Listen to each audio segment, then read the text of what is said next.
Rosie tells me we're ready to start the meeting, so I'd like to announce it's 9:02, January 12, 2024, the SDC Board of Administration to order. I'd like to open the meeting, and I know Marcel is probably sick of hearing this, but I'd like to recognize Marcel Voorhees Rossman, who is retiring today after serving the community for over 23 years, with the past 10 years here at SDCERS. That's quite an accomplishment. Her accomplishments are many, but no more recently appreciated than being the lead for helping the city reopen its closed retirement plan tiers. We will certainly miss her leadership, can-do attitude, actuarial acumen, the plan design knowledge, and deep institutional memory. On behalf of the board, we'd like to thank you for your service, and I really wish you well in your retirement. Thank you.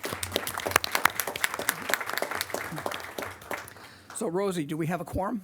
Yes, Mr. President, we do have a quorum with the following member absent, Ms. Roberta Spoon. Okay, thank you. So we've got a packed agenda today. I'll try and keep us moving along. Hopefully we can get out of here 12, 1 o'clock-ish, something like that. Okay, Greg's shaking his head, so he's got a hook, by the way. So I'd like to announce, let's move on to Section 3, public comment. Do we have any public comment today, Rosie? No, Mr. President, we do not have any public comment for today's meeting. Thank you. So moving on to Section 4, this is the approval of the consent agenda items. There are 5 of them: the service requirements, the deferred retirement option drop entries, excuse me, deferred retirement options drop retirements, our training map, and the board agenda calendar. So before I call for a motion for approval for the consent agenda items, would any board member like to pull a consent agenda item at this time? Okay. So hearing no request to pull consent agenda items, may I please have a motion and a second to approve these? So Tom Battaglia and has moved, seconded by Elvin. Please record your vote.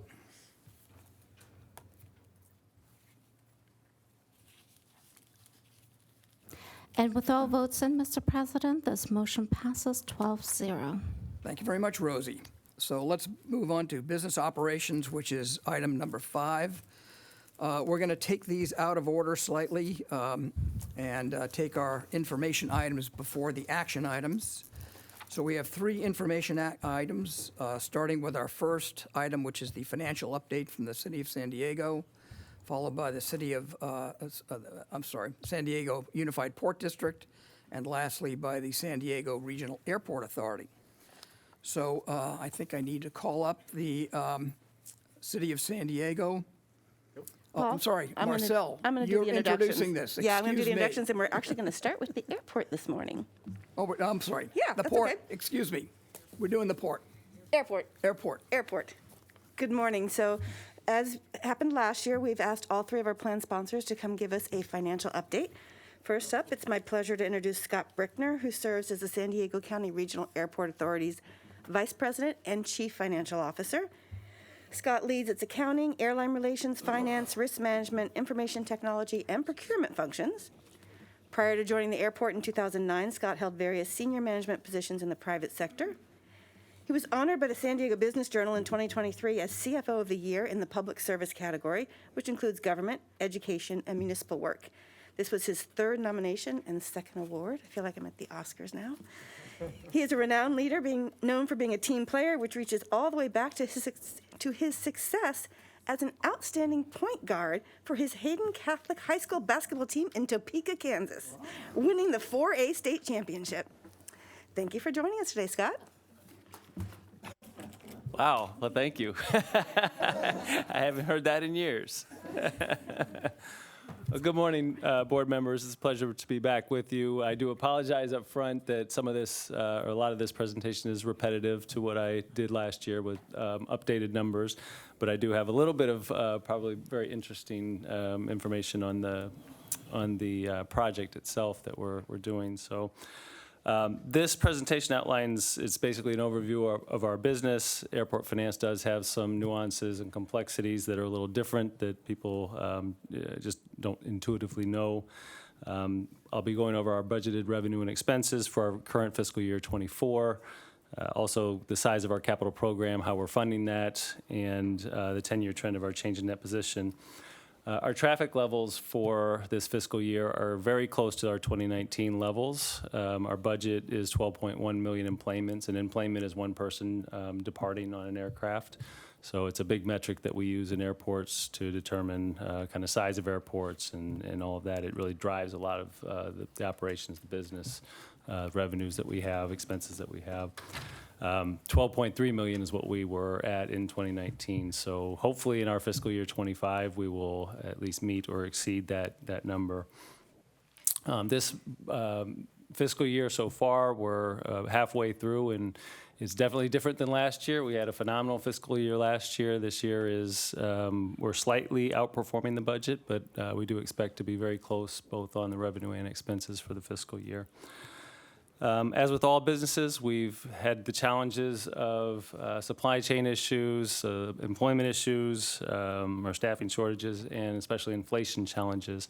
Yesterday, our board approved an increase in the project budget for the new T1 program of 10.7%. So never like going to the board for a budget increase. It's actually the first time that in my 15-year history at the airport that we've gone for a major project budget increase. However, the bright side of that is I did a call with our industry trade group of other airport CFOs about a week and a half ago, and about 60 respondents said that they were facing inflation over the last 12 to 24 months of 20% or even over 30%. So the vast majority of airports are much higher than what we're experiencing. Part of that is because we agreed, or we decided to move forward with the project right when the pandemic had started, and it was a very tough decision at the time. Should we move forward given what we were facing? All of our traffic was down, but we did fortunately decide to move forward. We did things like we bought all the steel up front, so we didn't see a whole lot of inflation when it came to that. So certain things we did that were helpful in mitigating that inflation. We've issued about 75% of the debt that's needed for the program at this point. We have over $4.5 billion of debt on our balance sheet. Currently spending about $195 million in debt service annually, and that's going to increase to about $300 million by our fiscal year 29. So we do have one more major bond issuance to do for funding the program. We'll probably do that in fiscal 25 or calendar year 2025, and it'll be about $1 billion. We are an enterprise fund with a June 30th fiscal year end, so we're embarking upon our budgeting process at this point. So. Before I get into the business, I just wanted to talk a little bit about the project itself. So this is basically an overlay of what the new T1 program will be when complete. So you don't see Terminal 1 in the background there because it is gone at this point in this depiction. I'll start with the green, and let's see if I can. Okay, good. We are building a dedicated on-airport entry roadway here in green. It'll come down from Laurel, and you probably see that if you're coming down Harbor Drive. You see the construction of that happening. We'll come here in front of the new terminal, and have a second elevated departure roadway similar to what we have in our Terminal 2. The blue here is the new terminal. It's going to be 30 gates in total. It's 2 phases. Basically, the first phase is replacing the existing 19 gates in our current Terminal 1. That will be done in September of 2025. And then we will demolish the existing Terminal 1 and build another 11 gates over the top of that afterwards, and that should be done by 2028. The orange here is our new parking plaza. We expect a portion of that to be done here in 2024, late in the year. You will see some of that construction happening. All of the red here is airfield paving, and one great component of the project is currently we only have one taxiway south of the runway, so only one directional airplanes. We're building a second taxiway, so we'll have bi-directional capabilities on our airfield at that point, which will help with the efficiencies quite a bit. This purple box here is where we have reserved space for the transit solution that the region decides on. So Sandag is going through all of that currently, and whatever the region does decide on, we have preserved this section here to take that or to receive that transit. And then we have, back in October, we moved our existing administration building is around this area here. We're now over here off of McCain. Brand new building, beautiful. You should come and visit sometime, and very excited to be there. This is an actual aerial view of what's happening currently. So, excuse me, you see the construction of the terminal here with the steel. This is our former administration building. You see the roadway starting to take shape here, and the parking garage, parking plaza here. And the rendering up on the top left here is the airport entry roadway along with the, Skywalk, maybe? yes, thank you, You're welcome. with the terminal on the right side here. And here you see the actual roadway construction, as well as we have finished all of the steel for the new terminal. And I will say, I am the CFO. I'm not the development guy. I'm not the operations guy, and I'm not the air service guy. So I will try my best to answer any questions you have today, but please forgive me if I don't know everything. I have just one question. I didn't see on the map where the SDCERS board member preferred parking area is. We'll work on that. Quick question. Sure. You say that the current, or the legacy Terminal 1 has 19 gates, and the new one will have 30. So the incremental 11 gates, will they be new airlines? Will it be an expansion, basically, of Southwest, or what do you expect? It's really just to accommodate the growth that we expect. So at this point, once we hit our 2019 levels and beyond, we become very constrained. And so it's really about the passenger experience. We're not really doing this project to increase capacity as much as just to meet the demands that we had expected already. We always welcome new airlines. As you saw this week, probably Breeze is coming in. So we're always out there. Hampton Brown is just a rock star in our industry and has done a phenomenal job building the air service. So we do plan on continuing that. Once this new T1 is completed and operational, has there been any thinking about what happens to the older part of Terminal 2? Yes, we are in our planning stages for Terminal 2 East at this point. So there will be a project. Not exactly sure what the magnitude of that project will be. One thing that we cannot do is demolish it and build a new one. We'll have to basically refurbish it, but refurbishing could be a major overhaul or just something light, and it will depend on our finances, our airline partner discussions, all of that at the time. But we are going through the planning process for that right now. This shows the ticketing lobby. Again, we've finished all of the steel structure for the new terminal, and we're trying to enclose the building at this point to avoid any weather events that would cause delays like they did last year. We had a significant amount of rain and severe weather events that did cause quite a few delays, especially on our air side component of the project. But we do want to try and enclose this building before any additional rain comes. One of the really great components of what we're building is an outdoor dining terrace within the concession program. So you see in the background there the city skyline, and on the right side is our former administration building, which is almost completely demolished at this point. But our passengers will have the ability post-security to grab a bite to eat and eat outside and overlook not only downtown, but also having the aircraft parking adjacent to this outdoor terrace. On the top left there, we collaborated with one of the artists to create kind of a beveled luminous wave is what we're calling it, a glass structure for the front of the terminal, where rather than having just plain glass and the glare coming in, it'll be a very aesthetically pleasing solution, but also cut down on the glare.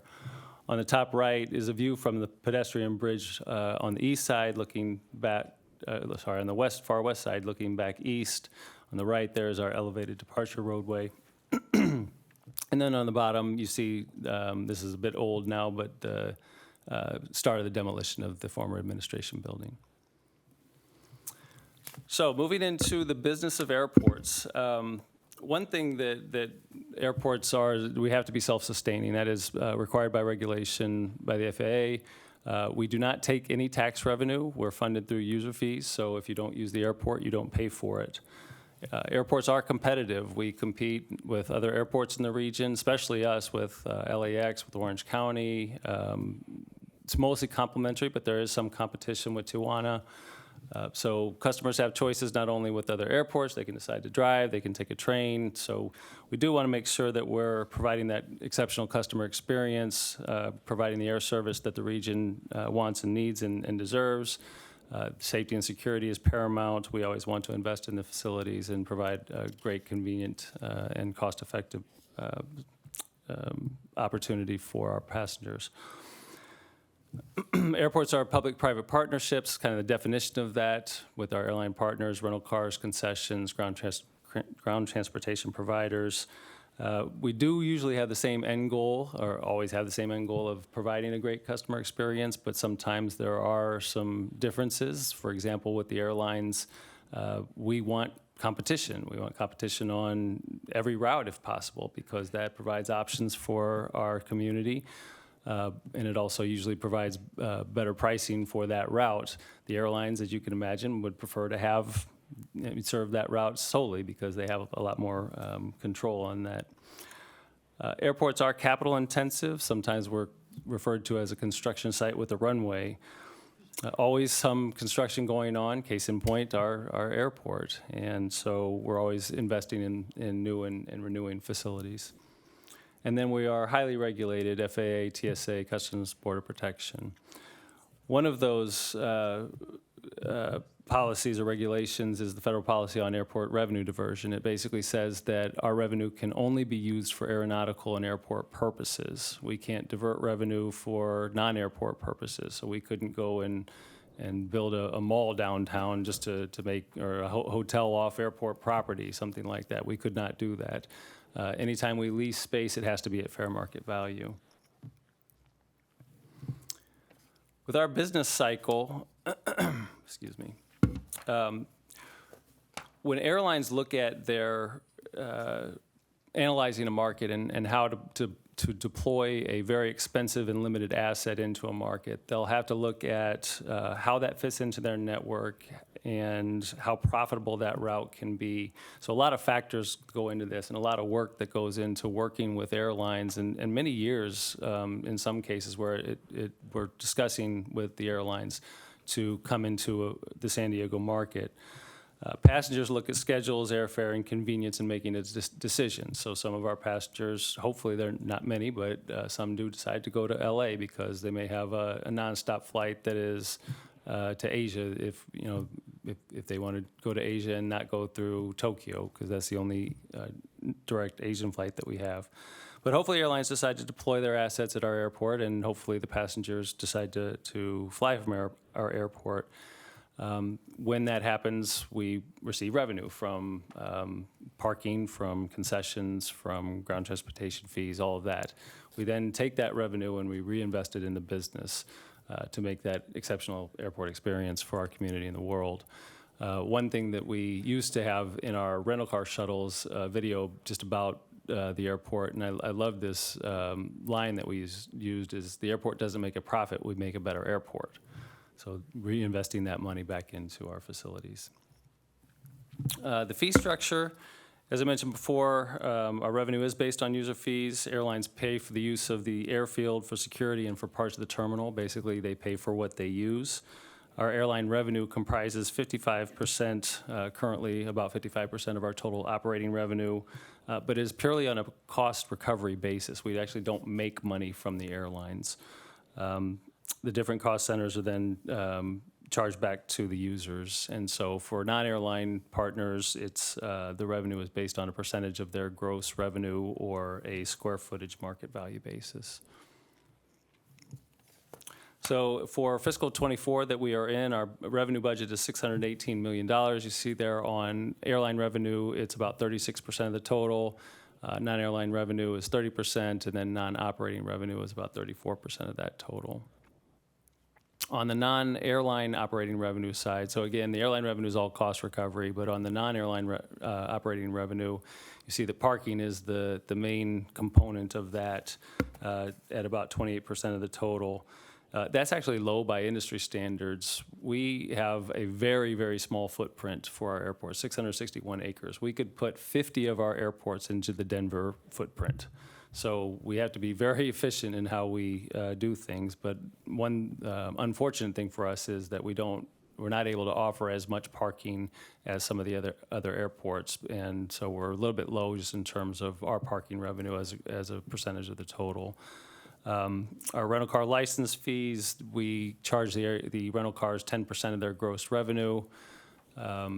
And then on terminal concessions, we also have a percentage of their revenue on that basis. Ground transportation fees have trip fees with the taxi cabs as well as the rideshare companies.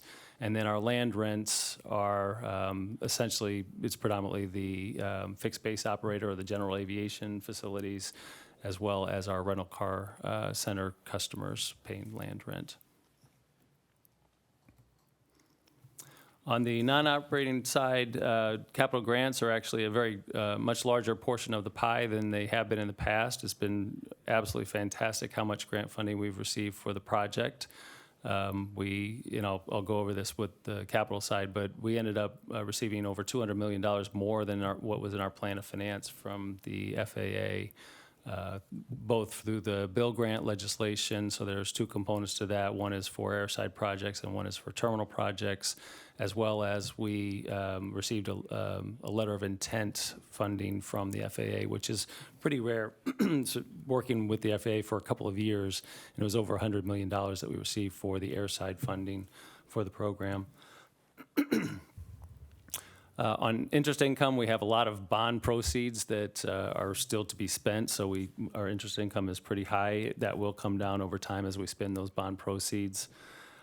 Quieter Home Program, we do have a program where we sound insulate homes that are within the noise contour, and so we receive, usually it's anywhere from $10 to $20 million of FAA funding for that program. That $20 million is pretty high for historically for that program. Passenger facility charges, this is the $4.50 charge you'll see on your ticket. And so this actually is collected by the airlines, remitted to us, and we have to apply to the FAA to be able to use those funds for very specific purposes. So it can be for safety and security, capacity enhancement, competition enhancement, or sound insulation. And then customer facility charges is the $9 a day charge up to 5 days that you'll see on your rental car bill. And the rental cars collect that money and remit that to us. That is also restricted to only building rental car center facilities and the transportation to and from those facilities. Our total expense budget, $427 million. As you see there, personnel is 14%, non-personnel 35%, and non-operating is a little over half. The non-operating side is predominantly our debt service. There's a little bit of quieter home expenses in that as well, but it's mostly debt service. On the operating expense budget of $209 million, you see there the breakdown of it all. Personnel, contractual services are things like shuttles, parking operations, environmental costs, legal costs. Safety and security is our Harbor Police Department costs with the Port of San Diego, the aircraft rescue, firefighting, and then contract security. All the other categories are self-explanatory. The space rental, we do pay about $10 million to the Port of San Diego for two parcels. One is the former Teledyne Ryan that is on the east side of the footprint of the airport, and the other is the former General Dynamics that's kind of north and northeast footprint of the airport. Moving over to the capital side, our total capital program is now $4.2 billion with yesterday's board action. That new T1 total is now $3.8 billion. How we are funding that is predominantly through revenue bonds. And so we issue the debt, usually 30 to 35-year term. We pay for that debt through airline revenue as well as the non-airline revenue that we receive on an annual basis.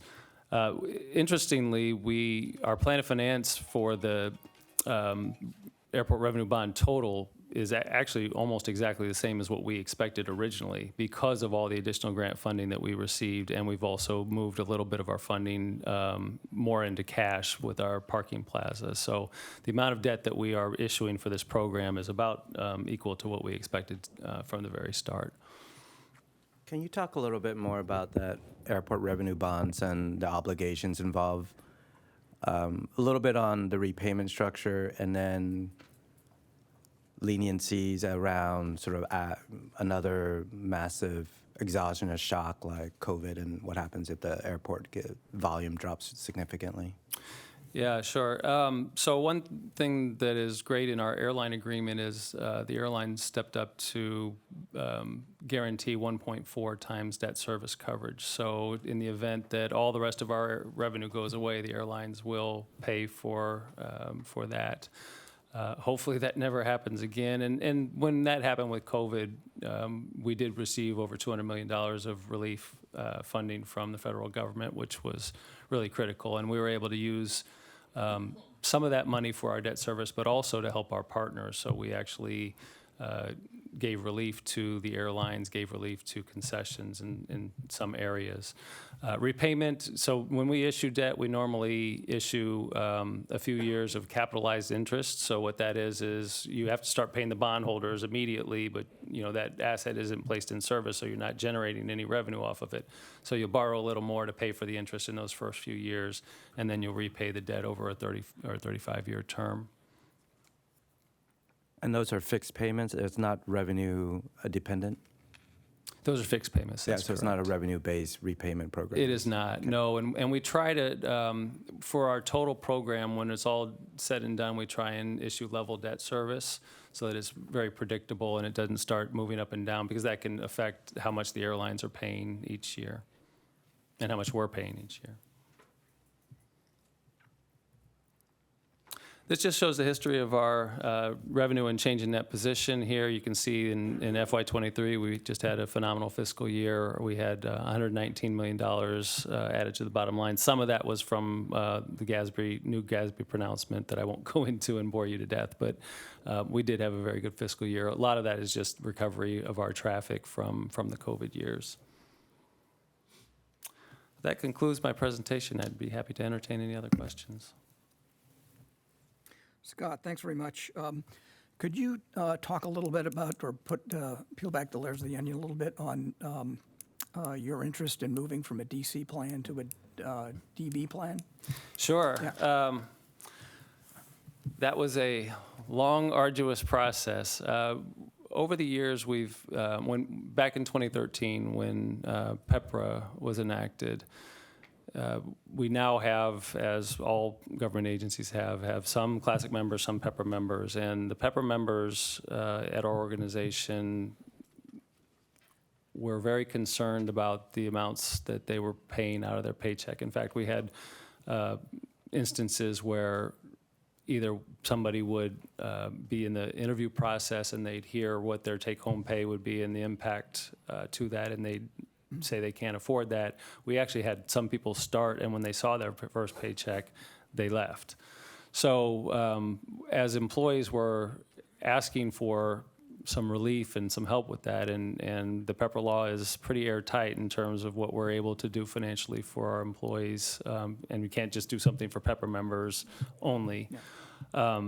We decided that it would be best to provide an option to new employees to choose a defined contribution or a defined benefit plan. We had the conversation with our represented folks, and they chose that they want to only remain in the defined benefit plan, predominantly because they're concerned that new employees may not do the research that they really need to do to have the best retirement options for themselves. can't really argue with that. I mean, I do think it's great to have that option, and in the way that you present that, and we have, we refer all new hires to SDCERS, we refer them to Empower, who's the administrator for our DC plan, and we also have a company called Pathwise that's financial advisory that they can talk with as well. So we're trying to provide all the information without, obviously, we can't give them a recommendation, but so that they can make the best decisions for themselves. We did structure the DC plan pretty robustly when you compare it to the private sector. And so for us, it's really a matter of being able to attract and retain the best talent and provide those options for those employees. Do you expect a large change in makeup over the next several years? Well, since the representative isn't included, it's probably half the organization. Thus far, with our new hires, I think more people are choosing the DC plan than DB plan at this point. There have only been a handful of new hires, though, at this point. Okay. And you've got, what, about 500 some odd people on board? About 400. About 400, yeah, okay. Yep. But just to follow up on that, is this part of a challenge of attracting talent from other airports where there is no defined benefit plan that could transfer over here in the first place? So they're coming in in their 40s or 50s or whatever, where their contribution rates would be super high? That's part of it, yes. So we do attract other airport employees. It's tough in California, right? So if there's only a few markets in the nation where people can afford to move to San Diego a lot of times. But we also have areas where it's not essential that they have airport experience. My division is one of them. An IT person. It's great to have people with airport experience, but it's also nice to have people without, that have had other experience to bring that into the airport. I'm a case in point. 15 years ago, I had no airport experience, but they hired me as the finance director. And it was funny that against some people's wishes, they wanted somebody with airport experience. And it turned out well for me, at least, hopefully for the airport too. But yeah, it's really about, providing the best opportunity to get the best talent all together. Thank you. Any other questions for Scott? Thank you very much, Scott. Very nice presentation. Thank you. Marcel? Thank you. wanna- Yes. So next up, we're going to hear from the Unified Port District. It's my pleasure to introduce Tracy Largent, who serves as the Port of San Diego's Chief Financial Officer and Treasurer. Tracy joined the Port of San Diego as the Chief Financial Officer Treasurer in December of 2023, where she leads the finance and procurement departments. Prior to joining the Port, she served in various finance roles for municipal water, city government, public transportation, and private sector government software. She holds a master's degree in public administration from Golden Gate University and a bachelor's degree in business accounting from the University of Montana. Largent is a certified public accountant, earning her certification through the California Board of Accountancy. Thank you for joining us, Tracy, and I'll let you introduce your companion. Good morning, Board of Directors. I'm joined by Mike Ahrens, the Port's Finance Services Manager. Mike has been with the Port for 19 years, so he's a perfect complement to my 1 month of service with the Port. I'll go through a short overview of the Port's structure, followed by our economic impact, and then provide an overview of our financial fiscal year 24 budgeted revenues and expenses. The Port's responsibilities are outlined in our governing legislation, which is called the Port Act and the Tidelands Trust Doctrine. This act directs the Port to manage the bay and tidelands on behalf of the citizens of the state of California in a manner that promotes commerce, navigation, recreation, fisheries, while balancing the uses of these areas. The Port functions without tax contributions. It operates from revenues that are gained through its marine terminal operations and leaseholds only. Here's a look at our jurisdiction. There are about 70 miles of waterfront around San Diego Bay, and the Port of San Diego is responsible for 34 miles of it. The Navy owns most of the rest, with other federal agencies and some surrounding cities having jurisdiction as well. We call the cities that border our jurisdiction the member cities. They are Chula Vista, Coronado, Imperial Beach, National City, and San Diego. So the Port's governed by a 7-member board of port commissioners, and each are appointed by their city councils. And we have one representative from each of the 4 cities. San Diego has 3 representatives. Okay, so we have a wide-ranging port operations. We have experiences that include tenant restaurants, hotels, marinas, and museums, as well as port parks, art, public spaces, and attractions. The Port of San Diego Maritime is our gateway to the world, leading our working waterfront and facilitating the movement of goods and people internationally and domestically, including cargo and cruise ship passengers. The Port of San Diego waterfront development contributes to the continuous prosperity of the local economy. From real estate to aquaculture and blue tech, the port invests in major redevelopment and community infrastructure.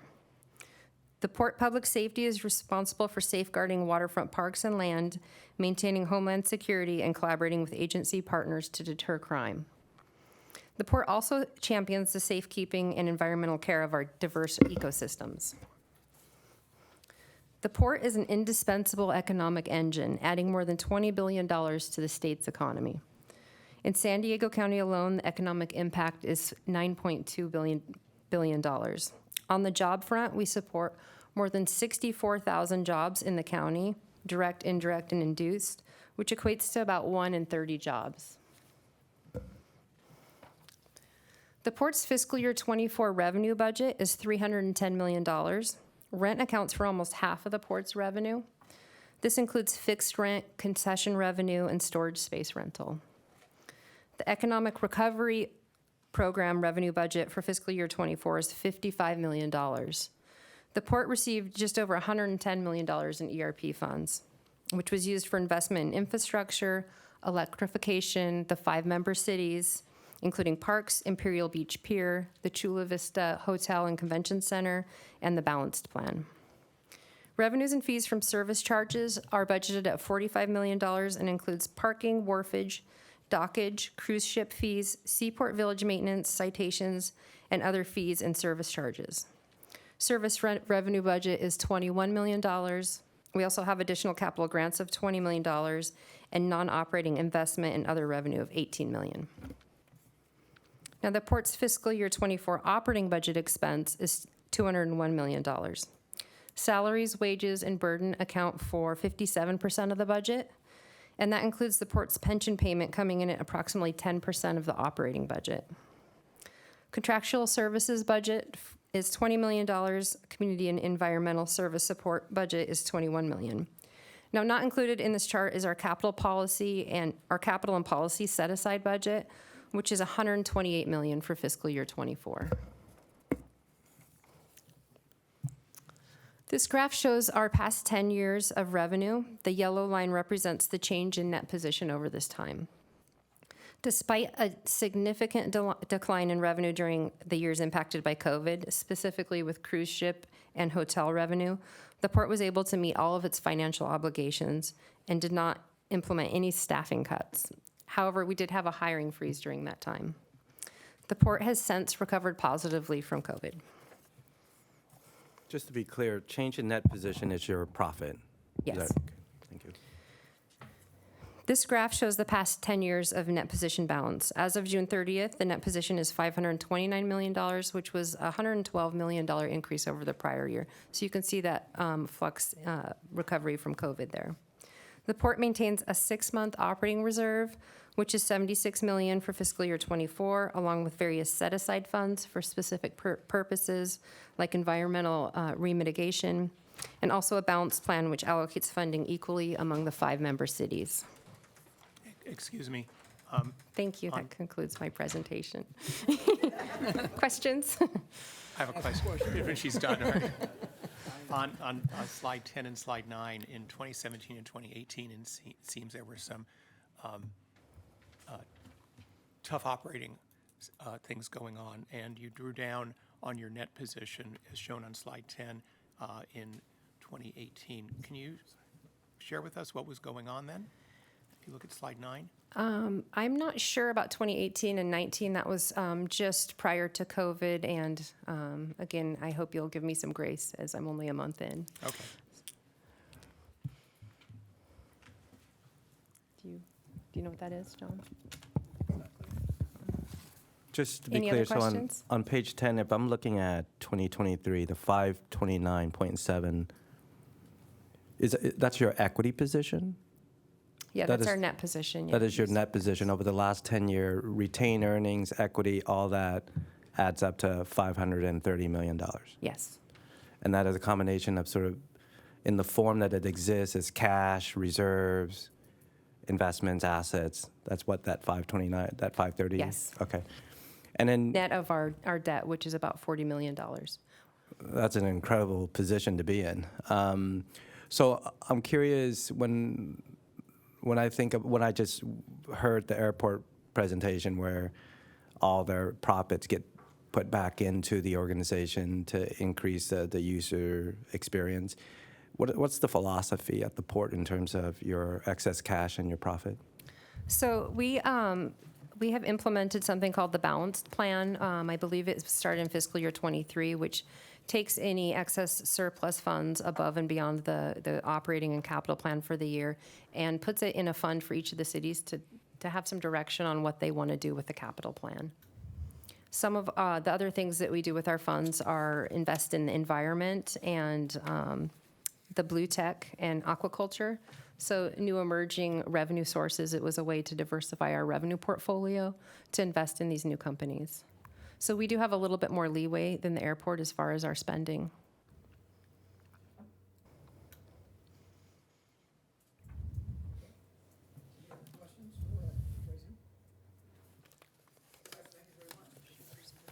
Thank you.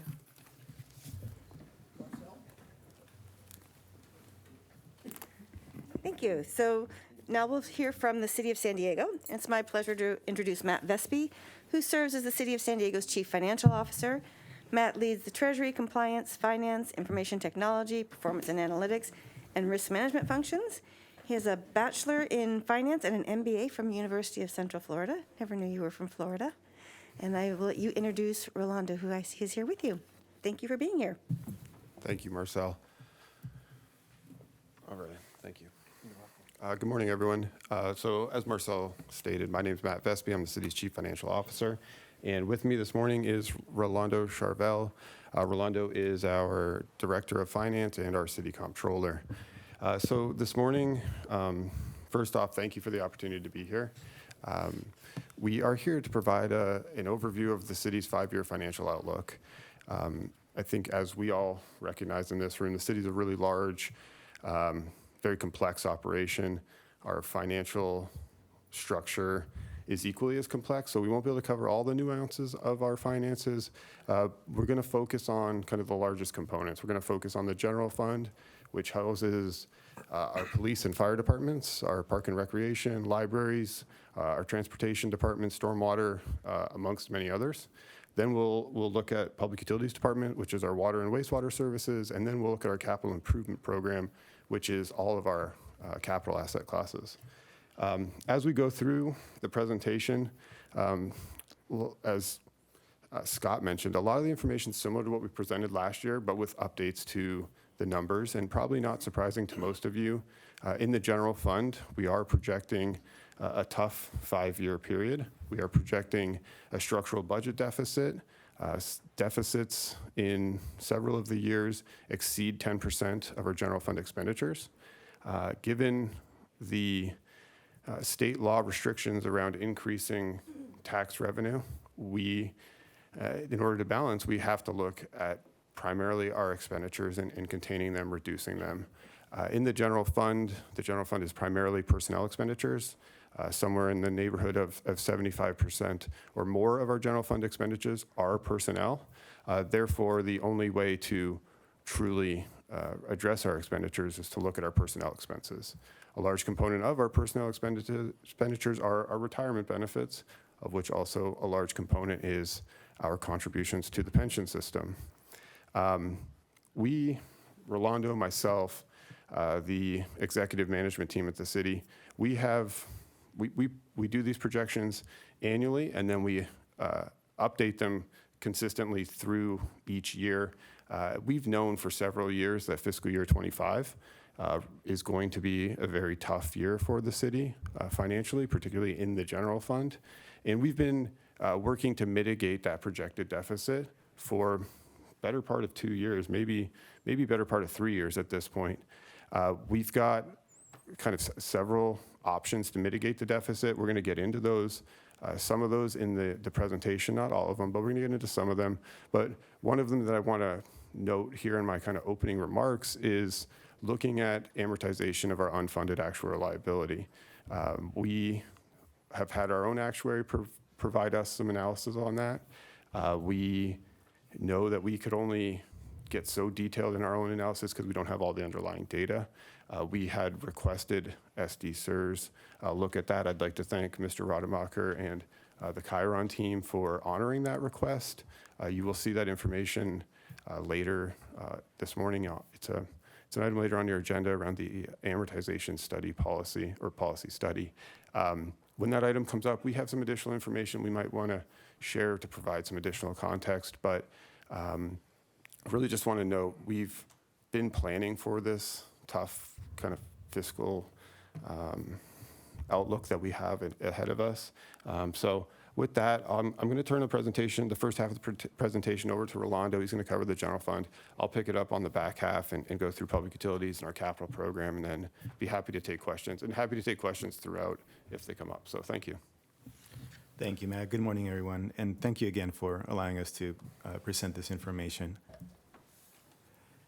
By way of overview, the city of San Diego is a full-service municipality with an annual budget of approximately $5 billion. We provide public safety in the form of police, fire, lifeguard services, neighborhood services such as park and recreation, library, as well as maintaining the city's infrastructure, our right-of-way assets, streets, roads, sidewalks, street lights, in addition to multiple other services that we provide. We also have two significant utilities, our water and wastewater utilities, which basically account for a little bit less than 2/3 of our overall budget. Like most other municipalities, the city manages its funds, its finances through the use of funds. We have restricted revenues, we have fees that we charge that we need to account for separately. So those are accounted for through the use of funds. Our general fund is the most significant fund that we have at about over $2 billion in budget. That is where most of our tax revenues are collected: property taxes, sales tax, or transient occupancy tax, in addition to other fees. And that's really where we have the most discretion, right? That's where, for example, we pay for some of the homelessness emergency shelters that you've seen in the news lately. So that's a general fund. We account for our both of our enterprise funds through separate funds as well, as we collect the 218 fees that we charge our customers, and any related expenditures are accounted for there as well. We have a pretty significant special revenue fund. It's our engineering capital projects fund. That's the fund that houses all of our engineers that oversee our capital improvement program. And then we have a number of restricted funds as well, bond funds that pay for our capital improvement program. The way the pension payment is allocated is basically we look at pensionable salaries for each of the funds, and then we proportionally allocate the pension payment on an annual basis. Before we get into the numbers of the 5-year outlook, and these same assumptions are used for many of the projections on the public utilities 5-year outlook as well. So the way we do our projections is we look at our current levels of service. Currently it's FY24, and without really identifying any expansion in services or programs, we basically project out those expenditures for the 5-year outlook period. So again, really no enhancements to services. We look at our revenue and we look at historical trends. We also work with our consultants to develop projections. So those revenue growth rates are applied throughout the outlook period. In terms of salary increases, we have some labor agreements already with some of our recognized employee organizations. Those are incorporated into the outlook. To the extent that there are years where we don't have an MOU with our labor groups, then we simply assume the same growth assumption that Chiron assumed for the FY22 valuation, recognizing that that has now changed to 3.25, but we were consistent using 3.05, at least for this outlook. For our pension payment, we used the FY22 valuation, and then we made a couple of adjustments. We asked our actuary to estimate the investment losses, experienced losses from FY23. We also factored in the amortization of Proposition B on funded liability, as well as the impact of recent changes in assumptions that the board approved last calendar year.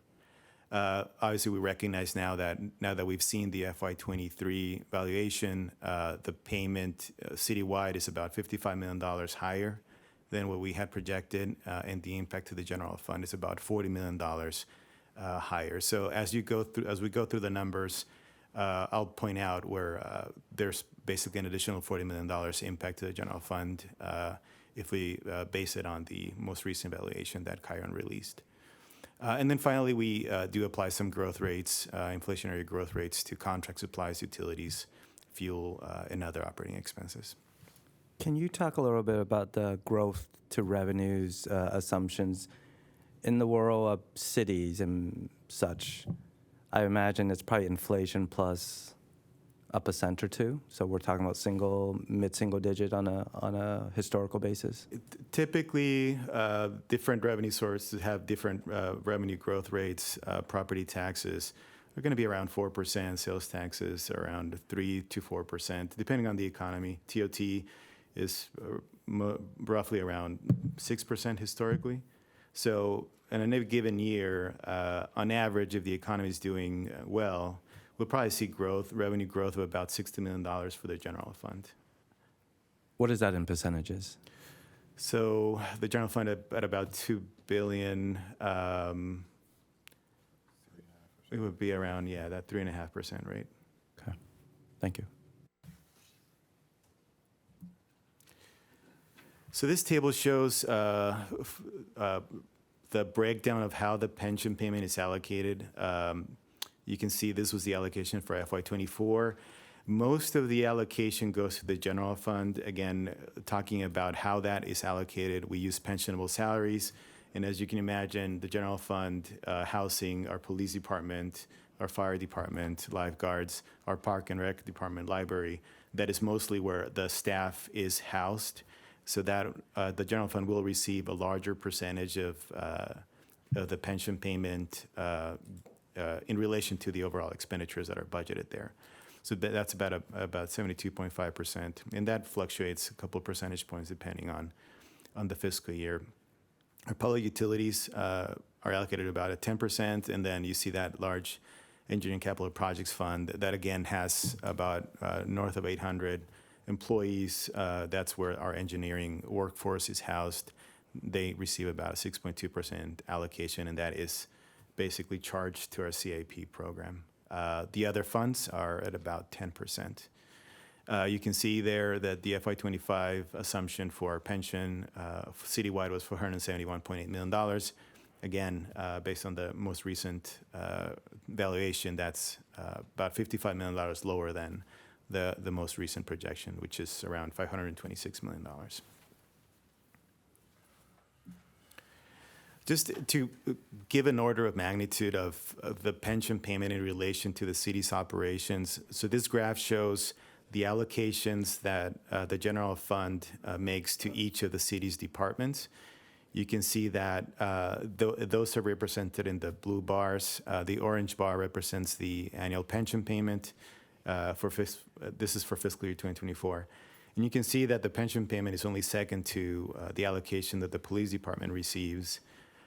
It's about twice, a little bit over more than twice the allocation for the Park and Rec department, and about more than 5 times the allocation for the library department. So it's a pretty significant component of our overall expenditures for the general fund.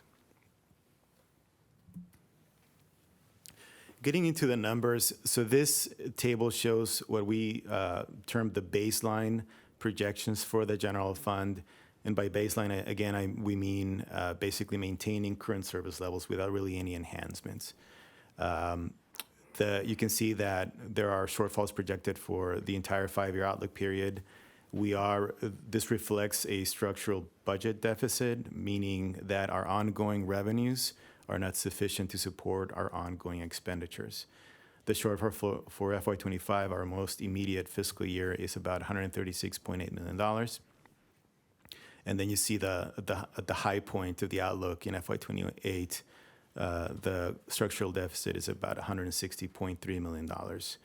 We do have about $56.5 million in cash above reserves that is going to help us mitigate the deficit for FY25. But again, that is more of a one-time solution that will help us reduce the impact of the shortfall in FY25. Another important point to make is that these are projections based on the outlook. The city charter requires us to have a balanced budget, and so we can't have a structural shortfall, right? So we're going to need to solve for these shortfalls that are projected here in the baseline projections. Yes. Can I ask a quick question? Can you describe, excuse me, in general, hopefully, just some of the reasons for the structural deficit? Absolutely, and actually have that covered in the next slide, so I can certainly get into that.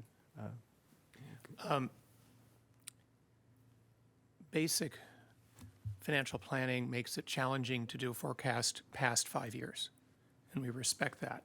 But looking at this table, can you give us any sense of what it would look like after 2029? Without any significant changes, are we going to see similar structural deficits in calendar years post 29? So like I mentioned before, the growth rate for our revenues is about $60 million. Obviously, as the revenue base grows, then that number is probably going to be a little bit higher. So based on the structural deficits that we see now, there would have to be some significant expenditure reductions in order to bring the general fund back to having a structurally balanced budget. And then from there, our revenue growth would probably coincide more with the expenditure growth that we would see. But if it's $60 million a year and you've got a fiscal 29 expected, whatever adjective you want to use for the number, of 141, $60 million isn't even half of it. It strikes me, and tell me if I've got it wrong, that if I were myself to pencil in an extension of the timeline past 2029, it's going to look just like this in terms of the red numbers of a similar magnitude on each fiscal year. Yes, and what would likely happen is we would need to balance the next fiscal year, which would be FY25. That means that we would need to identify service level reductions, expenditure reductions, and those reductions would carry over to the rest of the outlook period, right? So as we solve for 25, that has an impact on 26 and beyond. So there's a big and very long-term structural challenge here. Is that a fair way to summarize it? Yes. Thank you. One other thing I want to note here is that this is our general fund operating fund. This does not include our capital infrastructure needs. Our capital, using the fund accounting structure, our capital is accounted for in a different fund, and funding the capital needs is not included here. So unfortunately, but being realistic, the deficits, the structural issues you see here is quite a bit greater when you bring in our capital program, and we'll bring that in as we get further in the slides. So the potholes in my neighborhood are probably not going to be filled anytime soon. I don't want to say that, but yes, that in order to get there, and that's fine. Yeah. I have a quick question. So, but the new trash collection revenue, is that accounted for in here? It is not accounted for in here. We have it in a coming slide, some estimates about what that revenue is, and that's one of the things that helps us mitigate some of these projected deficits. Again, to the first check mark on this slide, this is really maintaining current service levels. This is our current revenue structure growing and our current expenditure service levels growing. That's really what this is. We're going to get into some of what comes below that first bottom line on the next slides. Also, how we got here.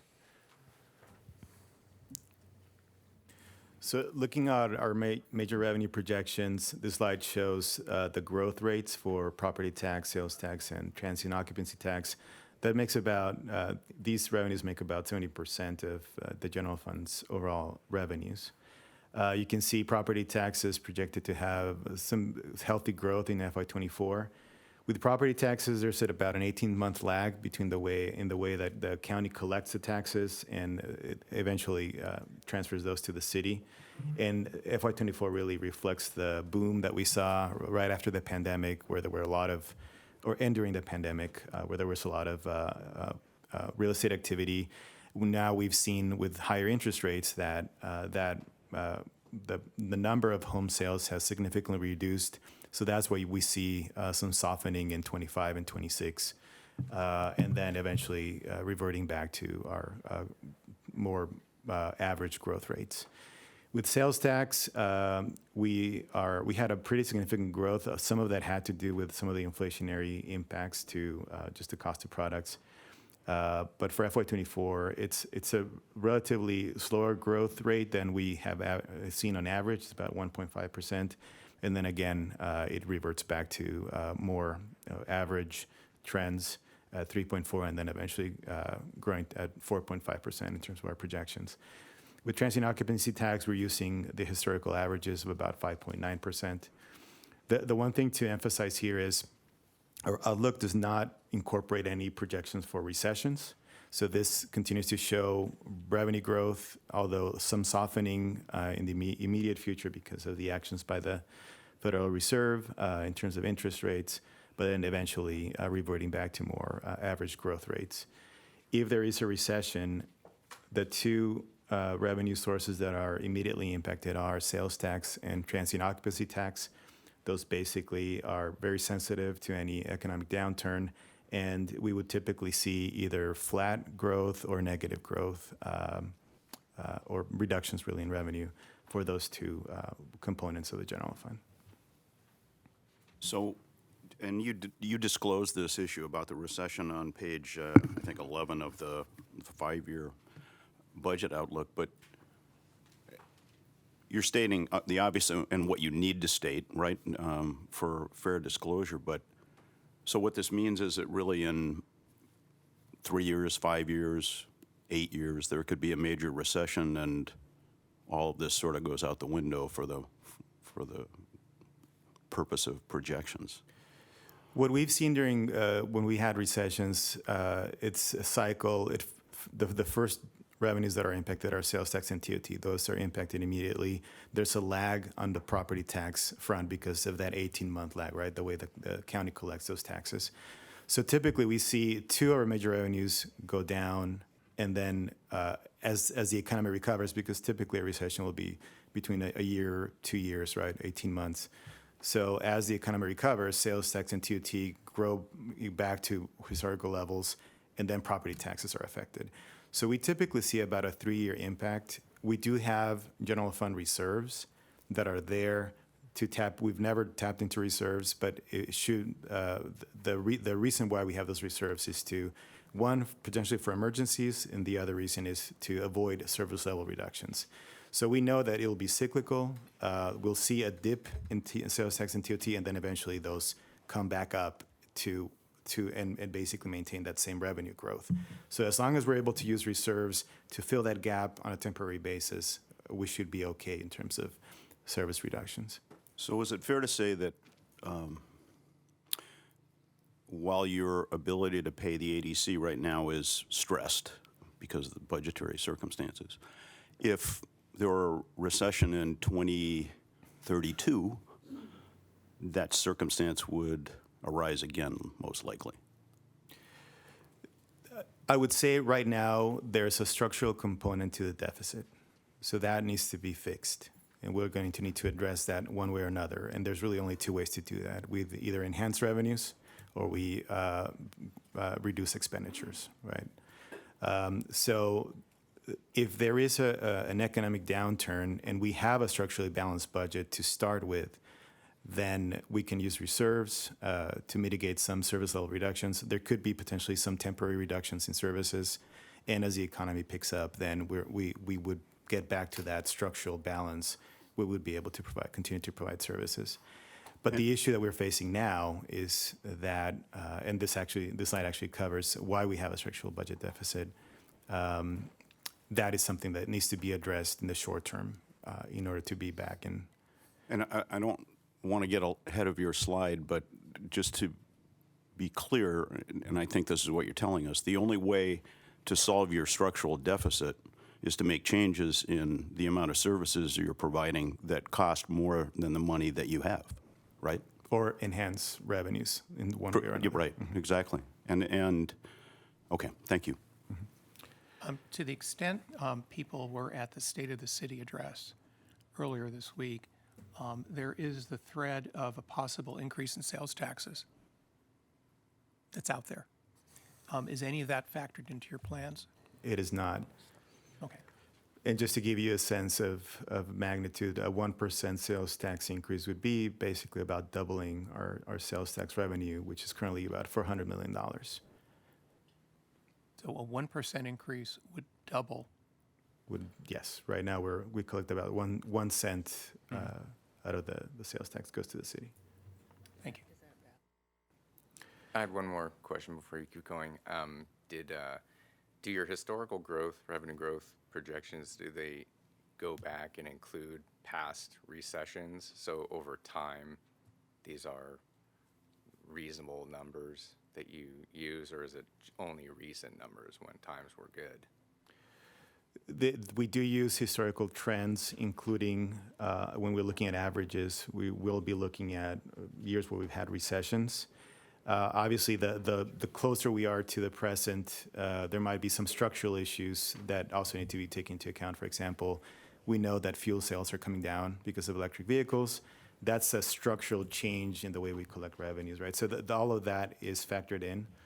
And we work closely with our consultants on our revenue projections. These are also peer reviewed by the independent budget analyst, which basically looks at the same data, and it's a good check for the city just to maintain that quality assurance in terms of the numbers that we're projecting. So how did we get here? So when you look at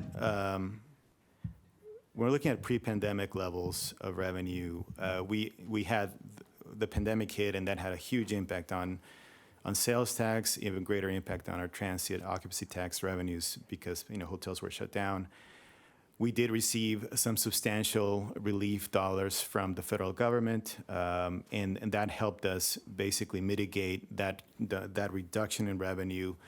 We were careful to try to use those funds either to just replace revenues and maintain the service levels that we had, or to use it as one-time sources to pay for relief for those that were most impacted by the pandemic. So overall, over the last 4 fiscal years, our budget has increased by about $472 million. This is probably something you are all familiar with. With Proposition B, there was a hiring freeze, a salary freeze imposed on the city. That was basically built into the charter. So for 5 years, we were not able to give salary increases. Prior to that, the city was also in difficult financial times. So really, that 5 year was on top of many years where salary increases were basically not given to employees. At the same time, our other agencies in the region were giving salary increases. So once Proposition B, that 5 year period was over and we were able to give raises, we realized that we were at a very significant competitive disadvantage with our other agencies in the region, not only cities, the county, other districts. And we were having a very hard time filling vacancies. And even the vacancies that we filled, we would train the employees and then they would leave and go to another agency. So that we really had to have a significant adjustment to bring salaries back to market. And that's the adjustment that you see there in that first bullet. Salary increases about $154 million over that time frame. And if I could just add on that, given the extended period of time that the city did not have salary increases, that really also had a result of masking some of the structural financial issues in the general fund, right? By not having salary increases for 10, maybe 12 years, that kept our personnel costs down and also kept us closer to balance, right? So looking to correct that, when you see that structural issue we've covered on the previous slides, and you'll see it again, I think, on the next slide, just keep in mind not paying those increases has masked kind of some of the historical financial, structural financial issues in the city's general fund. That's a great point. Then we also looked at what we deemed as non-discretionary costs. These are not necessarily tied to programs. These are more run-the-business type expenses, and you can see that on the table to the right there, where you have our pension payment, for example, going up about $47 million in those 4 fiscal years. We know that that number should be really closer to $87 million based on the FY23 evaluation. Our debt service that we've been using to comply with some of our capital needs, also increasing. Just to highlight a couple more, you can see our public liability insurance more than doubling. You can see our public liability claims, those are the claims, or your trip and falls, things like that, basically going up by about 75%. Our utilities, just the inflationary impacts on many of these costs, really increasing non-discretionary costs by about $170.4 million. Yeah, we can again add the $40 million in the increase in the pension payment. There's also been some compliance requirements mandated by the state that we really don't have an option to fund, right? So, for example, we had our SB 1383, which basically requires the establishment of an organics recycling program and an environmental services. That was very expensive. It's basically adding a lot of refuse packers, basically adding another third of, in terms of services to collect organics recycling. Stormwater, there's some very significant requirements there in terms of Clean Water Act that are basically regulated by the state, that requires very significant investments by the city. Some of our deferred maintenance on transportation. We did a lot of slurry seal during the previous administration, but a lot of the expensive road repair really has been deferred as well, to Matt's point about, doing some of these cosmetic, addressing some of the cosmetic issues with roads, but not really addressing the capital needs. And then just opening new facilities, fire stations, our libraries, our rec centers, that as the city grows and we finish construction of some of these facilities, then we need to house them. We need to hire new employees and provide the equipment, right, to maintain them. Go ahead. The debt service number more than doubled over this period. A couple of questions about that, please. One is, I assume there's a mix of fixed rate debt and floating rate debt. And so with short-term rates rising over the last, call it, year, is some of this doubling related to just the fact that the floating rate coupons have gone up? Or is there a significant amount of new borrowed money? There is a significant amount of new borrowed money because of our stormwater program. We secured a loan from the federal government. It's a WIFIA loan. It's below market. It's at about 3% when the city's bonds are typically around 4%, at least within this market. And we do, most of our debt is fixed rate. All of our debt is fixed rate except for our commercial paper program that continues to roll over, but eventually that gets converted into fixed rate debt. And just remind us, please, what are the ratings, the long-term and the commercial paper ratings for the city? It's a AA minus. AA minus long-term, and is it A1 plus or A1 on commercial paper, do you know? I don't know that. Off the top of my head. We can look it up. I mean, Yeah, I guess the question then is, the AA minus is very attractive. Somebody worked in the bond business for 40 years, so that's good for us. Are the appropriate people in your area in conversations with Moody's and Standard & Poor's and presumably Fitch on this outlook? Are they aware? I mean, you're talking to us, we're in public, presumably you're in discussions with them as well. Absolutely. We manage those relationships with our rating agencies. We do annual updates. We will be issuing bonds later this year, and at that point we'll do a full presentation on the general fund's outlook. Have you had any feedback from them at this juncture on what the current state of play looks like to them? So what the rating agencies will look at is obviously the city's ability to pay back the debt, right? They look at in previous years where we have had difficulty in terms of recession, has the city been able to reduce expenditures? How much willingness has there been by management, by the policymakers to reduce expenditures? Obviously, they're going to be looking at hard debt. Like there's only so much movement when you have the pension payment that is required to be paid by the charter, and if we have debt service, that's basically hard debt that we really don't have flexibility. That's an area they're going to be looking at. So, the greater our pension payment, the greater our debt is. Obviously, Rolando, that's a concern. that's all useful background, but has there been any feedback from them at this juncture on where we stand right now? Not on this latest outlook, no. Thank you. Just piggyback off of that, this is, I Googled our bond rating, looked at Fitch. Their outlook specifically stated that the pension obligation is a possibility for downgrade, and that's all public information, and you can look that up. Quick question. Has the salary increases that were put into place had an impact on vacancy rates, retention, recruitment? Absolutely. Just anecdotally, we've seen, just talking to different department directors, vacancy rates were at around 20%. They're now down to 8%. I can speak to my department. It has about 140 employees. We have probably 4 vacancies at this point, so it's had a significant impact on our ability to recruit and retain. And the city held an employment fair recently, a career fair, and we were expecting hundreds of people. I think we had about 3,000 people show up.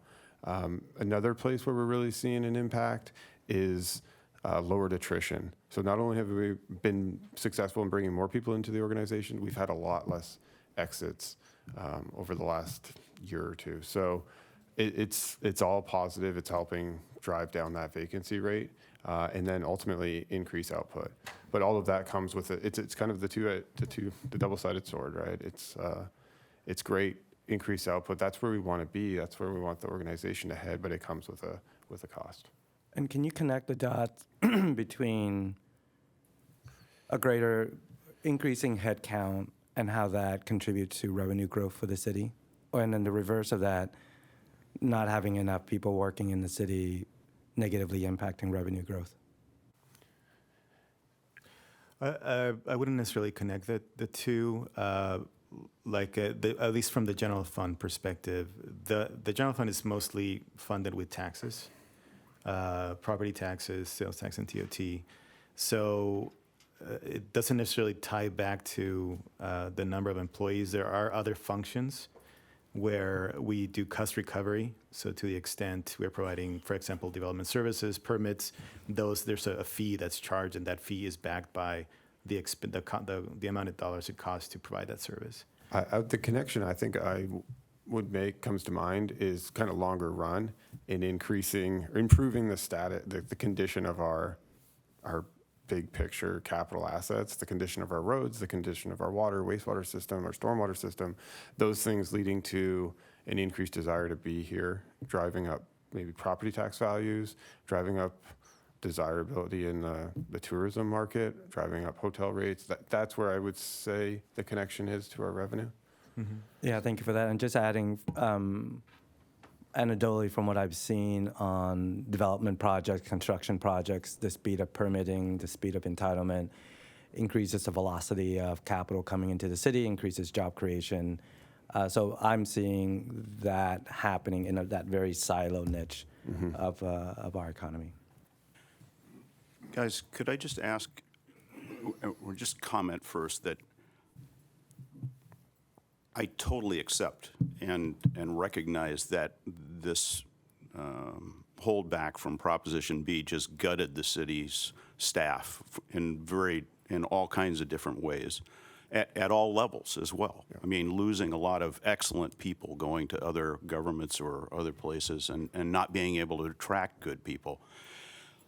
I completely agree that this this raise was necessary to right the ship, to correct all these things. What I'm not understanding is the decision to do it without figuring out how you were going to pay for it. Well, where I would start there is our inability to recruit, just furthering and furthering the low staffing levels, right? We were to a critical point. I think in a lot of places we still are at somewhat of a critical point. But big picture, our vacancy rates have come down, but we were in a pretty really a bad place as far as competitiveness goes and ability to recruit. Additionally, as we see the impacts of the salary increases that we put in place, the expenses are increasing, right? So I don't know that we fully recognized what the outcome would be, how beneficial it would be to the organization until now that we're starting to see actual implementation, seeing it in place. But even when we entered into those agreements, Rolando, myself, our executive management team knew that absent new revenue, we were going to drive ourselves into a place where we were going to have to drive a more efficient, effective, cost-reduced operation. We knew that when we went into this. Again, absent new revenue. We know, though, we haven't gotten to some of the better news that's in this slide. We do have some other ideas about how do we bring down the deficit. We'd love to hear good news. But we knew, right? We were making a conscious decision that in order to get more people in and try to do what is expected of us as an organization and at what we as management and all city employees want to provide as service, we had to pay better. And if that results in we've got to trim other areas, maybe non-essential parts of the organization, that was a decision we were willing to make when we entered into those agreements. Thank you. Just to wrap up this slide, the other item that you see there is our homelessness programs spending. That has been obviously a new area of expansion for us. And again, this is a regional effort. The county is doing their part, and the Housing Commission is addressing some of the housing side of the problem, but the city is responsible for the emergency shelters and some of those ancillary services that are provided. And to the extent we have relied on state grants to the extent we can, but the city has to rely now on general fund to make up some of that difference. So that has been a significant increase to the general fund expenditures. So again, bringing in the baseline, we covered those first three rows in the previous slide. We have some known commitments that we have. We know, for example, part of our CIP program, we're going to be opening new libraries, fire stations, and parks. So those will need to be funded in terms of staffing. There's also additional commitments coming on the homelessness front. We have been relying on one-time grants from the state. As those dry up, then the general fund needs to kick in and pay for part of those expenditures. We also have our ERP system, our IT system, that is coming to end of life. It will no longer be supported by the vendor, so that needs to be replaced. And that's a pretty significant investment by the city, north of $100 million. So that's some of the expenditures you see there around the middle of the outlook period. So with those additional expenditures, the outlook becomes even more daunting in terms of being able to close those gaps. We do show that $56.5 million in excess cash. That brings a deficit for FY25 at about $115 million. Again, with that's $40 million on top of that once you consider the increase in the pension payment.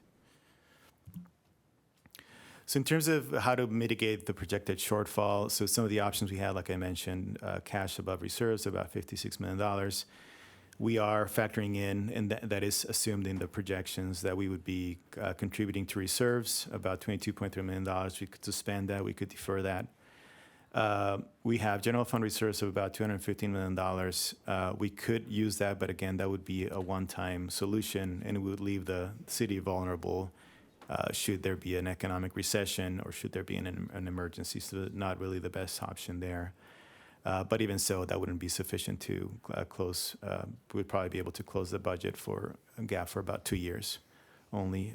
Trash collection fee based on Measure B, we anticipate an additional $60 to $80 million once that fee gets implemented. So that should also help as well. There's litigation currently on Measure C. That was the TOT measure for the expansion of the convention center, homelessness, in roads. So should that be successful, that would provide about another $27 million for homelessness services to the city. But really, it comes down to budget reductions. And this is really just to show an order of magnitude.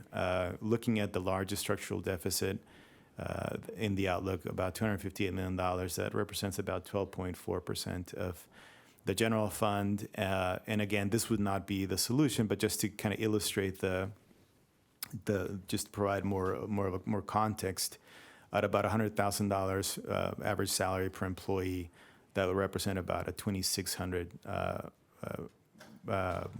full-time employee reduction in force. Again, we would probably be looking at other options, non-personal expenditures as well. But that's just to give you a general sense of what it means in terms of the overall general fund. As Matt said, that is mostly about 70% of it is personnel expenditures, right? Yeah, and given that the general fund is such a high portion of our expenses are personnel, we wouldn't reduce 30% of our personnel, but there's not a way around reducing personnel in order to create cost containment. And then in summary, kind of in aggregate, the trash collection fee, and then if successful in litigation on Measure C, in aggregate, that's about $120 million annually. So it helps put a pretty significant dent in the deficits that you saw on the previous slide, about 50% for several of the years. So that's certainly helpful. So that was the good news I was trying to allude to. But I think ultimately we're, absent another revenue source, we're going to be looking at significant budget reductions. So with that, I'll hand it over to Matt. All right, I'm going to try to pick up the pace a little bit here in everyone's interest. So shifting away from the general fund to our public utilities department. Public utilities department, that covers our water and our wastewater service. And we charge rates for the service that we provide to those customers.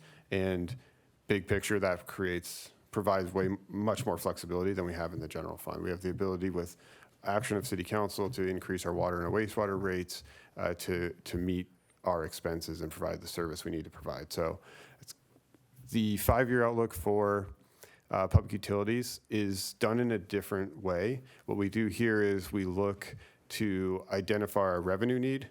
So we project forward our expenses that drives what our need is to meet the expenses to maintain both the systems and safe, reliable drinking water. So in both funds, both sides of the public utilities department, water and wastewater, we are projecting rate increases throughout the outlook period. Kind of big picture, the drivers of rate increases on the water side are probably no surprise to any of us here, but cost to purchase imported water, cost of treating water, pure water, both phases 1 and 2. We've got some significant needs in our dams for repairs and replacement, and then regulatory compliance. On the wastewater side, similar chemicals, pure water, regulatory compliance. This chart, just a simple bar chart to show where we are currently as projected rate increases on the water side. You'll see we are projecting increases in each year out to January 1 of 2029. Kind of peak year is 2026, just short of a 12% rate increase, but above basically 5% each year for the next 7 years. This is just a pro forma of our water On the water side of the house, the operating fund, here we just display revenues driven, and that revenue need driven by our projected expenditures. You can see we bring in our personnel expenditures, the cost of purchasing water, our contributions to our capital program, our debt service, and then ultimately across the bottom line, how that impacts our fund balance. In both the water and the wastewater funds, there are some unique years that we're in and in the coming couple of years, given the size of the construction program for Pure Water. So that skews some of the numbers and some of our other financial metrics. Those things will level out kind of at the back end of the outlook period.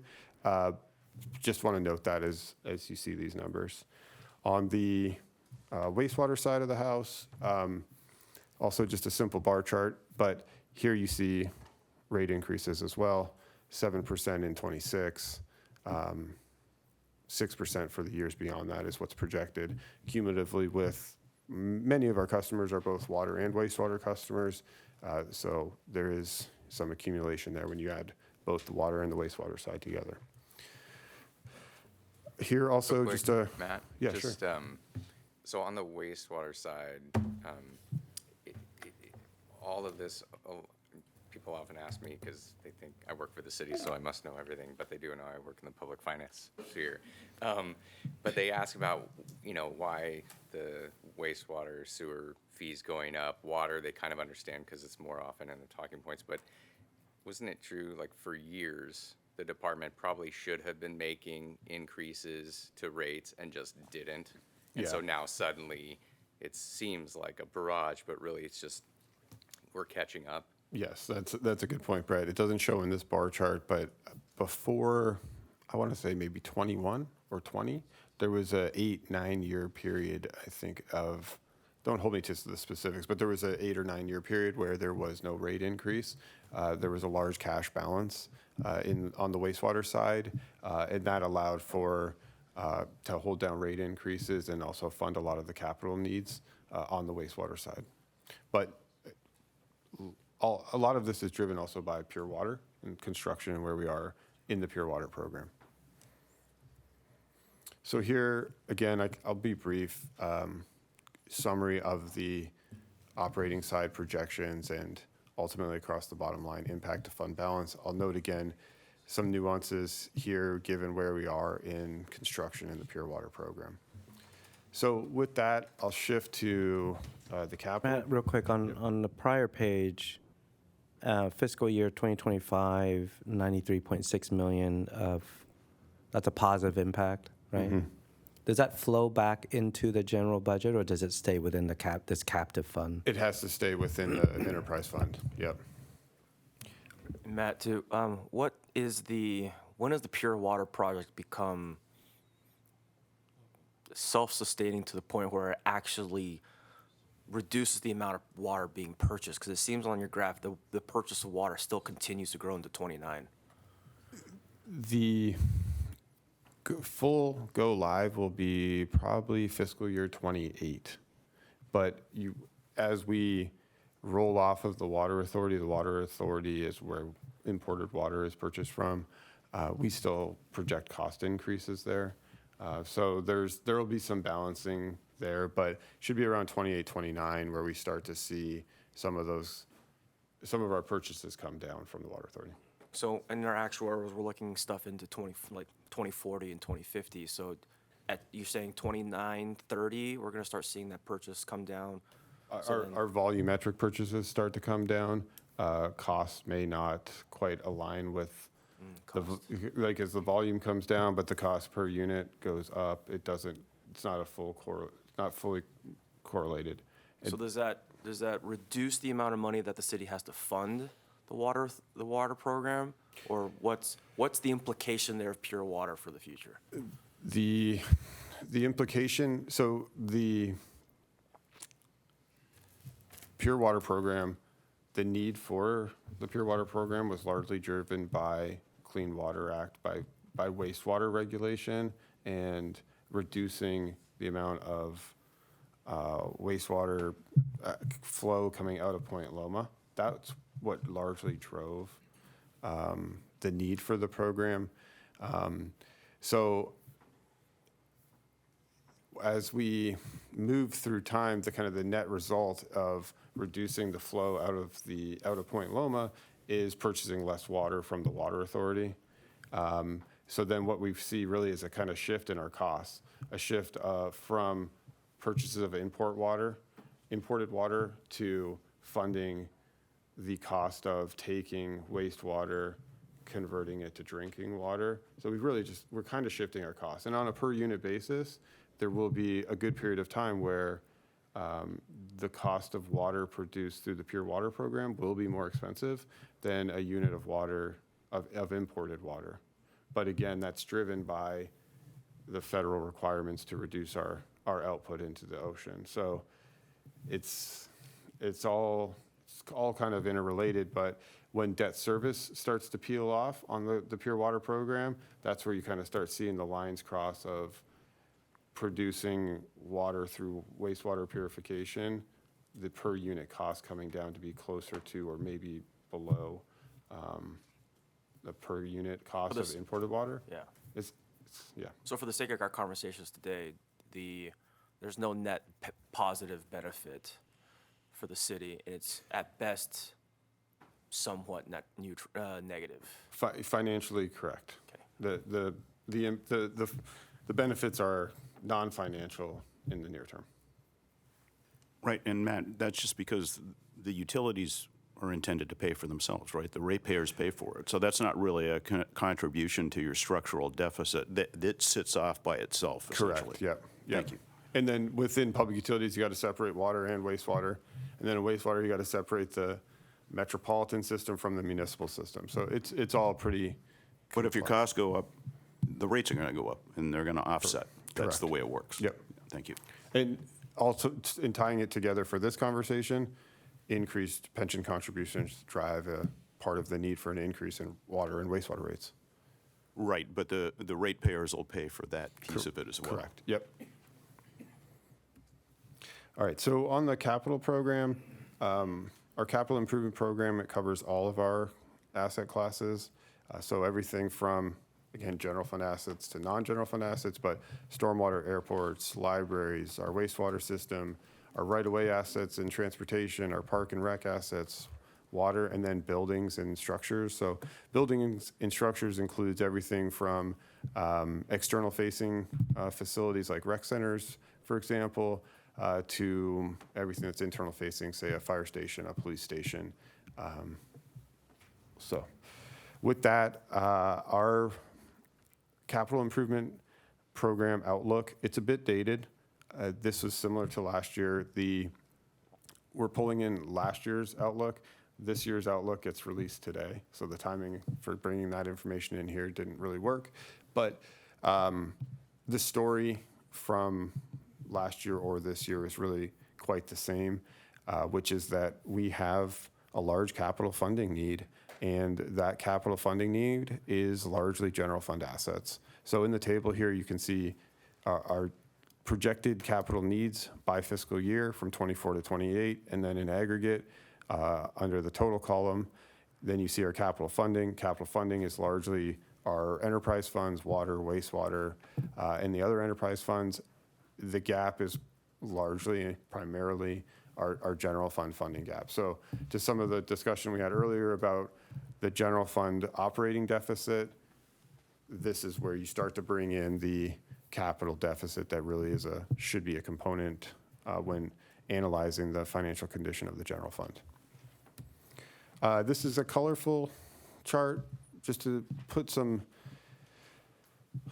a different kind of spin, look on the capital needs of the organization. So total needs, $9.75 billion in aggregate over the next 5 years.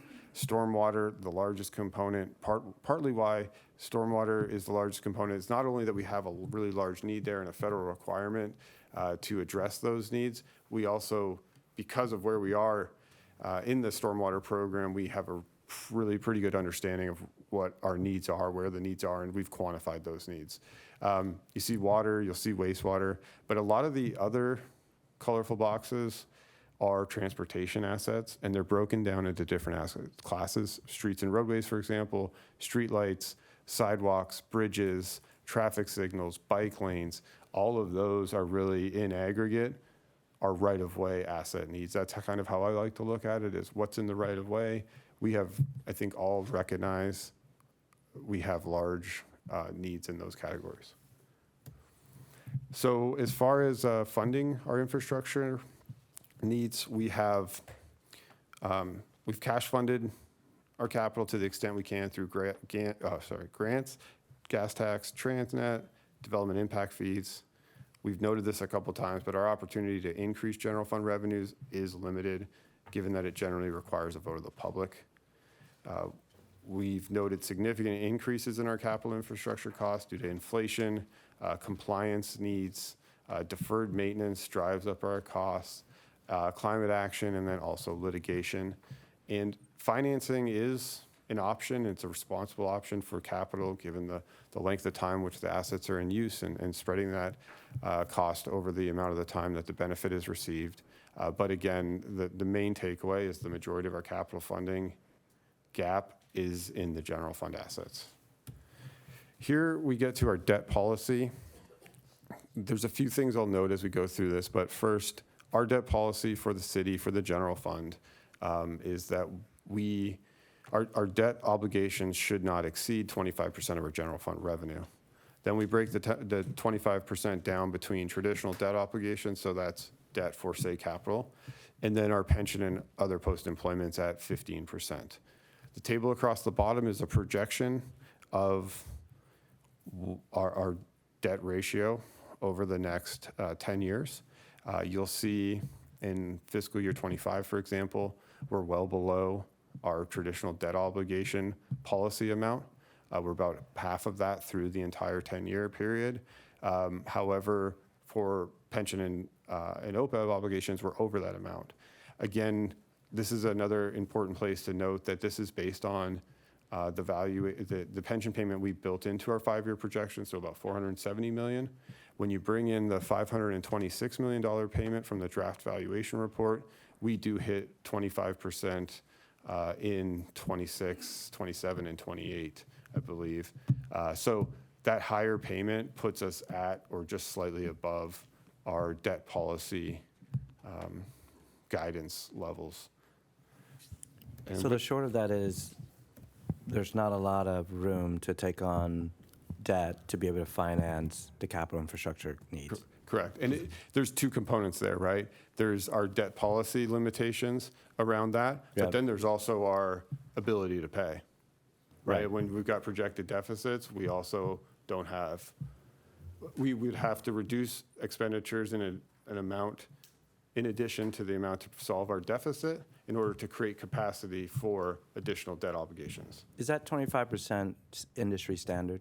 It's based on guidance from Government Finance Officers Association, our industry's professional associations. Thank you. Yep. So finally, probably for most of you, in conclusion, the pension contribution obviously represents a significant expenditure for the city each year. We are projecting a structural deficit in the general fund over the next 5 years. We anticipate rate increases for both water and wastewater to meet our operational and capital revenue requirements. There is an ability to finance some of the capital needs, although a significant gap remains, and to what we just discussed, we need to create capacity in our expenditures for additional debt. Ultimately, it's going to come down to prioritization and efficiency to provide the services that we need to provide. So thank you very much for the time. That was quite a bit longer than I think Rolando and I expected, but we really appreciate all the questions, appreciate the opportunity to be here, so thank you. So just to summarize my understanding, so you have about $140 million of structural deficit, right? Roughly, give or take, for the next 5 years. Yeah. $2 billion for capital infrastructure per year for the next 5 years, right? $10 billion. So on an annual basis, $140 million that you got to find either raise or close the gap on, and then $2 billion again to figure out how to. Yeah. Okay. And so I think a lot of questions have been around the structural budget deficit and what the city's trying to do to right size itself, just from a prudent financial standpoint, beyond sort of the actuarial the pension obligation. I think there's much greater questions around sort of prudency around planning, and I'm not quite hearing how that's being approached. I see, increase in sales tax perhaps, reducing headcounts, but from a long-term basis, like help me get some comfort around what's being put in place. So it really starts with getting back to core services is absent new revenue, some of the other things, right, to really mitigate that deficit, that structural deficit. You came out at 140, and that's probably a reasonable estimate. Reducing some of those non-essential services will likely be the path that we will need to go down in order to get ourselves to a place where we're structurally balanced. That means reducing employee count, and likely in a pretty significant Can you fashion. get more granular to what that means, non-essential? So I would, so there's obviously there's a lot of folks in our organization that have input in determining what is essential and not essential, right? But I think we could all agree our essential services are police, fire, right-of-way assets, transportation, stormwater, right? Those are your really essential assets. There's other things in the general fund that are not essential, and those will probably have to be the areas where there's going to have to be some really tough discussions, tough decisions on what services of those should continue and which of those services need to be reduced in order to allow capacity for those truly essential services in the general fund to be properly funded to drive improvement in the capital infrastructure. It'll be we like have. parks, the arts, childcare, Libraries. sort of quality of life stuff. Quality of life stuff, and yeah. General fund is it's over $2 billion, right? So again, there's a lot of constituencies for the city. There's a lot of, it's just very complex, right? It'll be a protracted conversation, but those will unfortunately need to be the conversations that will need to be had to drive the city's general fund to a place where it is financially sound. Just to tag along on that, Mr. Shearson spoke earlier about the implications of potential sales tax in the future, or even wastewater. I think Mr. Shearson said too, how that's potentially adding to the budget line. I didn't see anything in your presentation as to how that affects your future deficits. A sales tax increase? No, that's the water money coming in, like, and then I'm also having a difficult correlation. I'm the dumb one on the panel here, so you got to help me out here. So Chris was talking about how water rates will increase as costs increase, but I also see on the diagram that stormwater and water is a gigantic portion of what you guys are calculating. Where's the nexus there and the responsibility of the city? So I think the first thing in responding to that is our water and wastewater are accounted for completely separate from all of the other assets we've talked about. And stormwater, not to create confusion, but stormwater is a general fund expense separate from water and from wastewater. So stormwater is in the general fund, and we've got pretty large capital needs there, but it's completely separate from water and wastewater. So with water and wastewater, we have the Pure Water program. It's kind of a really large capital program. That's going to drive expenditure increases there, but those will be segregated from the general fund. How does the 80 million, I think someone said, the Prop B trash collection? So that will have, it'll have a net impact of basically improving the general fund's position, probably by about $80 million. It'll be, from an accounting perspective, we'll be creating a separate enterprise fund, so it'll be removing expenditures from the general fund. But I think for simplicity, the net result is an improvement in the bottom line for the general fund by about $80 million. So I think there was a recent article that was like 150 million a year, right? So it starts off at 80. So how does that progress? So at this point where we are, we're starting the cost of service study process to truly identify what the cost is for providing trash service. And while we're just starting that, our initial estimate's about $80 million a year. So I'm not sure where the 150 came from, but Is it going forward? over time it'll grow, right? But what we expect full cost recovery for trash services in that neighborhood of $80 million a year. Matt? If I may, what was the budget surplus or deficit for last year offhand? Were we running a deficit or running a surplus? We were still relying on federal relief dollars to close that budget gap. So I believe, if I remember correctly, about $150 million of the general fund was funded with federal relief dollars. Now, revenues continue to recover and grow, so that gap continues to shrink. So now the deficit we see, now there are other costs that are also coming online, right? So for example, with homelessness, as we've used some of those one-time grants from the state, the general fund needs to pick up more of the tab on that, and there are similar expenditures as well. What I'm trying to see if you can share with us is a context of, while it's very important to look forward, a little understanding of how do we get here, where we're looking down the barrel of a double barrel rifle, basically, from a budget perspective. And you've got the Prop B large situation of bringing people on board. You have these significant pay increases and the accompanying pension obligations that go along with it. So it isn't just giving people raises. It's also then comes upon the people here who are entrusted with overseeing, honoring the promises that are made under those things. But this is pretty serious, it strikes me. Absolutely. And so how did we get here seemingly so fast? Well, I don't think it happened quickly. There's been underinvestment in many areas. So we talk about our pension liability, but when you look at the maintenance of our capital infrastructure, for example, there's been a lot of deferred maintenance over the years. So that's catching up with us. We have inflationary pressures. The cost to repair a road has gone up by about 85% compared to 5 years ago.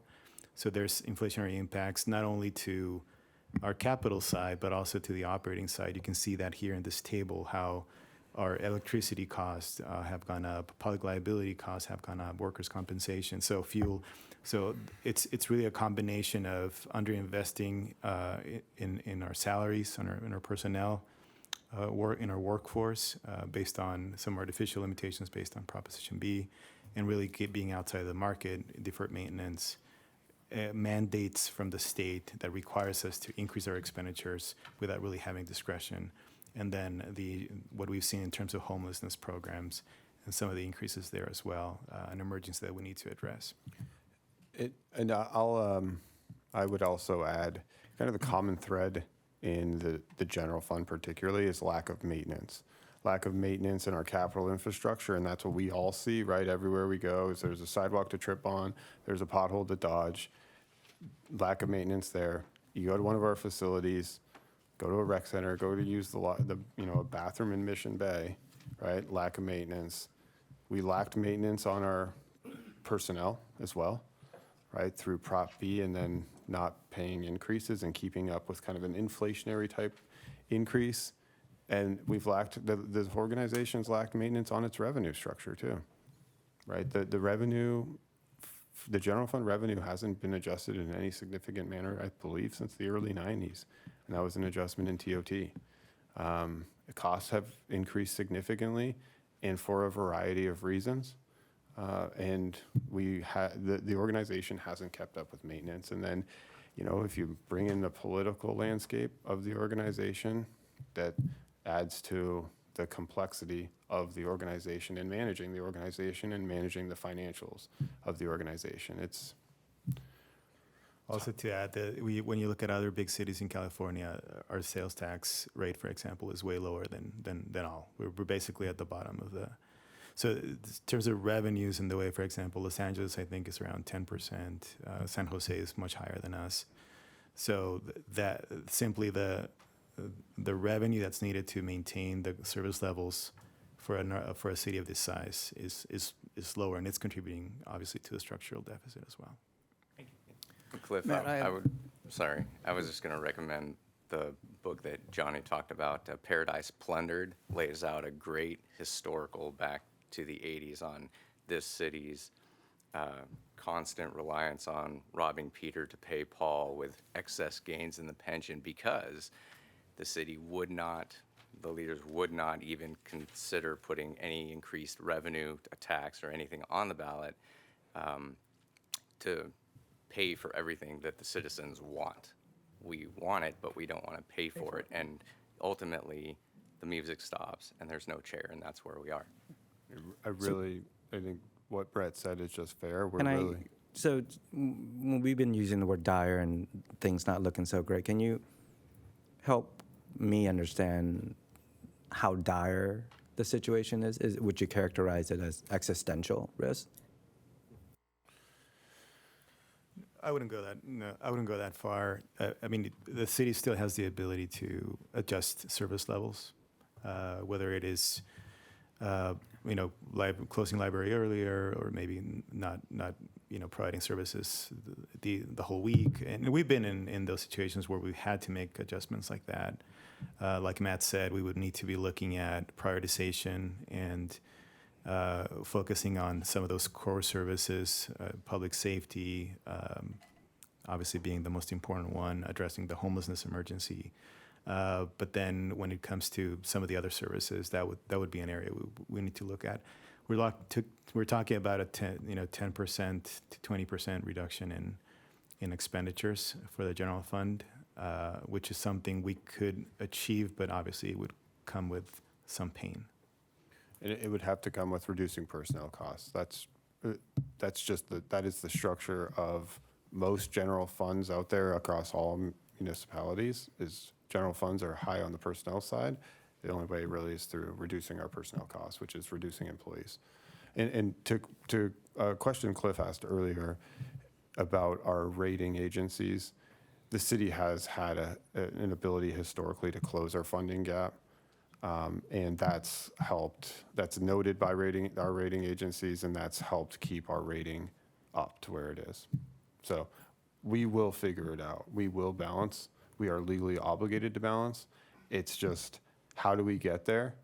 And what I think all of us and all of the residents of the city want to see for services, that's going to be key to all of this.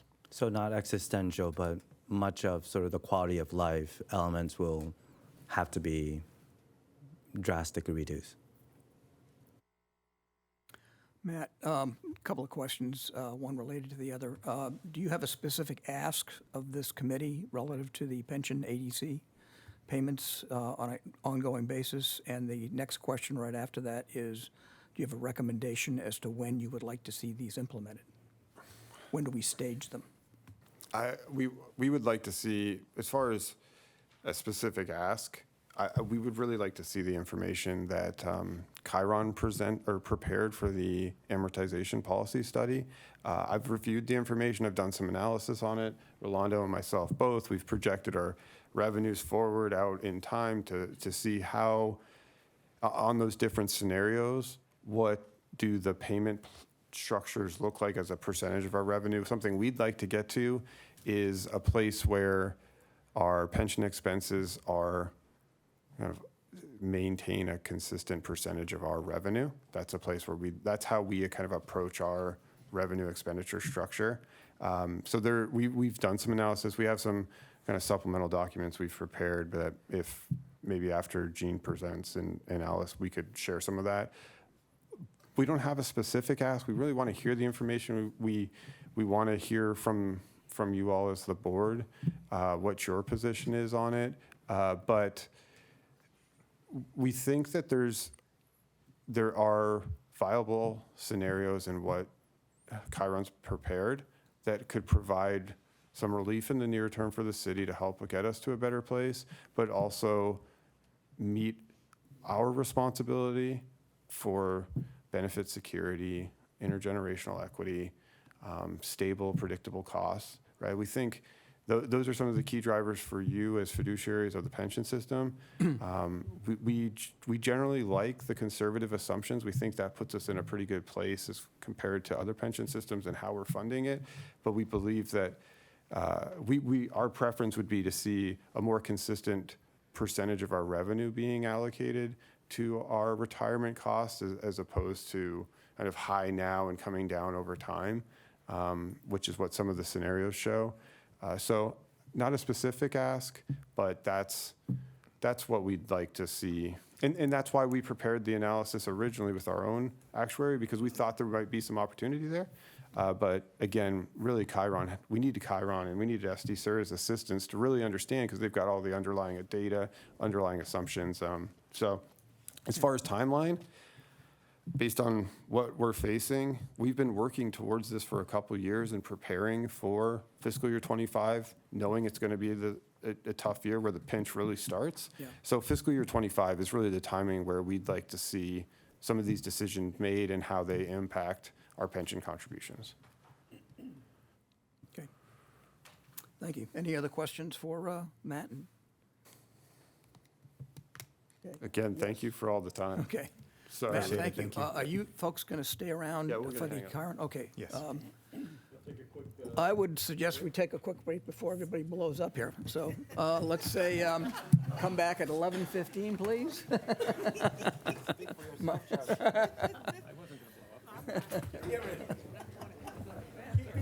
I know.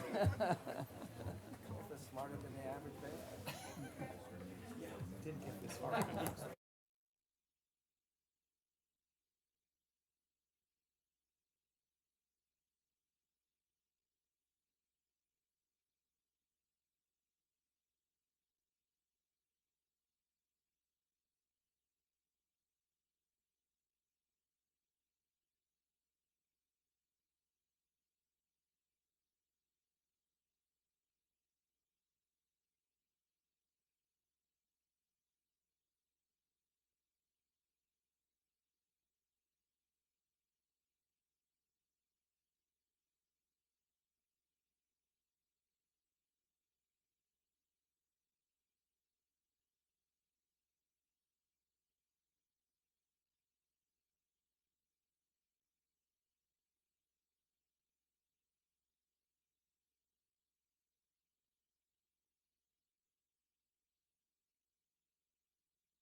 Okay, we all set? Good. Okay, let's move back into session here. Rosie, are we recording? All set? Yes, we are recording, Okay. Mr. President. I understand we do have one outside speaker that would like to ask a question. We'll take that after Marcel's. Actually, right before we start our voting process. So if you wish, Mr. President, I would be happy to just announce the speaker. Okay. And then we can start the voting process afterwards. So we'll Okay. have another presentation prior to that. Great, okay. Thank you very much. Marcel, is this your last speech? What was that? Okay. Oh, yeah, the back panel here just fell down on top of me. Can you? I'm going to make my swan song very exciting for all of you. Okay. While Joe figures out how to make that thing latch, I'll go ahead and start. So I am happy to be here talking to you about my favorite subject, actuarial science, on my very last board meeting and my last day at work. For many of you, this is a refresher. For some of you, it's going to be the first time that you're seeing this information.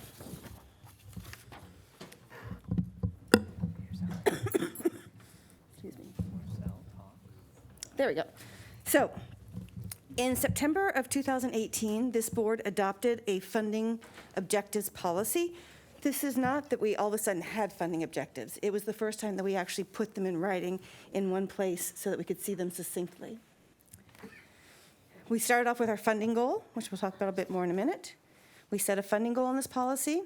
We identified 4 funding objectives in this policy, and then we identified what the tools are available to achieve those goals and objectives. The board decisions that are made based on this funding objectives policy are documented in the annual actuarial evaluations and in several of our board rules. And our funding objective policy specifically lists the board rules that are impacted. So, funding goal. Our funding goal is 100%. 100% is a great goal. Once you get there, it's very difficult to remain at 100%. Any change that happens from one year to the next is going to drop you below or above. So our goal is 100%, but knowing that if we can stay within a range of 90 to 110, then we feel like we've really met our goal and we're doing well.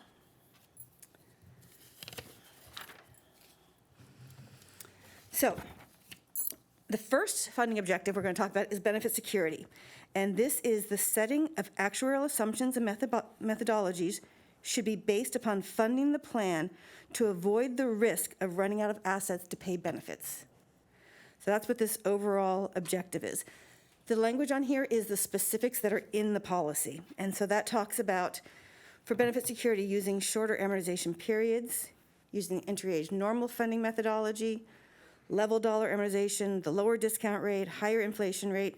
All of those things will have our plan sponsors paying more upfront to get us to 100% faster. The board's going to make the policy decisions independently from its stakeholder groups. And remember, California state law requires that your duty is to the participants and the beneficiaries, to the trust, and that takes precedent over any other duty. It also says specifically in our policy that our actuarial assumptions and methodology should be reviewed periodically. Before we adopted this policy, we had been reviewing our demographic assumptions about once every 5 years, but we had been reviewing the economic assumptions every year because of the situation that was going on with the economy, with Prop B, all the things that were going on. So we've been looking at that every single year. This policy now says that we will review that once every 3 years at least. We can always review it more. So if the board finds that they need to have a more frequent review, we can, but at a minimum, it'll be brought to you every 3 years. And that was what was brought to you in September by Chiron, just this last September. The funding targets must be set to ensure a high level of benefit security. That's that 90 to 110. That's a high level of benefit security. And the unfunded liability amortization methods need to avoid negative amortization, and that is in our policy. So the bias on this one is towards full funding. So these 4 funding objectives we're going to talk about, they work together, but they also work opposite each other. So for one funding objective, you're going to want to have longer amortization periods. For another one, you're going to want to have shorter amortization periods. So there's not a way to have it all be the same. You can't, they're not all going to be equal. You can't say it's 25% here, 25% here, 25% here, 25% here. Again, this first one, the benefit security, is where your focus is going to be. That's the most important one. That's where your fiduciary responsibilities lie. And when you look at some of the other funding objectives, to achieve those, you're going to have to come to a balance in what you need between the two. So the tools we have here is the entry age normal funding. And when Chiron joined us back in 2005, that was one of the first things they did, was change us to entry age normal funding method. A lower discount rate, we are at 6.5, and we are no longer the lowest in the state, but we are still one of the lowest ones. A higher inflation rate, and that was one of the recommendations you saw in your experience study, to bring that wage inflation rate from 3.05 to 3.25. And the level dollar amortization. So that is, think of that more like your mortgage. You're paying the same dollar amount every year on that balance. And then shorter amortization periods. And our amortization periods are kind of middle of the road towards the shorter periods. We have gains and losses are being amortized at 15 years.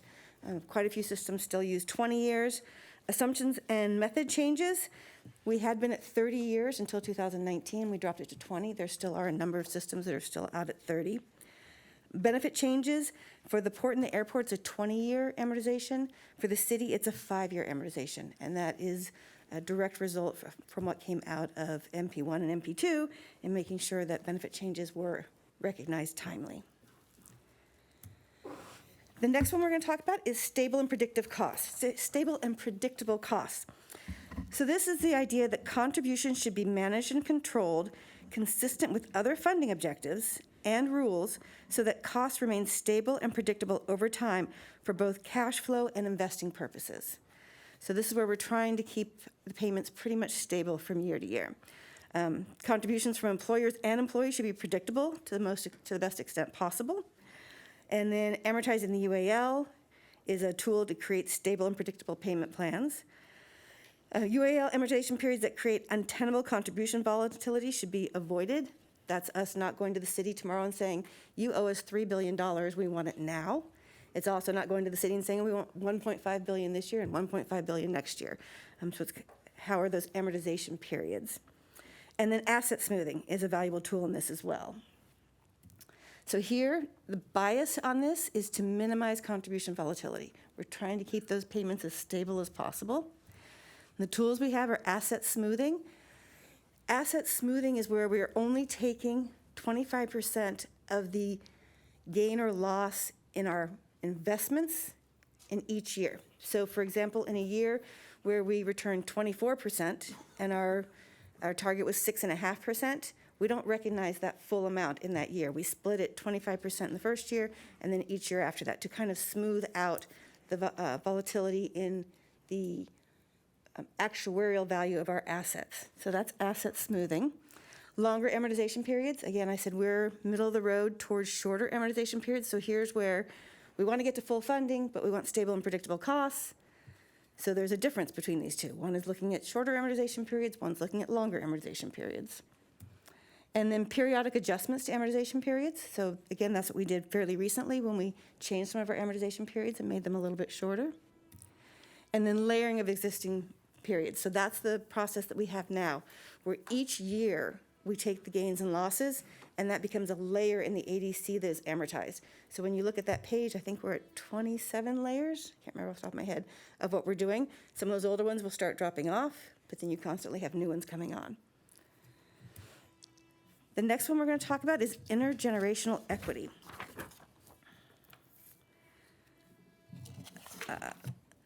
So this is the idea that the employee's pension should be funded by the generation of taxpayers that are receiving the employee's services. And so overall, the plan amortization period should approximate the active member's average years of service until retirement. So you may remember when we came to this board with the shortfall for Prop B, when Chiron gave their recommendation on how to amortize that shortfall, they looked at what was the active member's average years of service until retirement, and that's how they came up with the time period for that. And then payment of the normal cost as part of the annual contribution is also an element of intergenerational equity. So that is the idea that we're paying the normal cost every year. So this is benefits funded as services are rendered. Again, now here we're back to shorter amortization periods. So remember, benefit security, shorter amortization periods. Stable and predictable costs, longer amortization periods. Intergenerational equity, shorter amortization periods. And this is also where we're looking at consistent payment of the normal cost. As a reminder, the normal cost is what the cost is for the year of service that you are receiving from that member, and what the cost of the pension is for that 1 year of service. And that is split between the employer and the employee with our plan sponsors. And I can say our plan sponsors have consistently paid the normal cost. That's different than the ADC.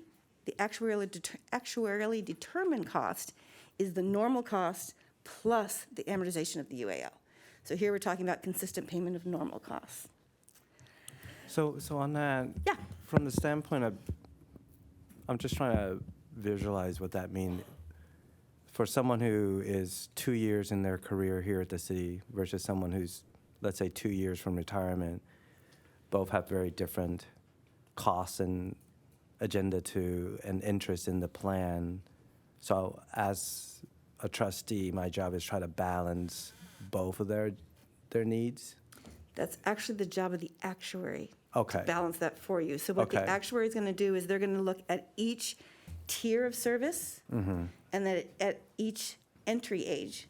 So for me, example, even though I took a break, so my entry age is 36, and I'm in the general 2009 plan. So my contributions and my normal cost is calculated based on that. I'm not 36 anymore.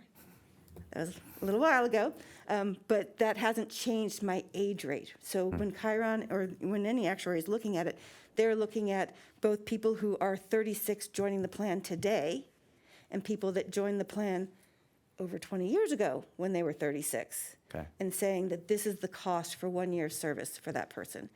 And that's the best explanation I can give, and you want to go deeper, then No, that's a good fine. question for Gene and if- Alice. If that's being picked up already in the actual in the actuarial recommendations, It is. then from the standpoint of being a trustee, I'm just trying to understand how this balances with the other objectives, but I'm sure that we'll get to that, or, Well, this is just, you want to make sure that you are paying the projected cost of what that 1 year of service is going to be each year. So like you said, for someone who's only 2 years in, there's lots of things that can happen. They can stay till retirement, they can leave after their 3rd year, they could become disabled. There's lots of things that could happen, and those are all the factors that the actuaries take into consideration to get to that normal cost. And as a trustee, your concern is to make sure that the plan sponsors and the employees or the members of the system are paying that normal cost every year. And then the fourth one that we want to talk about is cost sustainability. And this is looking at establishing a funding model providing employers the ability to pay their actuarially determined contribution, their ADC, through various economic cycles. And so this one, we're trying to reduce the volatility of plan sponsor contributions, but this isn't the same thing as we were talking about earlier with stable and predictable costs. Remember, stable and predictable costs, we're looking at contribution volatility, and we're looking at it from a cash flow perspective, from an investing perspective, and also from a plan sponsor perspective.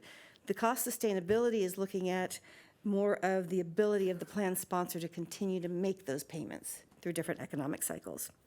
And one of the key things on this one, on that first bullet, is economic and non-economic assumptions should be evaluated with a view toward long-term trends based on historic actual experience and estimated future experience while avoiding a bias to current conditions. So one example I would give there that was a topic of conversation was during the COVID years. So there was an increase in deaths during the COVID years. We actually didn't really see that here in our system, but I know that it was out there. So would you want to change your mortality assumptions because of what you saw in the 3 years of COVID?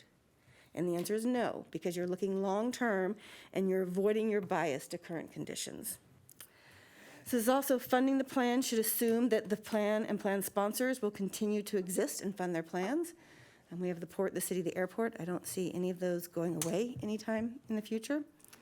And then stress testing with stochastic modeling, which is part of what you see in the valuation that you get from Chiron.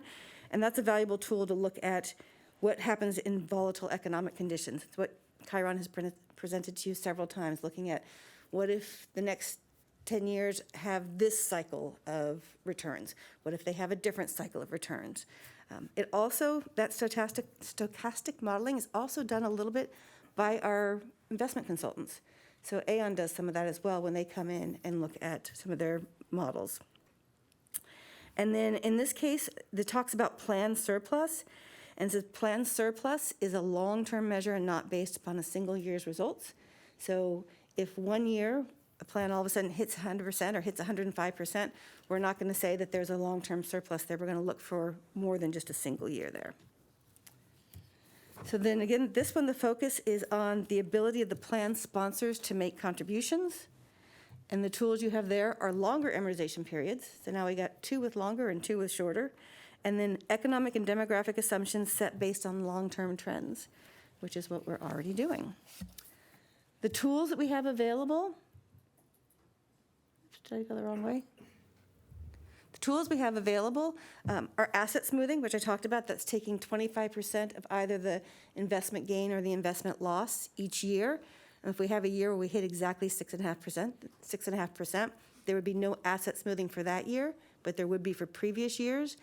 It's why when you look at the valuation this year, we're still carrying forward the gains from 2 years ago. So even though the last 2 years we didn't hit our assumption, the year before that, we hit much larger than that, and those gains are still outweighing the losses right now when we look on a go-forward basis. We're also looking at the economic and demographic assumptions. Again, we talked about that. That is looking at all of those at least every 3 years. The last time you looked at those was September of 2023. And as a reminder, the economic ones are our discount rate at 6.5%, price inflation at 3%, wage inflation at 3.25%, and then the COLA at 2%. Remember, that's one of the big changes that was made in that September presentation, was changing that COLA assumption from 1.9 to 2%. And then the demographic ones you're looking at: mortality, retirement, termination, disability, salary merit increases, and some other miscellaneous. Then to actually do this, we've got the actuarial methods that help us. How do we meet these 4 funding objectives? And that is in the amortization of experience gains and losses. We don't every year just say, okay, here's everything that happened last year, and go to our plan sponsors and say either you owe us a whole lot of money, or we're going to say that you don't owe us anything at all this year because you had experience losses that year, experience losses or experience gains that year. It's also the amortization of changes to assumptions and methodologies, which we've talked about, and then the funding methods that we've talked about. I know I went through that very fast, but it's been a long morning already, so happy to answer any questions you may have. Marcel, could you maybe invite up fiduciary counsel to say a few words? Sure, I would love to do that. So we have with us today our fiduciary counsel. So we've got Harvey Liederman and Maytak. Thank you, Maytak. That's okay. So Maytak Chin, and so I'll bring them up. I usually go by Maytak. There's only one Maytak, so last name is less important. Thank you, everyone. It's good to see everyone. Since last September, I did want to set the table with a few fiduciary and legal principles before we hear from our actuary, Chiron, on the actuarial materials today. This board as trustees sits as a very unique position. You are fiduciaries of a public pension fund with very unique fiduciary duties prescribed in the California Constitution. Those fiduciary duties, when reviewing actuarial issues, 2 of them get triggered. The twin duties, I like to call them the twin duties because they often appear together. It's the duty of loyalty and the duty of prudence. Those are the 2 fiduciary duties that get triggered most of the time when you're reviewing actuarial issues. Now, just as a refresher here, the duty of loyalty is your highest duty. As Marcel mentioned, it takes precedent over all other fiduciary duties.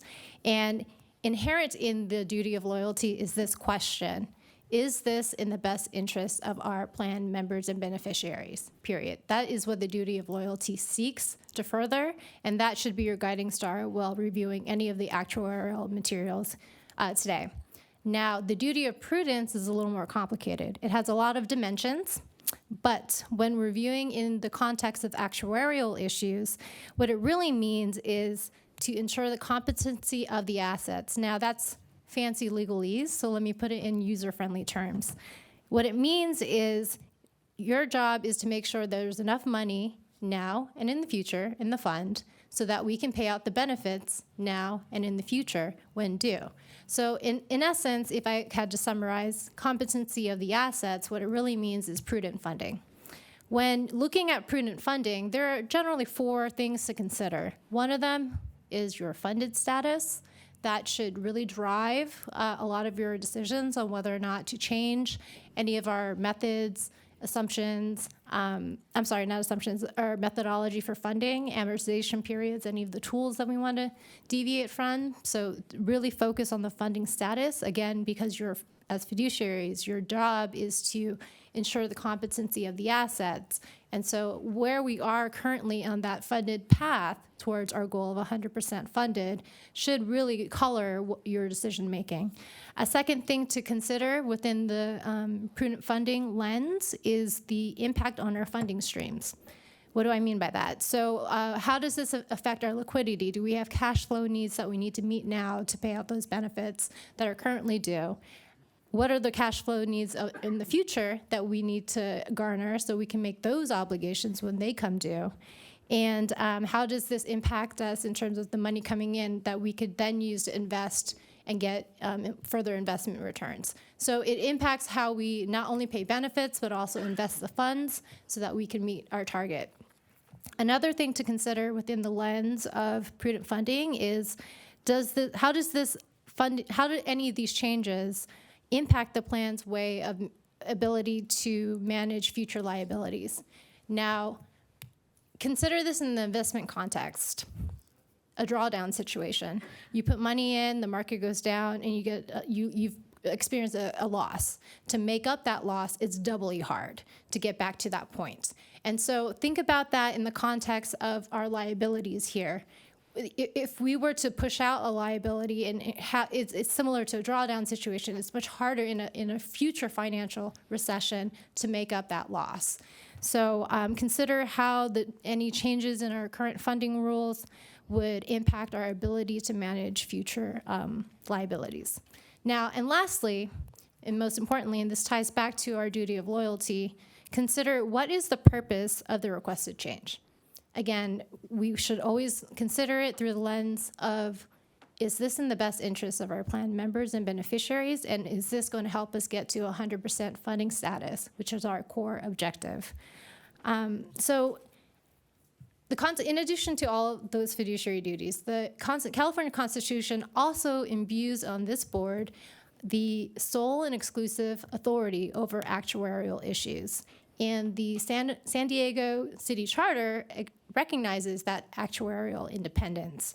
Specifically, City Charter Article 9, Section 143, strictly prohibits the city and the boards from entering into a multi-year agreement to delay full funding and requires the board to evaluate the city's contributions on an annual basis and prohibits the city and the boards from deviating from that process unless, there's one caveat, unless there is a court-approved settlement agreement. And so those are the confines within both the city charter and the Constitution that kind of set the background for this board. Well, in addition to these hard and fast rules in the Constitution and the charter, this board, as a matter of good governance, adopted the funding objective policy, which Marcel went through in great detail.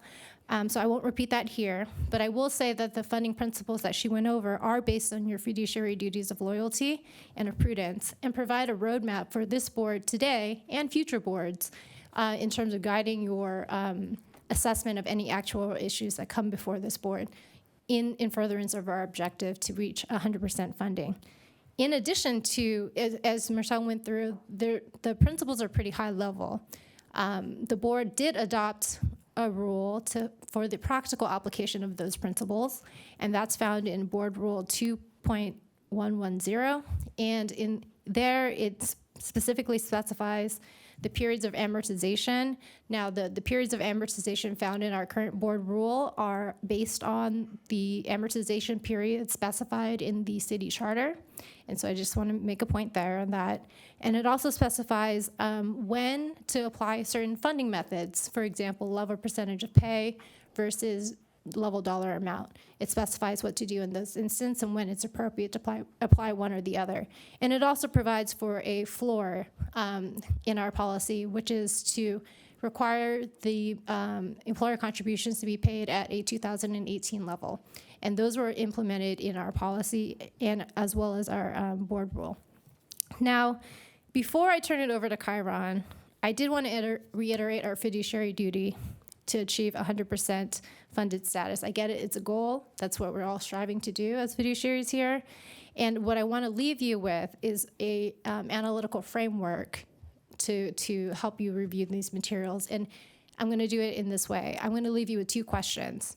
The first question to keep in mind when evaluating all the materials that we have before you today is this in the best interest of our members, plan members and beneficiaries, I'm sorry. And the second question I want to leave with you today is this actuarially sound so that we can meet our benefit obligations both now and in the future? And so those are the 2 analytical framework questions I think we should keep in mind while we evaluate all the materials before you today. And with that, I'm going to go ahead and turn it over to Chiron or Marcel. Okay, thank you. We are gonna go ahead and turn it over to Chiron at Yes. this point. So I'd like to bring up Jean Kalwarski, Alice Alsberg, and Matt Wells from Chiron. Chiron has been our actuary since 2005. That may sound like a kind of, may ring a bell, that time frame. That was during MP1, MP2, kind of the aftermath of that. At that time, they were the only firm that would bid on our work. It was crazy. Fortunately, it worked out very well for us. Since then, we have put their work out to bid 3 times, and each time they have successfully won the contract again. They helped us navigate out of MP1 and MP2.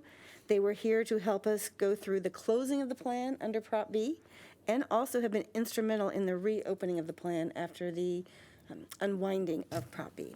So with that, I'm going to turn it over to Jean, Alice, and Matt. Thank you.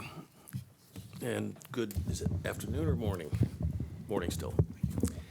We have 2 presentations here today. The first is presenting what we consider the draft results of the June 30th, 2023 actuarial evaluation.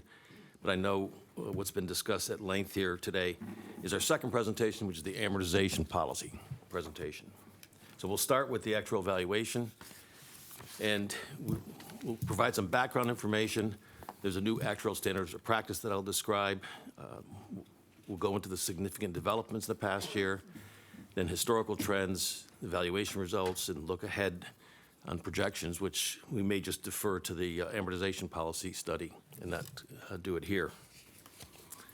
And we'll talk about member contribution rates that have changed.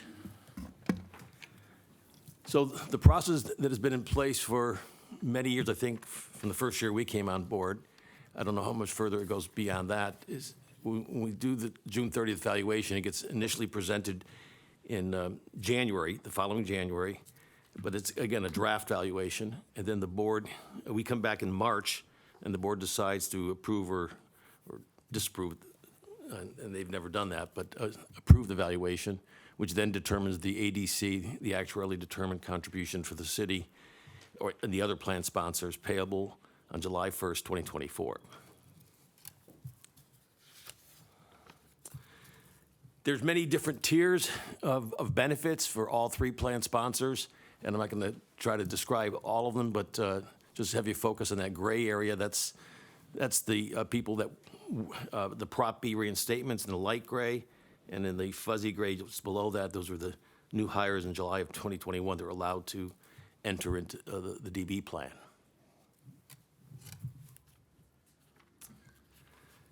Actuaries are bound by actuarial standards of practice. And a revised actuarial standard of practice, or ASOP, they call them, ASOP 4, has come out. And they've come out with a new term. It's called the low default risk obligation measure, LDROM. And the actual profession feels that it's important to demonstrate if the plan were to not take any investment risk whatsoever, how large would the liabilities be? And there's been a raging debate in the actuarial profession whether that number should be shown or not. In the private sector, it's always been shown. So we now are going to have to show it for the first time in this valuation. But one of the benefits of the number, the difference between that liability, which is higher, and the liability that we measure in the actual valuation report with the 6.5% discount rate, is the benefits you gain by asset diversification. So there's a positive view on it as well. There's other ASOP changes that have been implemented, but in large part, you've already been adhering to them. So significant developments, we had an experience study, we had no change to the discount rate. As I think Marcel mentioned earlier, we changed the wage inflation from 3.05 to 3.25, and then the COLA was changed from 1.9 to 2, because even if inflation were less than 2%, you have this COLA bank, which would restore it back to 2%. I'll turn it over to, oh, no, I have one more. And then with respect to the demographic assumptions, you see green font and red font. There were increases and decreases. Mortality slightly increased things, and there were some miscellaneous assumptions like spouse age differentials. And then we had some slight decreases, but we'll get into the details of the impact experience study in a later slide. And with the experience study, whenever assumptions are changed, we're required to look at the member contribution rates as well, because the members for the city and for the port and the airport PEPRA plans, their contributions are tied to the actuarial assumptions. So for the city, the rates follow the requirement from the city charter of substantially equal. So when those assumptions change, we reevaluate the member contribution rates for every plan tier, and those rates are calculated on an entry age basis. From the changes to the assumptions in the most recent experience study, the member contribution rates for the city have changed. For general members, that aggregate increase is going to be approximately 1.1% of pay. For police safety members, also 1.1% of pay. And for non-police safety members, that aggregate increase in their member contribution rates of 1.5% of pay. For the port and the airport, the PEPRA tiers specifically, and earlier this morning we heard the airport speaking about the PEPRA, the PEPRA tier.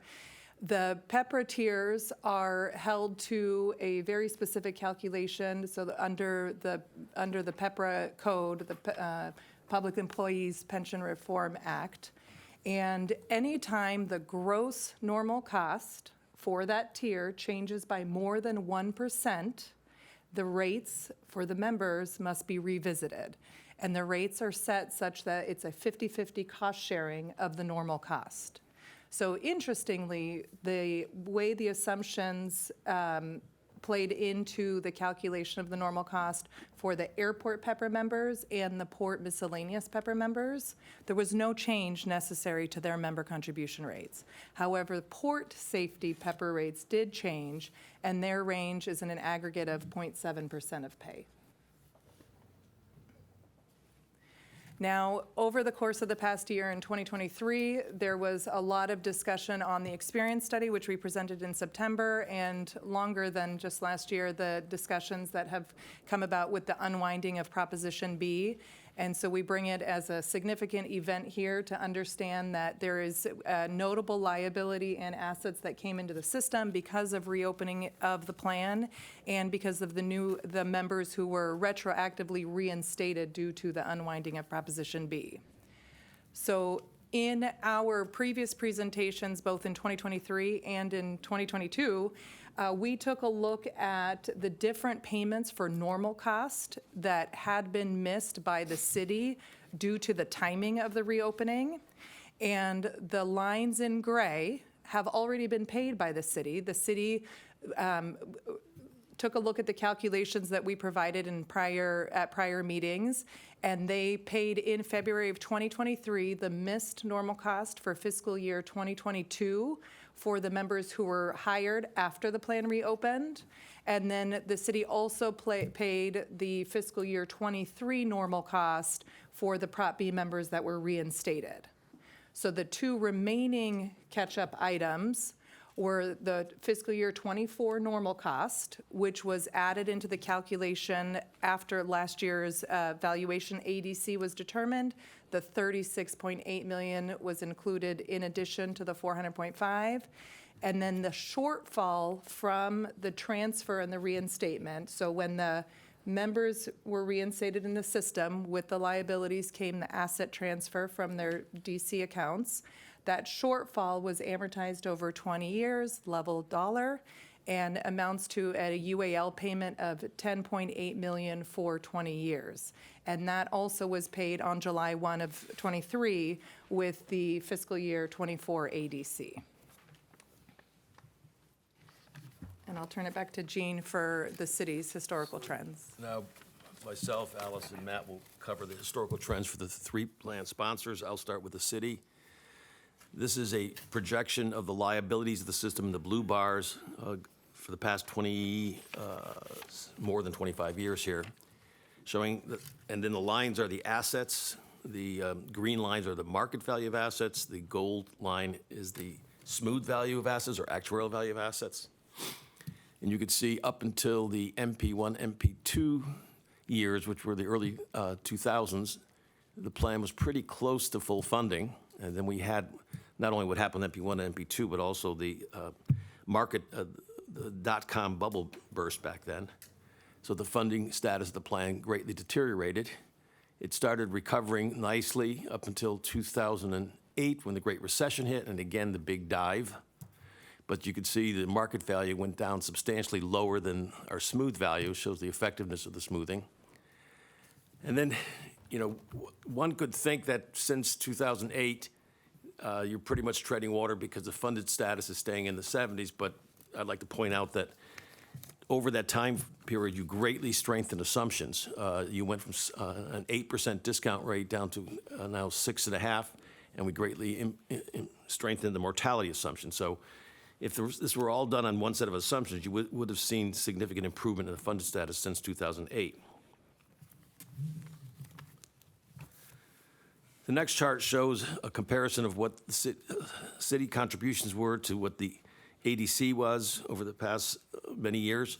I know back in the early years there was a litigation settlement that caused that first gold bar to increase above the cities, but in every year since then, except for one, the city has paid exactly what the ADC is. There's a little bump up a few years ago due to what Alice just described on Prop B. Then this is a history of gains and losses. Losses are below the zero line. Gains are above the zero line. The gold bars are investment gains and losses each year. The blue bars are liability gains and losses. You can see the investment gains and losses are larger than liability. And the liability losses were, in fact, very small up until recent years, and that's when some of the pay increases that city representatives talked about that were necessary resulted in those liability losses.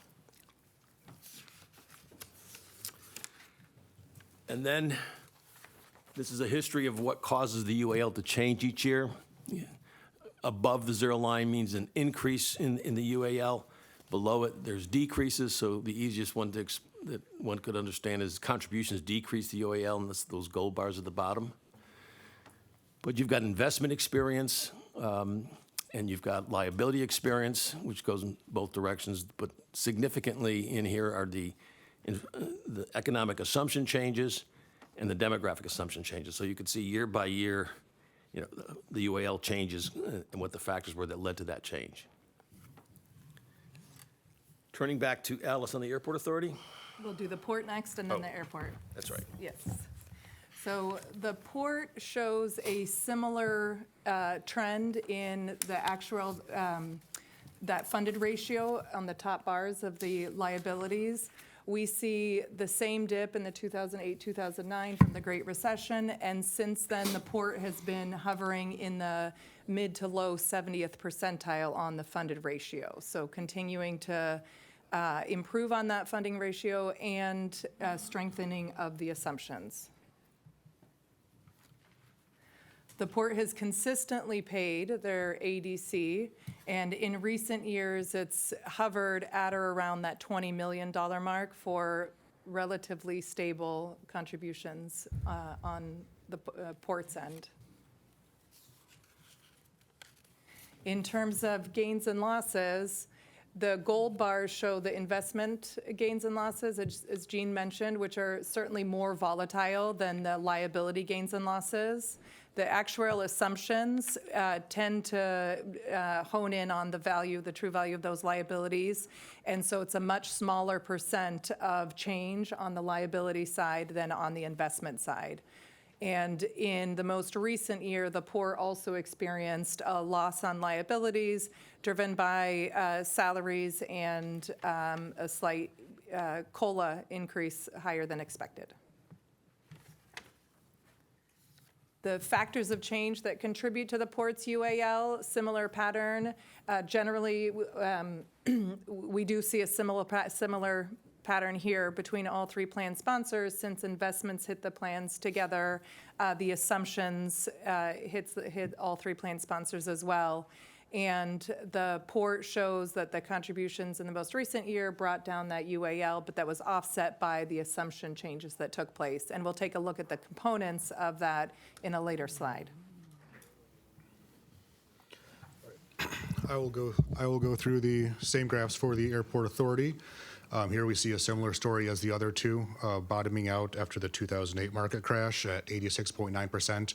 The Airport Authority has maintained a funded ratio since then of in the 90s, never going below 89%. And that's largely due to a board policy to make contributions in excess of the actuarially determined contribution to maintain a funded ratio of 95% with a minimum of 90%.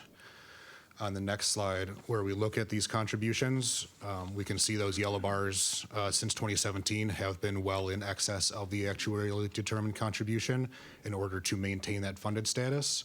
And the other thing on this slide is that we see more volatility in the blue bars, or the ADC, than for the other plan sponsors. And that's largely due to the Airport Authority's proximity to 100% funded. The UAL payment portion of the ADC can relatively vary much wildly than with the systems in the 70s. Here we have the historical gains and losses. We have a similar story with the investment gains and losses being more volatile than the liability losses and gains. Over the last 10 years, the liability gains and losses have been relatively minor, but we have seen losses the last 2 years, which are overwhelmingly due to salary increases above expectation. The final slide on historical trends for the airport are the factors contributing to UAL changes, broken out by source. The most significant increases in UAL have been due to the strengthening of the actuarial assumptions. These assumption changes have added $42 million to the UAL over this 15-year period, and the excess contributions that have been made over the ADC have reduced the UAL by $22 million. So now we get into the valuation results as of June 30th, 2023. And for the city, the unwinding of Prop B, which has been discussed at length here today. For the first time now, we will have the Prop B members in the valuation. And you also heard about pay increases the city granted. And this is listing for each of the groups what the pay increases have been.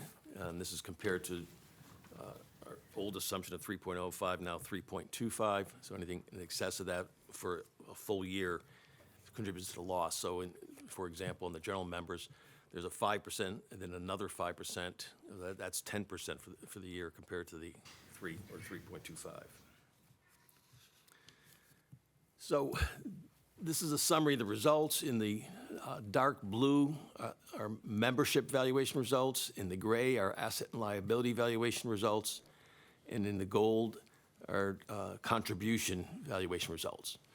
You can see the most significant thing in the dark blue is the number of actives and the payroll, dramatic increases. That's the Prop B people coming in. The average pay didn't go up that much, but certainly the numbers did. And for the retirees, the average benefit just increased by 2.2%.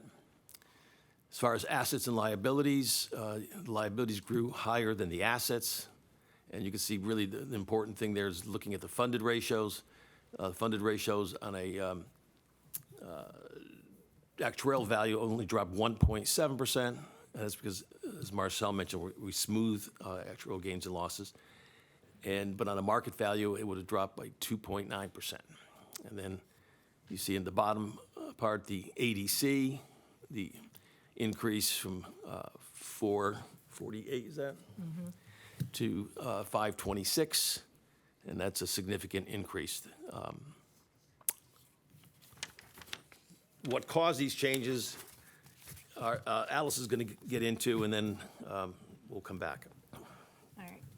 So here we're showing a table. Every column has a reconciliation from the 2022 valuation results to the 2023 preliminary valuation results. So we're seeing what elements change the actuarial liability, how the assets change, how that translates to a change in the UAL, and then where that comes into play on the ADC.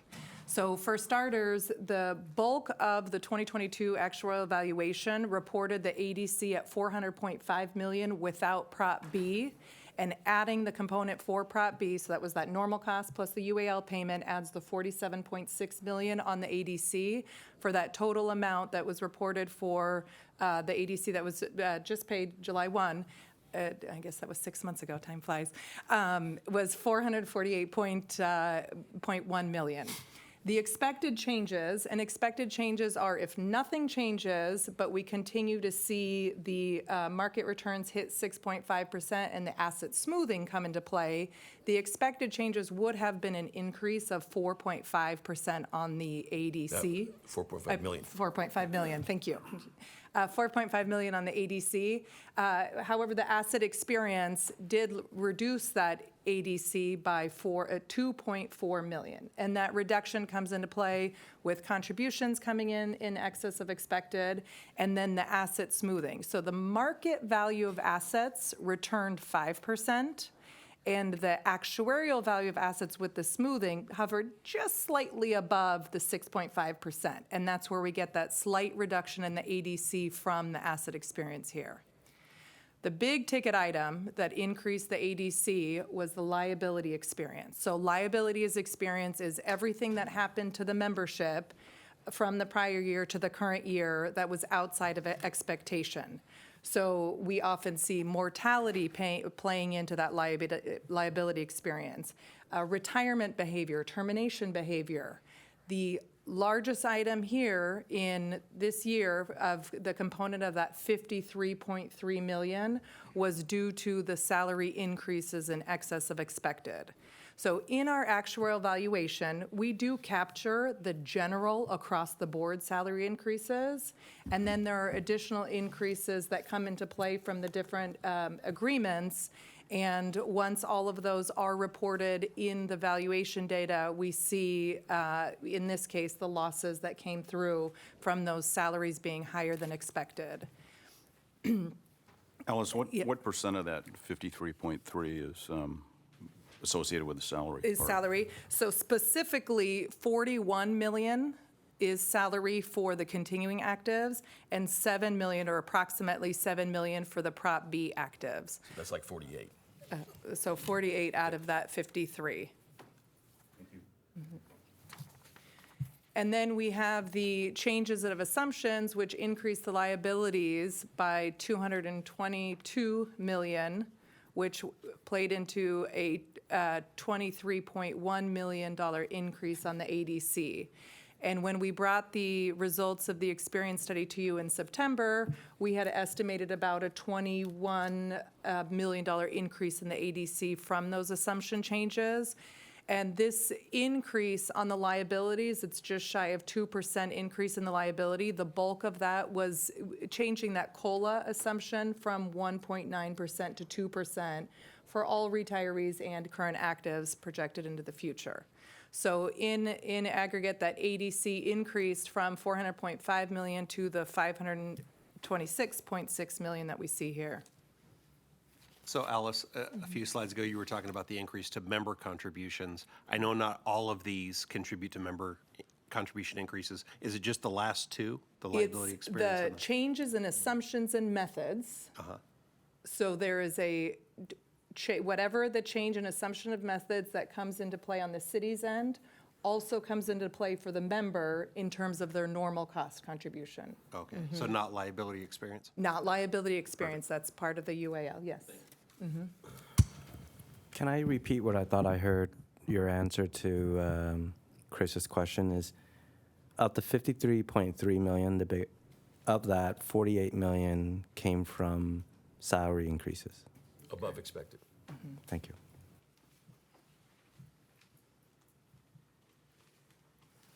Moving to the port's valuation results.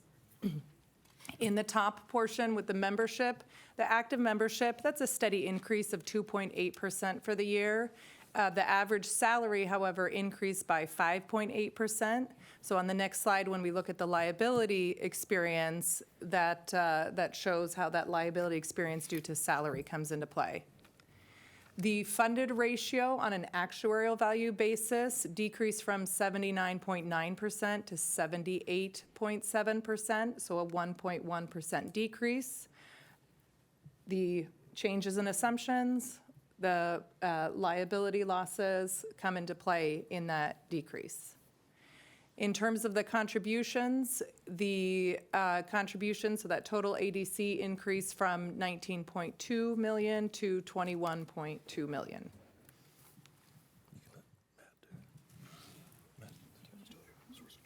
Do you want to go first? Okay.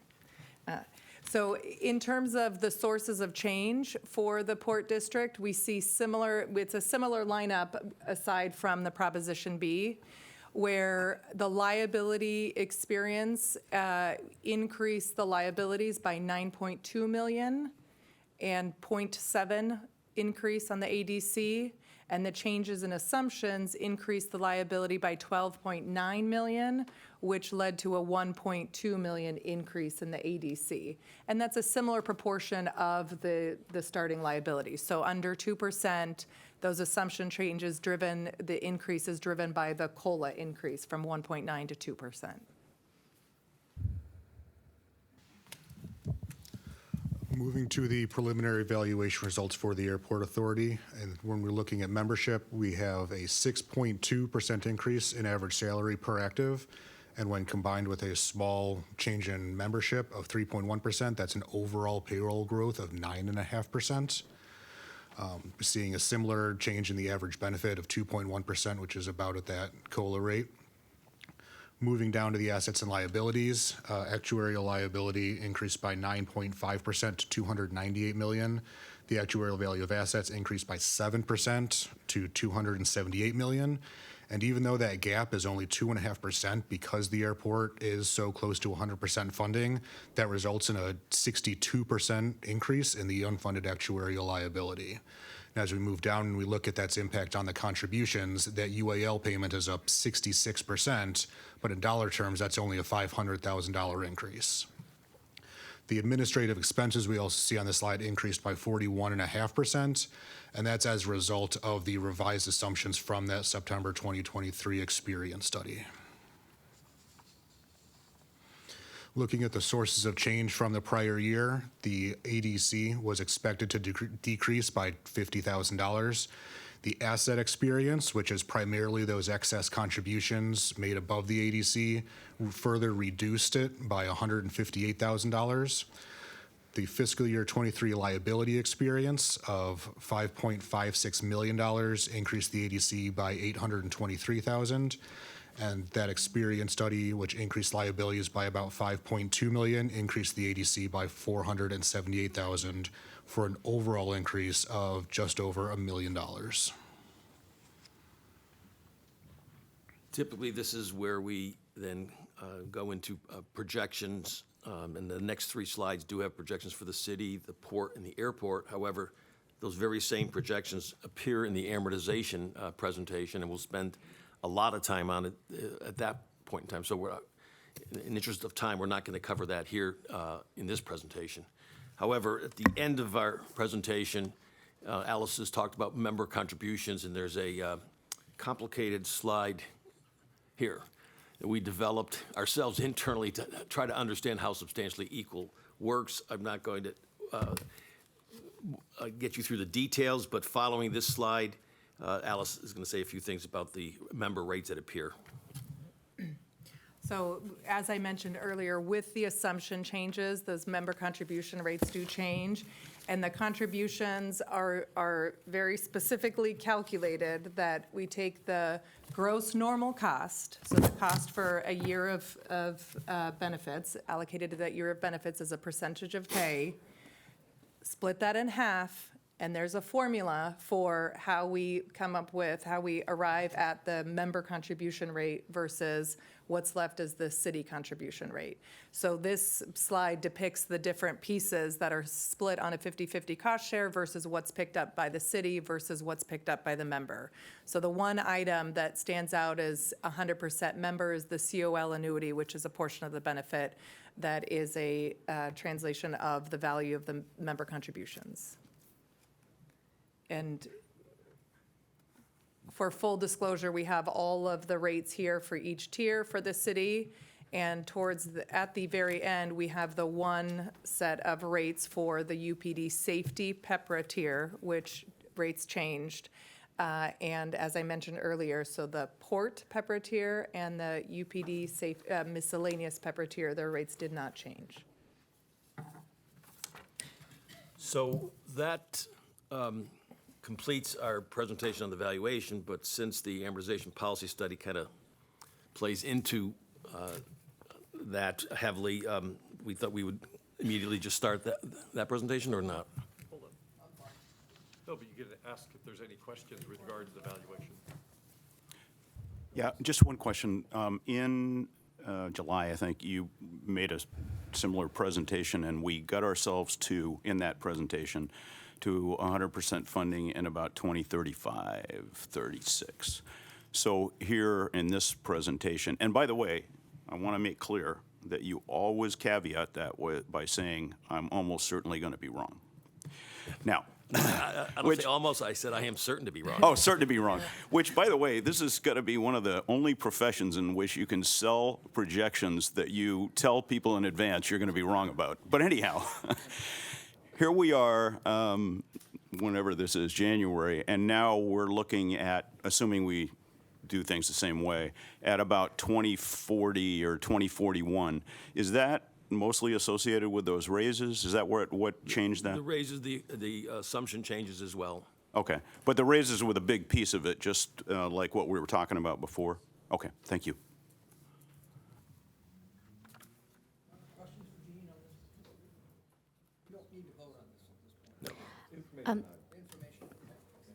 And Mr. President, if I may, before we proceed, if we could invite Mr. Paul Kruger to express his public comments before we proceed to the next presentation.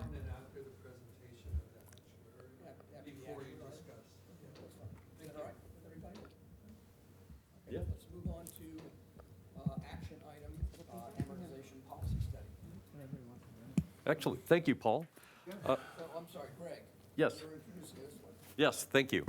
So just to do a little table setting, you may recall back in July, we invited the plan actuary to come in to talk about actuarial policy. So we had an actuarial policy discussion. It was an information item. And in there, the actuary talked about what is our current policy, and we've talked about it already today, so I won't rehash all those exact policies. But then they also provided what our projections were. And so they actually gave us a book of projections from about 2015 through 2022. And it was very interesting in how, as Chris just alluded to, Those projections are just based on the best information you have when you'd run the valuation, but after every valuation, those projections do change over time depending on what actual experience we have. The actuary then went forth and took those projections and ran them, or took our current 2022 valuation projection and ran it through a variety of different economic cycles. You know, what happens if we relive the nifty 50s or the high inflation, just the different economic cycles, and to see what stress testing that would do on the funding patterns. And we saw much varied funding patterns other than guessing we're going to get 6.5% into the future. And then to wrap up that conversation, the actuary talked about funding methodologies, and we looked at, do we need a glide path? This is the decision back from 2016, where we took the then existing cliff and smoothed it out over a number of years. And so there was some discussion from the board at previous meetings that they'd like to talk about, is now the time to talk about a glide path? And at the end of that discussion, it was determined that since the funding nexus was so far out into the future, out over a decade, that there was really no need to talk about a glide path at this point, even if the board wanted to do one.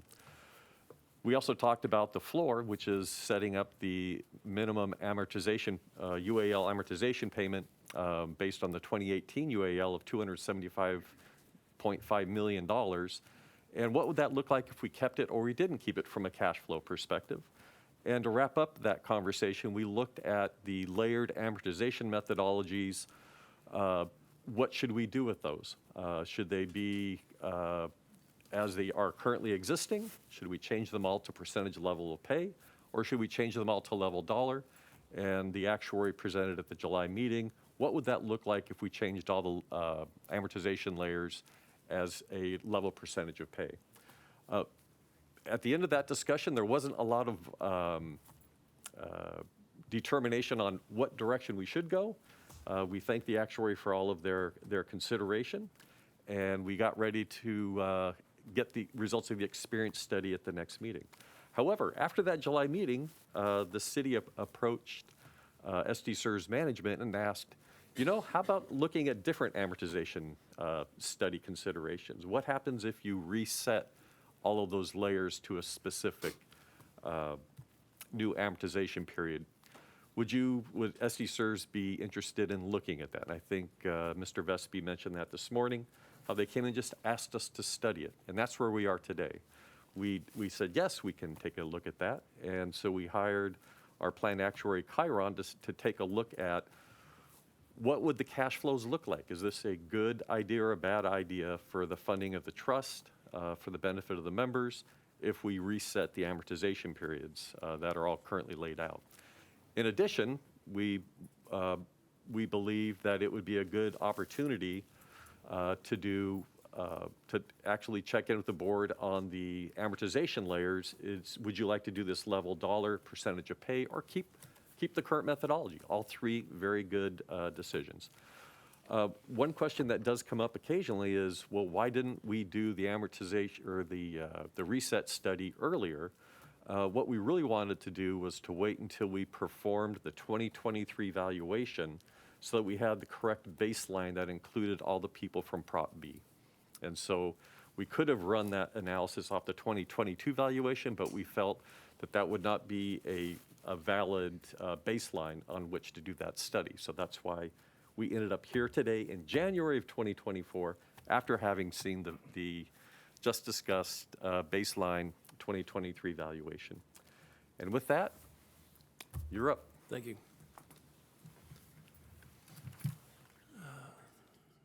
Next slide. Okay.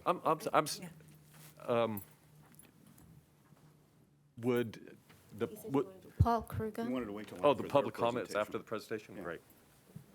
Well, could I speak after you go through the policy study before you? If The way they do it at the city. but Yeah, it's not if I could go. Yes, sir, I'm very glad, and we would love to give you your public comment, but I will say, as we go through this presentation, there's going to be a lot of board discussion. So it might be better if you give your comments now as opposed to the very end. Be glad to. Would you like to just Right there. Sure, right there.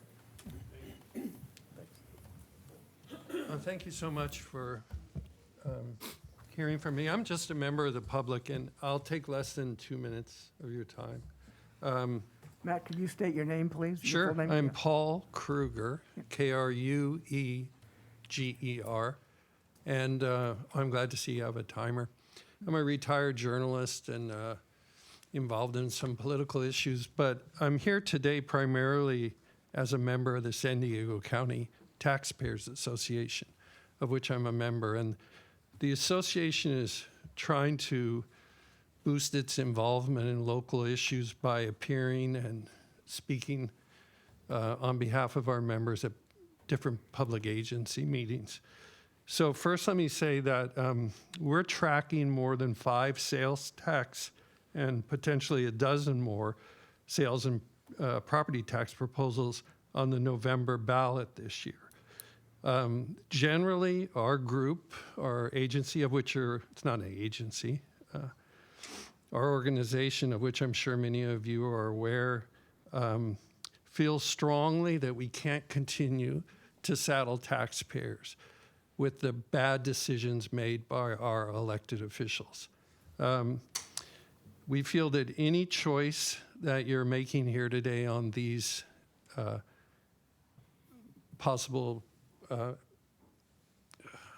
alternatives that you have is really just tinkering around the edges, and that you have to make it clear to the city of San Diego through your decision that it's not your role to bail out bad decision-making by city officials. Nothing, I think, is more to the point than the presentation you heard from the city's chief financial officer and his assistant about the dire financial situation the city and we as taxpayers are in because of lack of planning and a lack of backbone to confront the decisions that were made.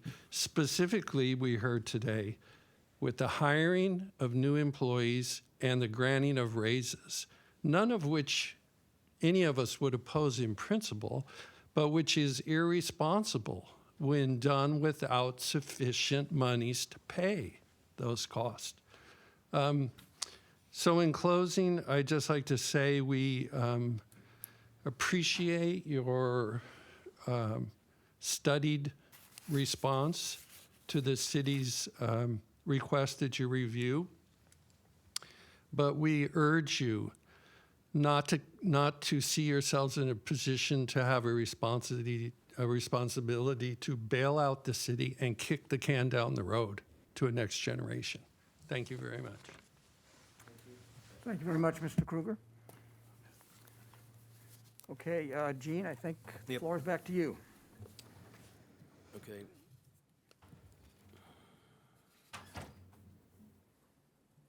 Next slide. So we're going to go over the current amortization policy very briefly because Marcel already went over that. Then we'll go over the study scope and we'll hit right into the results. I think Marcel had this in her presentation, so I'm not going to repeat it. She also had the funding objectives in her presentation, which is the next slide, and this is a graphic of it. Benefit security, cost stability, stable and predictable costs, and intergenerational equity. This is probably, we're going to probably go back or refer back to the slide when we go through all the different alternatives because those alternatives impact each of those bubbles differently. Marcel explained the current amortization policy. When you're underfunded, the 15-year period for experience gains and losses and the 20-year period for assumption of method changes, and there's no negative amortization. And overfunding, it's different over 30 years. And the city has a 5-year period for benefit changes, and Port and Airport have 20-year. Alice? So with that funding policy, the amortization policy specifically, there are 3 intricate details: the amortization layers and how those layers are amortized, whether it's level dollar or level percent of pay, the glide paths, and the UAL payment floor.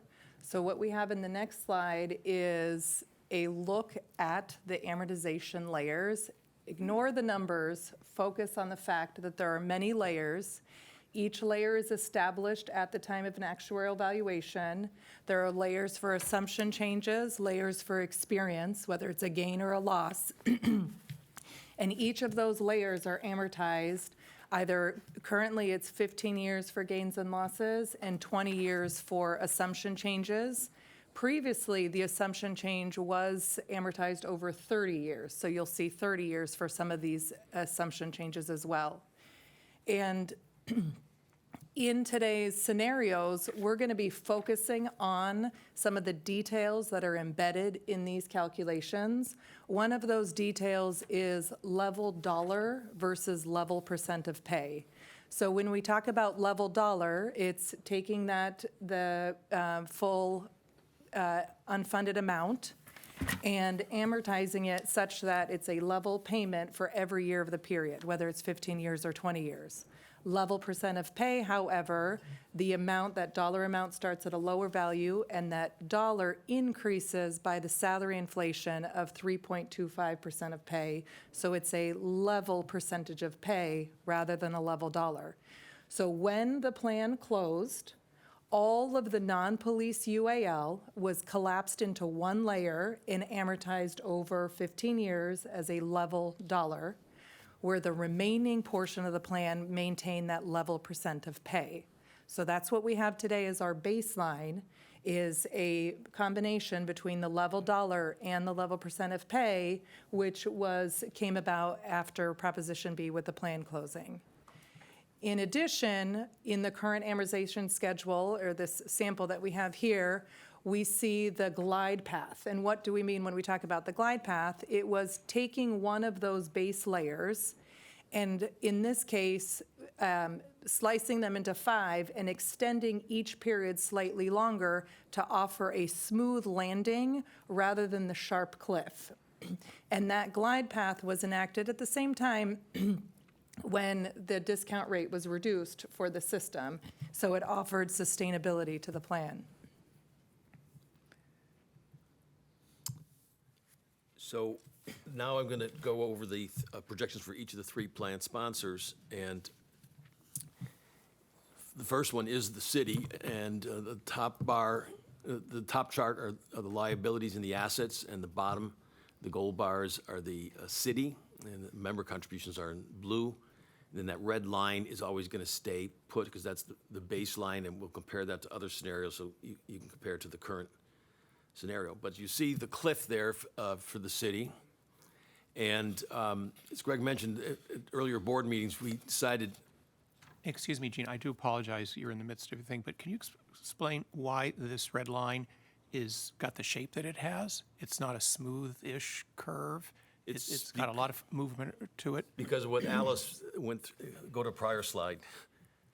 So all those different amortization layers have different periods. And some years you have a big gain, sometimes you have a small gain. So every year there's a different number, gets amortized over potentially a different period. Okay. And so you put it all together, you end up with the mismatch that you just saw. And I would like to add to that I maybe skipped over a little bit too quickly, is the UAL payment floor. So currently, the UAL payment is above the floor in the early years, but then starting in 2028, we see that steady increase. It's because the UAL payment floor is coming into play. Then once the plan reaches the full funding, that floor drops off, and we see the remaining bases play their course. Also, in this slide, push the button so you can see the cliff. Yeah. The cliff is caused by the floor, actually. And I want to give credit to Greg. Greg gave us the data visualization here. So without the floor, you wouldn't have the cliff. But what we advised the board at the last time we were looking at this issue was that we showed you periods of history where our projections were always wrong, making Chris's statement accurate. And so why deal with a cliff that's way out there when you know a lot of things are going to happen before then, and there's no need to. So that still is the case. But that's the city's projections, and I think the full funding going back was at 2040, right? 2040. Yep. Port, Can I just ask, well, just a quick comment on cliff, not this cliff. It's such an odd term for me because it's a negative term, but it's actually a positive event, right? Like, that's the point where we become fully funded and there's less need for city payments. So, but back to the floor, one, we're using 2018 number as the floor. So as I understand, that's a sort of an arbitrary, we could have used any number to be the floor, yeah, right? what happened was back then, the board was concerned that a future board, meaning you folks, They didn't trust us, right? would undermine the system. They're saying, we want to say that this current number in that given year becomes the floor. Right. But That's arbitrary. Yes, in theory, it could be a new number, and it could be a moving number, right? It could be a percentage of something or other. Yes. But there's nothing magical about that floor, right? Just so I understand. Correct. And then as I'm trying to visualize this, well, I'm trying to visualize where the floor kicks in. So you mentioned in 2018 is when the floor is sort of activated. I think So can Alice you said- help me understand that a bit Go ahead, Alice. Sure. visually? And actually, if you don't, I could skip to another slide that would visualize that question, if that's okay. So I would like to take us to scenario 2, and we will come back to the port and the airport because it's important to see their projections as well. I will just temporarily address your question by looking at scenario 2.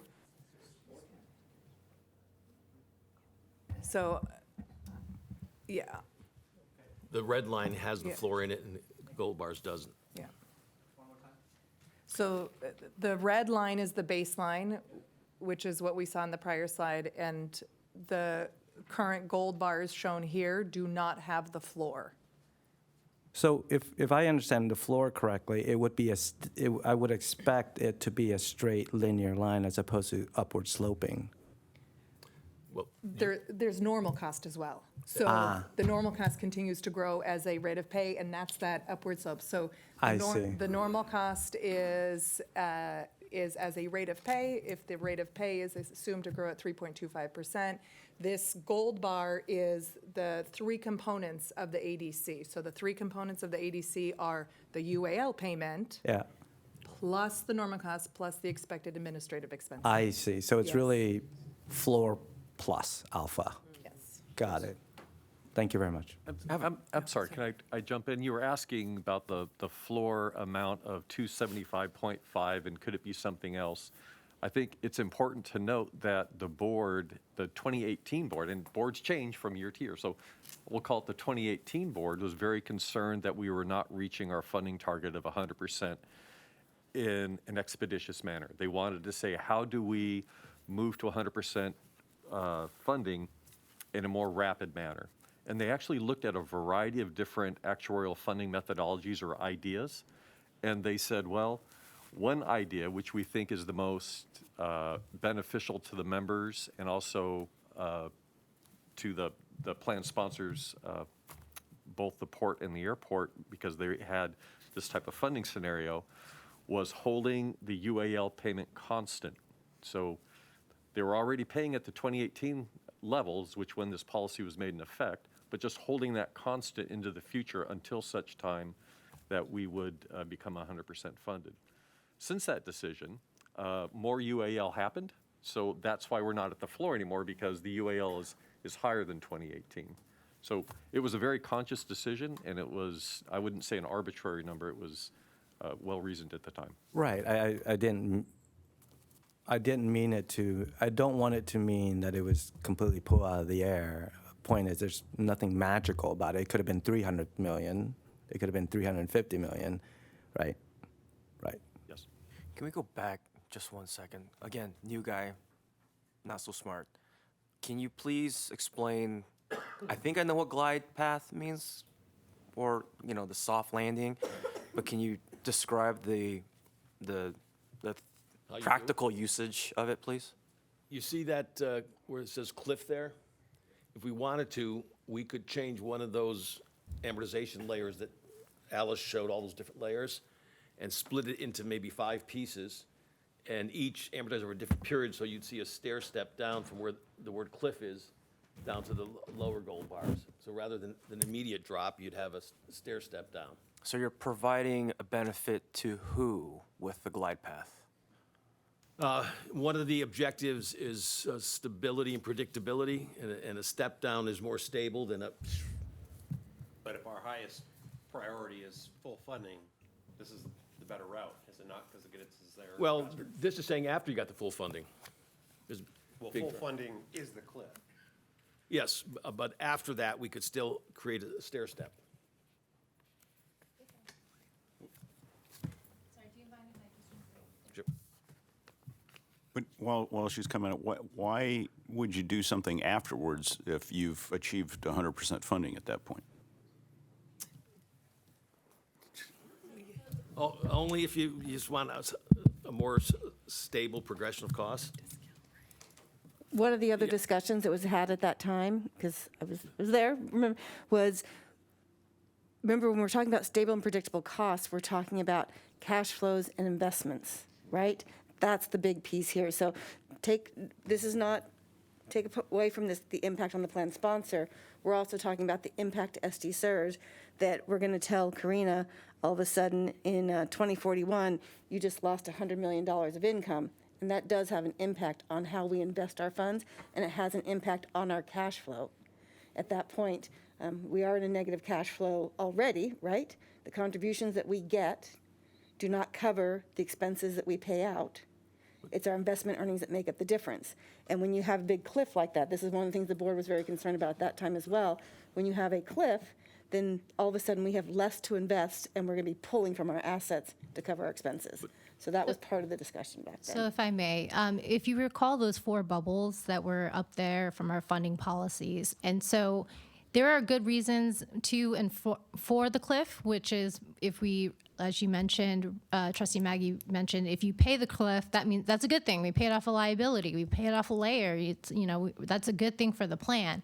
However, to Marcel's point, if we are having cash flow liquidity issues for the plan's operation, so for example, hypothetically, we had invested a lot of our money in illiquid assets with a long time horizon for the investments like VC, real estate, or whatever, and we cannot access that liquidity immediately. It's on our books, but we can't access that liquidity to pay out benefits, and we need a steady stream of contributions coming in to pay out the benefits as they were due for those particular years because of the cliff. Then that would be a reason, for example, in the best interest of the members, to say, okay, well, let's perhaps consider softening the cliff a little so we have the cash on hand to meet our obligations. But that's a hypothetical. That's a hypothetical, that correct. we believe, hopefully, Karina would bring to us at that time if that was the issue. Correct. And then, so that's the thing about the cliffs, and the board did push it off at the last meeting because it was premature. It's so far in the future. If we're having liquidity issues, quite frankly, that far in the future, we have bigger issues to deal with. But hypothetically, if we were faced in a situation like that, we would address the cliff in terms of like softening it so it's not so drastic. Gotcha. So down the road, the argument could be made that we Could need be. more of a glide path. Correct. But that's not what we're faced with That's not what we're today. facing today. No, and besides what she just said, the other thing we showed the last time we visited this, we showed projections from every decade in history, how it would impact whether there's a cliff or not, and we found out that the cliff never happened. Right. For the reason that you mentioned, because our assumptions are never going to be. Count on you being wrong. Right. And so finally, we think the cliff should be a non-issue here. Yeah, and Predictable also, I cash just want flow, to is make that a sure. good summary of that? Predictable cash flow for the pension? Yeah, so the board also has an asset liability study done approximately every 3 to 5 years, but generally about every 3 years, where we look at these flows of liabilities versus our anticipated cash flows to make sure that we're in line. We also take that opportunity to then leverage that to look at portfolio risk and how we invest the funds. And so I think it was 2 years ago, we actually did a study, a liquidity study, to see, we know that this cliff may be coming in the future. We're going to have a different, cash flow experience. Are there decisions we need to make today to be prepared for that in the future? And in talking with our investment experts, our general investment consultant, they say, yes, that is an issue, but it's still so far off in the future, there's nothing you need to do today. So this is on our radar that we're looking at, and we're keeping an eye on it. And if and when it becomes a reality, then we'll have plenty of time to react to it. Just seems that the future models have a lot of emphasis on glide path, and so I just wanted to have an understanding of that as well. So then the reallocation in 2039 of assets in the portfolio would mitigate that. But then I think I got it. Thanks. Okay, so that's the city's projection. The Unified Port District similarly has the cliff issue, although they don't have the floor issue. Oh, they do have a floor, that's right. They do have the floor. They also have a floor. And the Airport Authority does not have a floor because they have their own funding policy, a very strict funding policy. They're, much better funded than the other plan sponsors. So, what slide are we on now? No cliff. Next slide. So the study scope is to come up with, compare 8 options.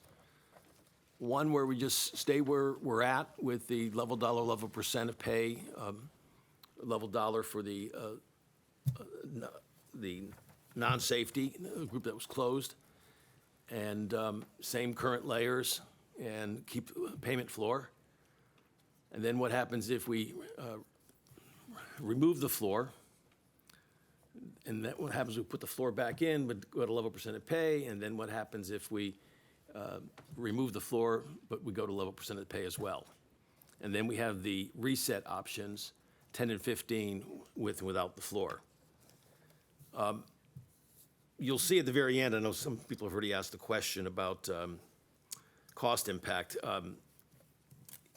The payment patterns for the all 8 options, the present value of the payments under all 8 options equal the same number. So the difference is 0 if you did in present values, because you're amortizing an unfunded liability of $3+ billion, just paying it off in different patterns. If you had a house mortgage and you were paying it off over 10 years, but you wanted to extend it to 20 years, the mortgage company would give you a new series of payments, but the value of those payments would be the same as the 10 years, just would be lower payments.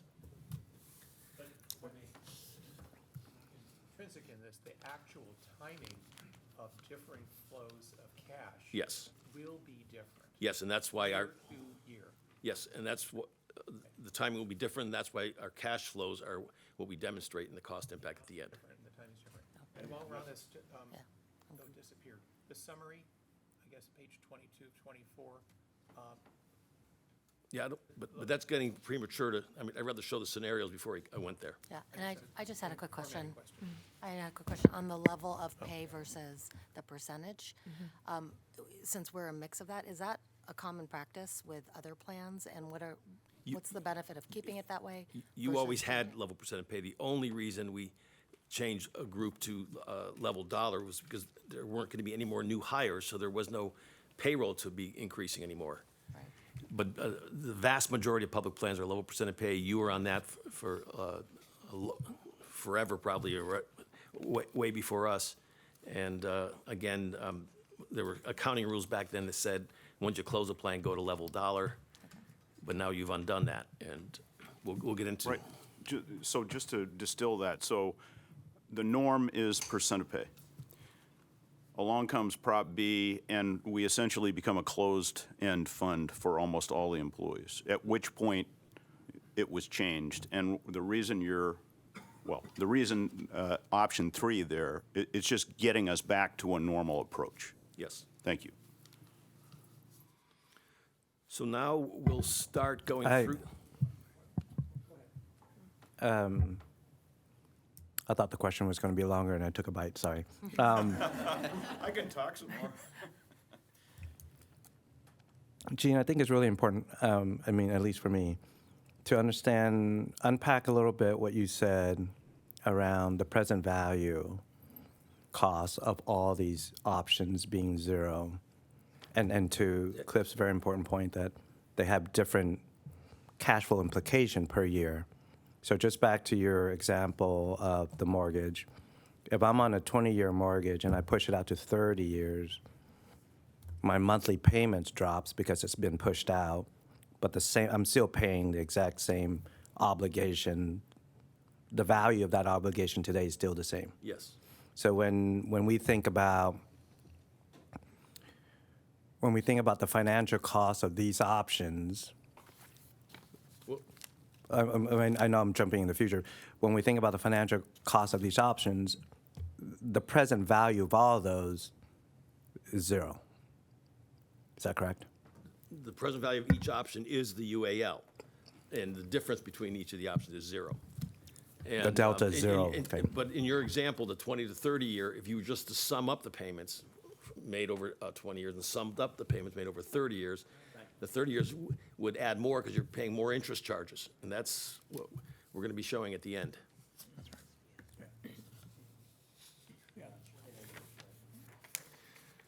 So I We'll think let you're Jean next. get through this and, yeah. Go ahead. Are you next? We have the first scenario, which we've kind of looked at, right? Is that slide 13? Yeah, slide Okay. So let me just start with, This is all new.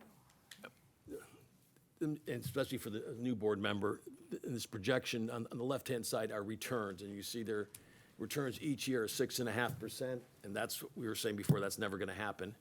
But you need a baseline projection so you can do comparisons. Then we show the ADC in the next column, and then further to the right of that is the UAL. And we can change variables at the top, but this is, again, the current policy. You've seen this, both those charts in an earlier chart, and there's that red line.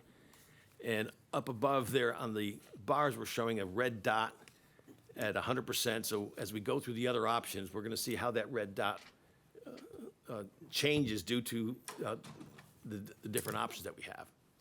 So, Alice, why don't you take them through the next few? Okay. So in this scenario, the one difference that we have from scenario 1 to scenario 2 is to remove that floor. And what does that look like? And interestingly, it appears that you see that the cliff is no longer an issue because by removing that floor, the amortization bases play out in their periods that they've been established. But what does happen, we see on the baseline, the funded ratio reaches 100% in 2040 versus when you remove the floor, it moves that funded ratio at 100% to 2049. So almost a decade delay in the 100% funding. If we were to keep the baseline but move towards level percentage of pay for all of the layers and keep the floor, we see in the top graph that the 100% funding shifts slightly just by 2 years, so from 2040 to 2042. And in terms of the contributions down below, there are contribution savings in the early years by moving to that level percentage of pay, because remember how we explained earlier, level percentage of pay, those payments increase over time. So they start lower than the level dollar and then increase over time. And so that's why in the years 2025, 6, 7, we see lower ADC under the level percent of pay. And here, taking that percent of pay for all the bases and removing the floor, what does that do? In the top, looking at the dots, so the baseline 2040 full funding, under this scenario, full funding would be in 2049. And we have the initial ADC, and actually the first 10 years, more than 10 years, that ADC is lower than under the current method, and it's in the out years that the contribution is above the current projection. Then the next scenario says take all those 27 or 28 different bases and change the period to 15 for all of them. And there you see on the top bar the full funding and then we're keeping the floor, takes place in a year later, and then you see significant decreases in contributions in the early years, but much higher in the later years, and you actually have a larger cliff here than the current. And this, that was one thing I was going to add to this. Full funding actually takes place a year earlier than baseline, right? Oh, that's right, that's the green dot. I was reading that wrong. And one of the disadvantages of the resetting of all, you lose all those individual bases, so it's a little bit less transparent what happened in the past. And then there's reset to 15 years, but remove the floor. Oops. Yep. Next is 20. And now the full funding is delayed 4 or 5 years. And then, so this is reset to 20 rather than 15. I'm sorry. Yep. Yeah. Reset to we have 20. Keep the floor together. And then we have back to 15, but no floor. It's actually still a year earlier. And 20 years, it's even more years earlier. No, it's later, 4 years. So then we had the summary of the cost impact, and this is, Cliff, you were going to say there's a formatting issue here? Just a clarification, please. So pick any one of these. Well, scenario 1 is no change. Scenario 2, for example, the $275 million that are in red in the 20-year cost impact, that means that relative to scenario 1, it'll cost more? Less. Less. Okay, because red is normally a bad number? Not for actuaries. Well, for CPA's son, red is a bad number, right? So that's why I wanted to ask for clarification. I apologize if I'm the only one who didn't get it. But so here, red is good. Okay, fine, thank you. You understand my question now? Yes. And that's an interesting, right. To expand upon your question here, Cliff, the reason we added the 25-year column is because, while you're paying less, pay me now or pay me later, by expanding to 25 years, you see there's the larger payments in the out years, but it has no impact in the current year. Again, I mentioned earlier, the cost impact here would be zero, those differences, if those last two columns to the right, if we did present values. And you see the same kind of thing in scenario 4, where there's savings in the first 20 years, but then it's offset by increased costs in the later years. And you see the extension of the full funding period. And I'm guessing the board has had a chance to review these projections, so I'm not going to read you each line, but I can shoot to the last slide.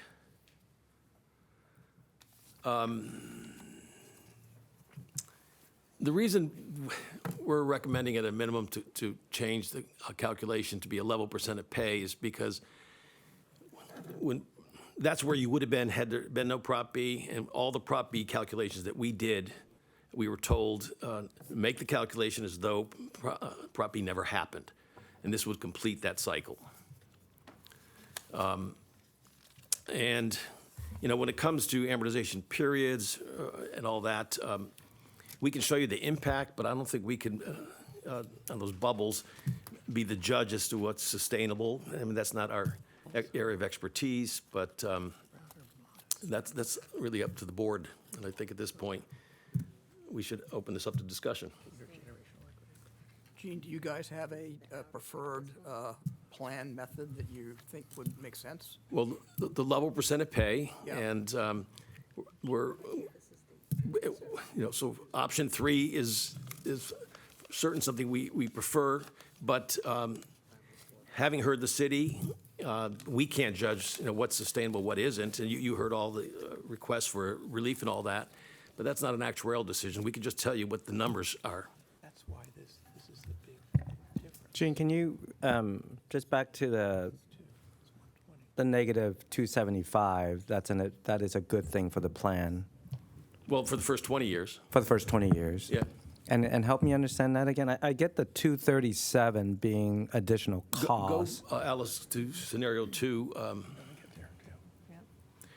You see in the first many years, the gold bars are below the red. 519. So I'm looking at scenario 2, right? Gold So bar. you add up all those differences, that's you get 275. But then look to the far right, the gold bars now are above the red, and now it starts So costing the more. gold bar is a city contribution. Yes. So that's a 275 benefit to the city? I don't get it. If you look at this chart, Yep. would the city rather pay the gold bars or the red line for the They first would 20? rather pay the gold bar. Well, that's a benefit to the city. I see. So this 275 is benefit to the city. Yes. I see. Okay. So that's the confusion that we were trying You're to. an accountant as well, right? I'm a CFA, which is actually better. Almost. Which is better. Okay, so these numbers over here indicates the benefits, not the benefit, but it captures the economic accrual to the city, negative or positive. Yes, go to the last slide. So scenario 2, in the first 20 years, the city will have to pay $275 million less relative to Plan Yes. Plan 1. And over a course of 25 years, the city would be paying $237 million more relative to Plan 1. Yes. Thank And you. it's really, so from 20 to 25, you see that they're moving from the negative 257 Massive, up to the 273. So that's Quite a bit. condensing that Thank you. increase. Thank you very much. So Can then- you, Oh, please. can you talk a little bit more about the pros and cons of scenario 5? Yeah, so. Reset to 15. And keeping the floor. So the full funding is a year earlier. And I guess the one con I mentioned is you've eliminated the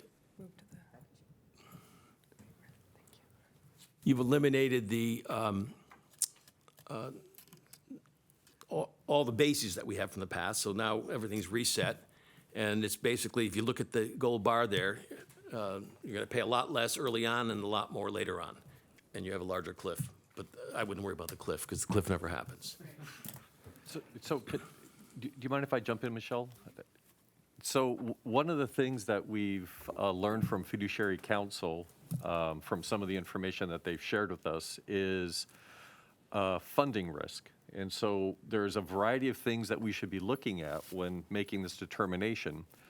And one of the things that was pointed out was when we push out the reaching 100% funded into the future, you're taking on more funding risk because more bad things can happen, more good things can happen, but that volatility can be risk. So Greg, this scenario, full funding is earlier. I know. Yeah. I'm laying the foundation, Counselor.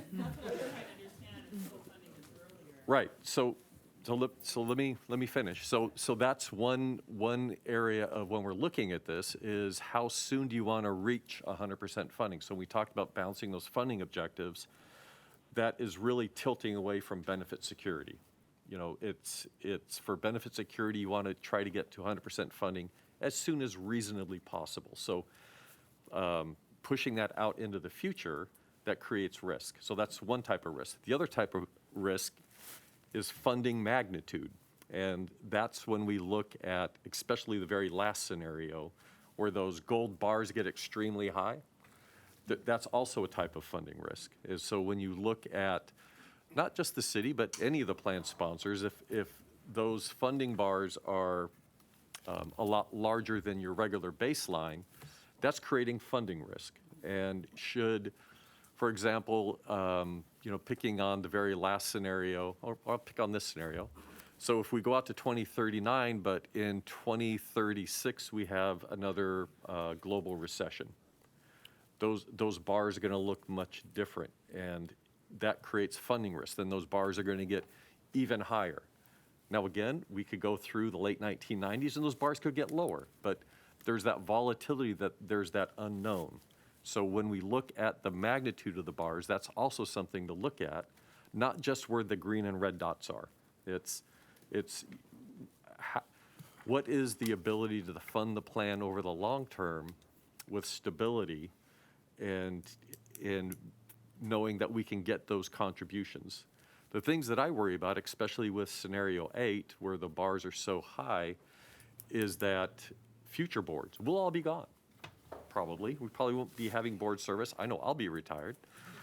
When we get out to some of these years, how do you manage funding the plan, knowing that those payments are going to be so high, and then something bad happens? Now you've put that future board in a very difficult position. And it's really balancing that. Are we willing to take that funding risk, yes or no? Both in the length of time it comes to fund the plan and that anticipated cash flow going up and the ability to secure those funds. No, that's all fine and good, Greg. One thing that's missing in here is the affordability for the city on this type of a ramp-up. And it doesn't make sense to crank these numbers up if the city can't afford it. At the end of the day, we could have massive layoffs. We could cause massive layoffs because of this, which doesn't solve anybody's problem. So it'd be interesting to see what the percentage of funding is in terms of the city's deficit based on these type of scenarios. I mean, can they afford, is this within the, Matt, maybe you could talk to this? Yeah. But I agree in the sense that I understand that here's the city today saying, we're in a tough spot, real tough spot here. And if there's something you can do to alleviate this in the short run, that'd really help us out with our budget. But what is the city in 2033 going to look like? That's what I was when they come in and it's whatever is 550 million then, and that's the question. And does this current city solve that structural deficit in a meaningful way during the next 4 years so that the city leaders they hand off to don't have those problems anymore? That was one of the questions I had earlier. There's absolutely no guarantee of that. Right. That was one of the questions I had earlier to Matt is this affordable? And secondly, is this something we need to consider now, or do we wait until later after the city's taken action on some of these other items? Yeah, I just think it's nice and understandable that it's desirable to push this off on future cities or city management structures or whatever. But then we're starting to get into a question of how the city should be budgeted and so forth, and I don't think that's really our role. But for example, if we take scenario 3, we actually improve the funding area by 1 year and give the city a little bit of relief, at least in the initial terms, the short term, versus scenario 5, where we give them a huge benefit in the initial years and push the benefit to us and the payoff comes 2 years earlier. But it's If I can, Lisa Marie and I were chatting, and one of the things that came out of it is that we look at the cost impact of different scenarios that are nominally more dollars down the road relative to the current policy. It seems that there needs to be some sort of a plan that's articulated of how the city is going to meet hundreds of millions of dollars of nominal dollars in the future.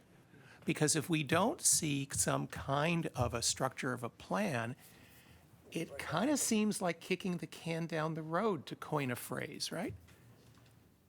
And so I think that that's something that we need to hear from the city before we can have a fully nuanced and thoughtful discussion of whether we're going to vote for a change or not.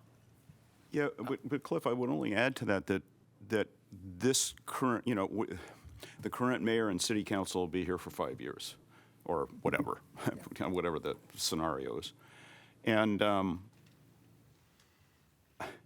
how can they give us assurances for what a future city administration is going to do? Well, they're a very fair point. On the other hand, we're being asked to make some changes that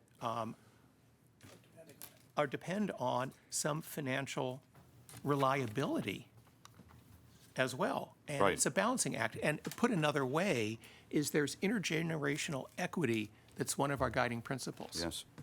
And if we just say, okay, fine, we'll give you some relief now, which we'd all love to do on one hand. All right, we'd all like to see a refurbished elementary school in our neighborhood, just to pick one example. But then it burdens our successors to somehow deal with more of a liability to handle, more pressure on investments, potentially more risk-taking than would otherwise be prudent. And I just think that, yes, it's all very interconnected, but I think that if we're going to be thinking about our primary obligation to the plan members and beneficiaries, we cannot take on large undimensioned risks now without knowing whether the primary provider of the bucks is aligned with us in meeting those obligations down the road. I agree, which is why I would like the city to come up. But first, on the, I looked at all these. I had a conversation earlier in the week with Gene just to make sure I was tracking. And if you look at 5, as you go through, I don't see it as kicking the can down the road because it gets full payment or 1 year sooner. So by definition, to me, that's not kicking the can down the road. Assuming full payments are made. Correct, which is an issue right now also. So we're all talking about, oh, what about in 2033 if something bad happens? Well, something's bad happening right now. And it means, as far as equity goes, what about the members, the current members? A lot of them are going to lose their jobs right now. That is a consideration. So the fact that it gives relief to the city in the short term, I really don't care that much about that, because at some point, I agree with you, the city is going to need to bite the bullet and figure out how to generate more revenues or cut costs. That's just the bottom line. As far as the thing that scared me about number 5 was that 2039 payment of $653. Like, you see those payments like, oh my gosh, in today's dollars, that looks really, really scary. And so I work with them all the time, so I asked Matt and Rolando, as far as historical revenue growth, what's reasonable? Is that reasonable as far as percentage of revenues of the general fund to this liability? Is that feasible? Is it crazy or not? And I would like them to come up and address that, because that's actually what you're getting at is, are those payments, you get relief with scenario 5, but are you going to be able to make those payments? Because the answer would be, if we did anything now, I'm pretty sure if they come back in 3 or 4 or 5 years and they hand out, it's going to be, sorry. Yeah. Leadership is going to have to actually lead now and make the tough decisions. It gets us to % of pay, which is standard operating procedure. Now that Prop B is gone and the plan's open, it keeps the floor, so we're not throwing caution to the wind in that regard. So it seems to be, if you look at page 3 of the presentation, right, those funding objectives following our 2 duties, loyalty and prudence, loyal to the members and beneficiaries, and prudence as far as, is this a sound funding approach? 5 seems to me to be the best balance of all of our stated funding objectives. So, but now I would really like to hear from the city. Matt, do you have any comments on this at this point? Or? I actually prepared a supplemental spreadsheet. I think that was really, actually a couple iterations of it that I'd really like to share to help show. Greg, is that okay to show this? Yeah, okay. And if I could just make a few comments, I agree with you, but I just want to make sure that it's not just that single year that it jumps. They're in the 600s for multiple years. Yeah. Whereas in scenario 1, they cap at 520, and then it goes significantly down. So there's definitely going to have to be a new revenue structure to have those high payments over almost a 5 or 6 year period. I would add to that scenario 5 seems attractive to me if I can get some of these questions asked by my fellow trustee members. One is the ability, financial prudence of the city, and the ability, economic ability to make those payments. Because I think if we were to look at the history of the city's management, it doesn't give us a whole lot of comfort. 5 is attractive to me only in that it pays it off sooner, which That to me is, You got to pay lots. But But the problem with that is the numbers that we're talking about, the 653 and 39 and the higher numbers all the years before, do we believe they're able to make that extra payment above the baseline now? That's number one. And number two, these are only the numbers as they are today. We know these numbers are going to go up, probably significantly. And then do we believe they're going to have the revenue to pay that? Right. And frankly, in my experience, I've been with the city over 20 years now, I don't have that faith. I don't. So I'd rather get paid today than wait till tomorrow and hope some new revenue stream appears. I just don't see it happening. You're Mr. Wimpy Burger? I'm sorry? You're Mr. Wimpy Burger. Yeah, exactly. But I'd like to hear what the city has to say, but those are my fears. We all echo that, yeah. Oh, I do. Let's give Matt just a second here to go through his comments. So I'll zoom in a second. Yeah, but I wanted to show the whole thing for just a second to explain what the analysis is that we did. So we took the entire payment, right, the annual ADC, and we took the amount that is allocated to the general fund, that's 72.5% of the total payment. And what we did is we projected forward out to 2055 our general fund revenues. So that's shown here. You see fiscal year here, kind of dark green, our general fund revenue projections out to 55.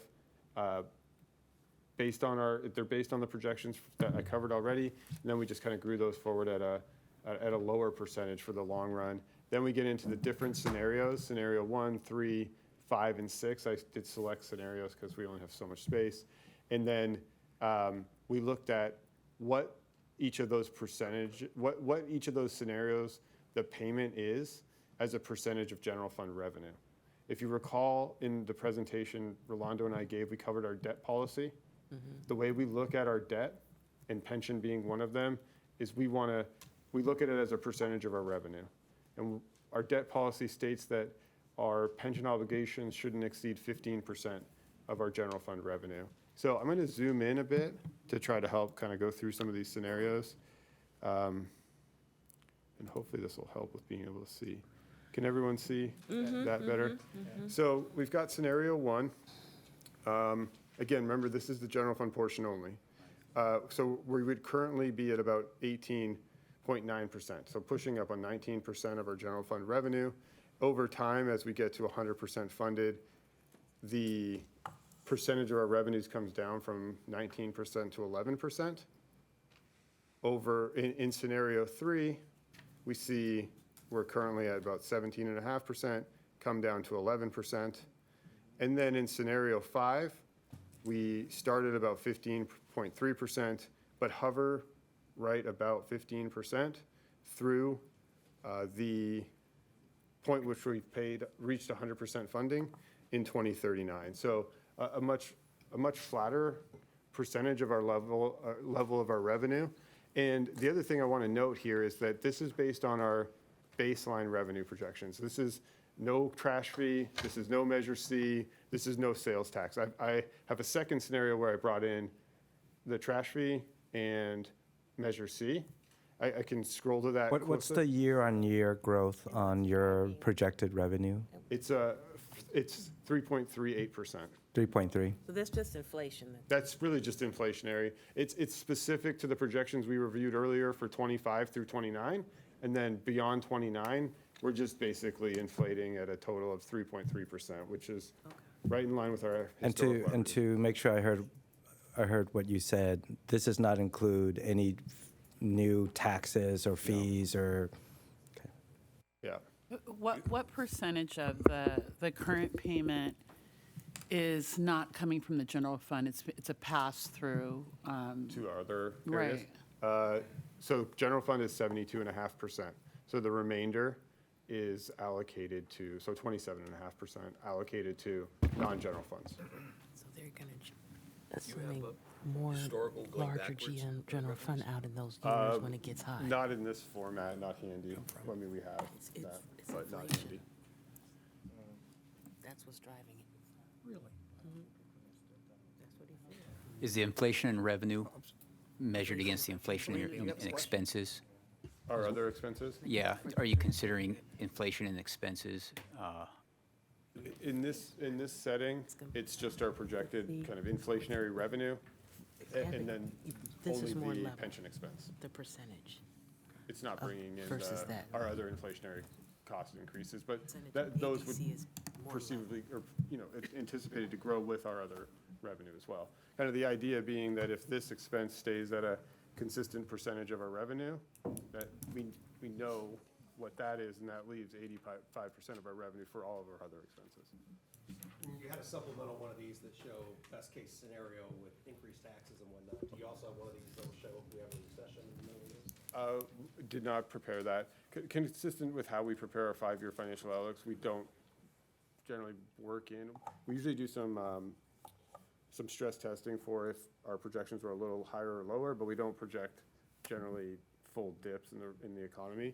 But this is the version where bringing in new revenue from collection for trash fee and from Measure C. So here, kind of looking at that scenario 5 column, from 15% down to low 14% is what we would see. I have a question. The concerns that we talked about earlier, where we saw significant increases to the potential payment under, and I'm talking about scenario 5 for that, I think, almost 10-year period.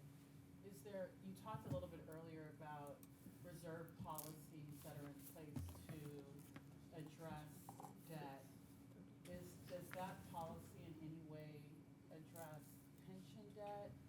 So, Or could that be a consideration, that there be a reserve policy to address, or give some comfort that that money is being set aside to deal with those increased payments later? so our general fund reserve has two components, emergency and stability. No, sorry. Our general fund, thank you. Our general fund reserve has two components, emergency reserve and then stability reserve, about half and half of the reserve. The idea of the general fund stability is really to offset for those dips in revenue. We have a pension component to our reserve policy as well. We utilized it last fiscal year, but there is a component where there's a component in our reserve policy already where we could set funds aside to help with pension stability. But I think to the first part of your question, those years where the pension payment is higher, say over 600 million, what this modeling shows us is that even at 600 million with our revenue growth, we stay at 15% of our revenue. That pension payment amount is still 15% of our revenue. The concern, and I get that, and I understand, I guess what I was considering is that establishing a formal reserve policy feels a little bit more comfortable than, yes, our revenues are going to increase, but to the extent that there's another need at that time, it can be diverted, to that, and then, I see the revenue increases, but how can we feel confident that those increases are going to go to pension and not elsewhere? We're legally required to fully fund the pension payment. This is basically payment number one. Each year on July 1st, we're sending our funding to the pension board. And we will continue. Or that you wouldn't come back and ask for relief, I guess I should say at that time. Yeah, and the scenario in my mind, right, I hear it's being viewed as us coming and looking for relief. Really what started this analysis was Prop B, right? Unwinding Prop B. That is a significant change in the landscape for the pension system. Jean and Alice highlighted it. You saw the membership, nearly doubled. Payroll growth nearly doubled, right? That run at closing the pension system, that was a once in a lifetime event. We've reopened it. That just all of that in my mind leads to reconsideration of a lot of everything with the pension system. That's what really kicked the analysis off and this thought process, kind of coupled with then what some of the other details we covered about our expenses and the history of the city and how we got here. But that's really what kicked it off, is kind of the change in landscape for the pension system with Prop B out of the way. And then all of those iterations later, this is kind of where we've landed. But the start of it was really about restructuring our debt. The city has liabilities, many liabilities, liabilities across all of our operation, all of our asset classes. And what we've been doing over the last 10, 12 years is paying down this liability quite aggressively at the detriment of our other assets, our other liabilities. And what I'm looking to do is kind of to do a better job spreading out the funding of all of our liabilities, right? And this is just another kind of step in that analysis and way of approaching all the liabilities the city has. So, but Hang on a Matt, second. sorry. Karina, do you want to have? Clarifying question on Jean's page 21. So when you're looking at option 5 and option 7, they both fund a year earlier, 2039, I think, versus current. They're almost exactly the same in terms of fiscal year 2025 cost impact, but 5 is beneficial to the city and in the 20-year look, and then it actually costs way more for the city on the 25, or I think it costs less there. Is this the difference then of just the option? Because the option of the floor, when we look at the gold bars between 5 and 7, the pictures look exactly the same, to me anyways, and so the only difference being this option to have the floor. It looks that, I'm missing, what two options are you comparing? 5 and 7. 5 and 7, the picture in the presentations look almost exactly the same. It's the floor, the effect of the floor. So it's almost like an option that's priced, right? And that option price would be like 88, the difference between 90 and 2 on the 20-year, and 92, the difference between 210 and 118 on the 25-year. It seems like from a fiduciary stance, it would always be beneficial to have the floor, and it seems that when it goes out with the 7-year, it becomes more costly to the city. Yeah, I can't answer that on the fly. I need to have the numbers in front of me, and I don't have that. Yeah, I guess the way to put it is, how would 7 ever trump 5? What conditions would come into play where 7 would be beneficial than 5? Where 7 would be beneficial, let me see real quick. Versus 5. Because 5 shows a lower cost, and it has exactly the same gold bars as 7.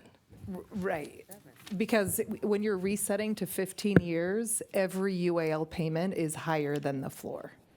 So the floor actually never comes into play, and that's where the floor doesn't mean anything for that 15-year scenario. Oh, yeah. Because the UAL payment floor is 275. So if you have a 275 floor, or you don't have the 275 floor, the UAL payment over 15 years is much higher than, as we saw, than the 275. All the payments are like 4 something. Yeah, and if you look at 5 and 7 on the charts of 20 and 25, the numbers are slightly different, which you wouldn't be able to see with your eyeball, but they're pretty close, like 210 versus 118 and 90. Yeah. So there is a difference, but it's hard to visually see it on the graph. So your question is, why would you ever consider 7? Yeah, and how would 7 be beneficial to 5? If from maybe a fiduciary stance, you'd want to keep the floor, and if, at least according to these projections, throwing out the floor in 7 seems to be more costly to the plan sponsor. I think we're at the point, just like with the cliff, discussion about the floor. My opinion that you shouldn't even be worrying about taking out the floor. The floor is working and it's. Correct. Does the floor consider Prop B? Well, Prop B means that the floor is not operational for a while because of higher costs. But you mean by unwinding Prop B, would the floor be unwound? Right. Those decisions were not made, the floor was not made because of Prop B. No, I know Yeah, that, yeah. but what I'm saying is in 2018, Mhm. I don't know the timeline, but in 2018, I don't know if, was it before or after? It was during the closed portion of the plan. Right. And at the time, and this is reflecting to the meeting in 2018, From what I recall, and I could be recalling incorrectly, and then we could look at the video, but at that time, the discussion was if the city is already paying this amount and the projections had the contribution rate decreasing, but the city was paying, let's pay off that UAL once and for all, and let's take care of it. Right, Yeah. and I might just be confused, but I guess what I was thinking about is the statement that was made earlier, which is we were trying to undo the impacts of Prop B. And so would we, if Prop B, if it wasn't closed at that time, would that floor have been a higher number, and would it make this look different? The floor would have been a different number, certainly, since the liabilities would have been different, the assets would have been different, but the reasoning behind the floor likely could have still stood in. It might have been Yeah, different than 278. But yeah, it certainly would have been different than the 278, given, well, No, lower. Oh, yeah, it would have been higher because you had the Prop B people in there. Yes. Can I, this is, I think a number of people would like a break here at some point, is it? No, that's correct, yeah. Can we come back to this in about 8 minutes or so? Give people just a bio break? Greg, you okay with that? Okay.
Okay, is everybody ready here? Okay, let's get back to order here. We're obviously running short on time here, way over. I think the best thing for us to do at this point would be to get a kind of a temperature read from the board as to whether we'd like to push ahead today with the decision or push off this discussion until the March timeframe. And because we would like to get the rest of the agenda taken care of, and I think we'll probably need at least 45 minutes on that. Well, if you need a motion, I make a motion that we move this to March. Okay, and I'll second that. Any comments on? How Do does that have affect comments. our voting in March on the valuation that was presented Let me today? turn that over to Gene. I'm sorry, I didn't hear the question. If we postpone a decision on this issue, on the UAL issue until March, what impact does that have on the valuations? So we won't have a valuation ready for March, but if you make a decision at the March meeting, within a few weeks, we can produce the valuation.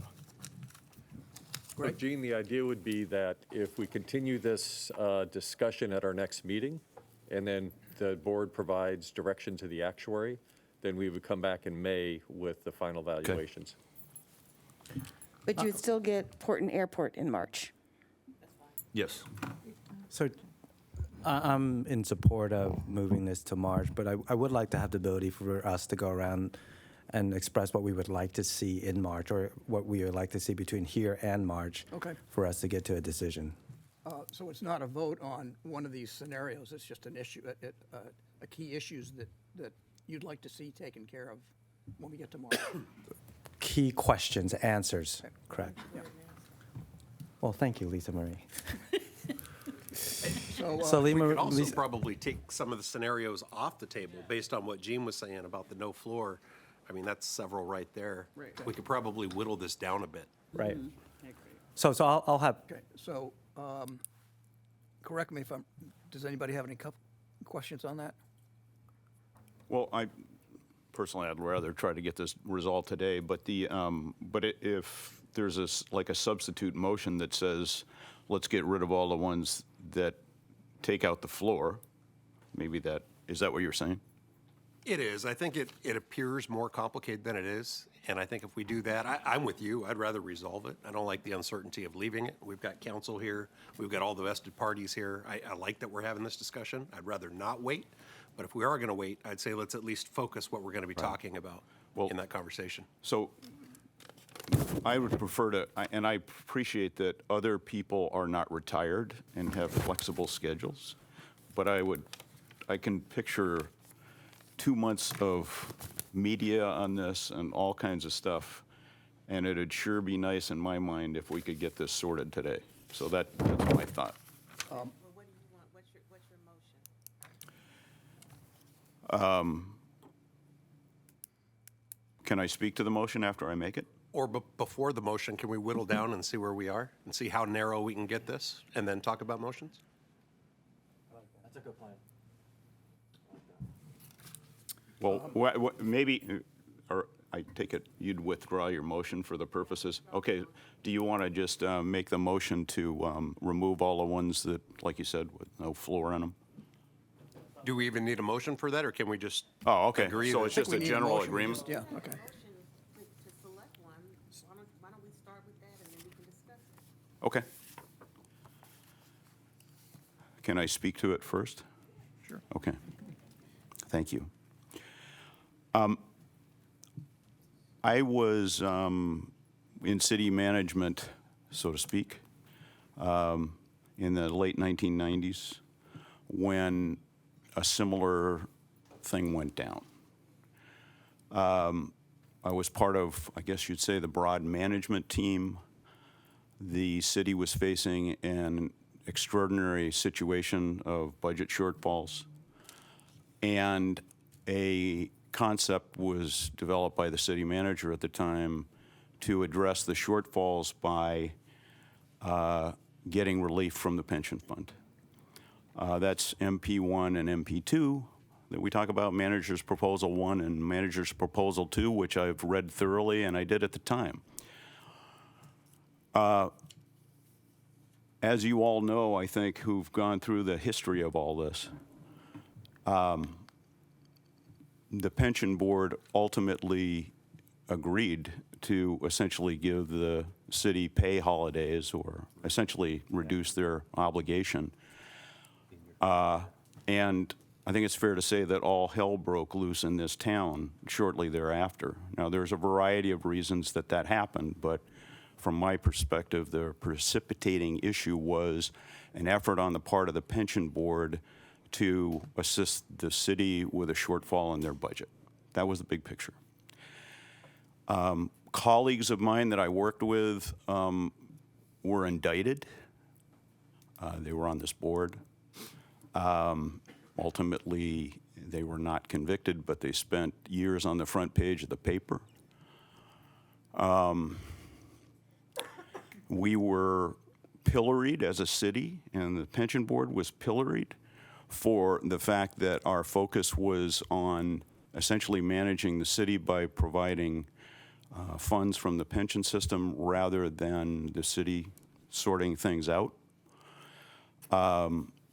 Proposition B came out of that.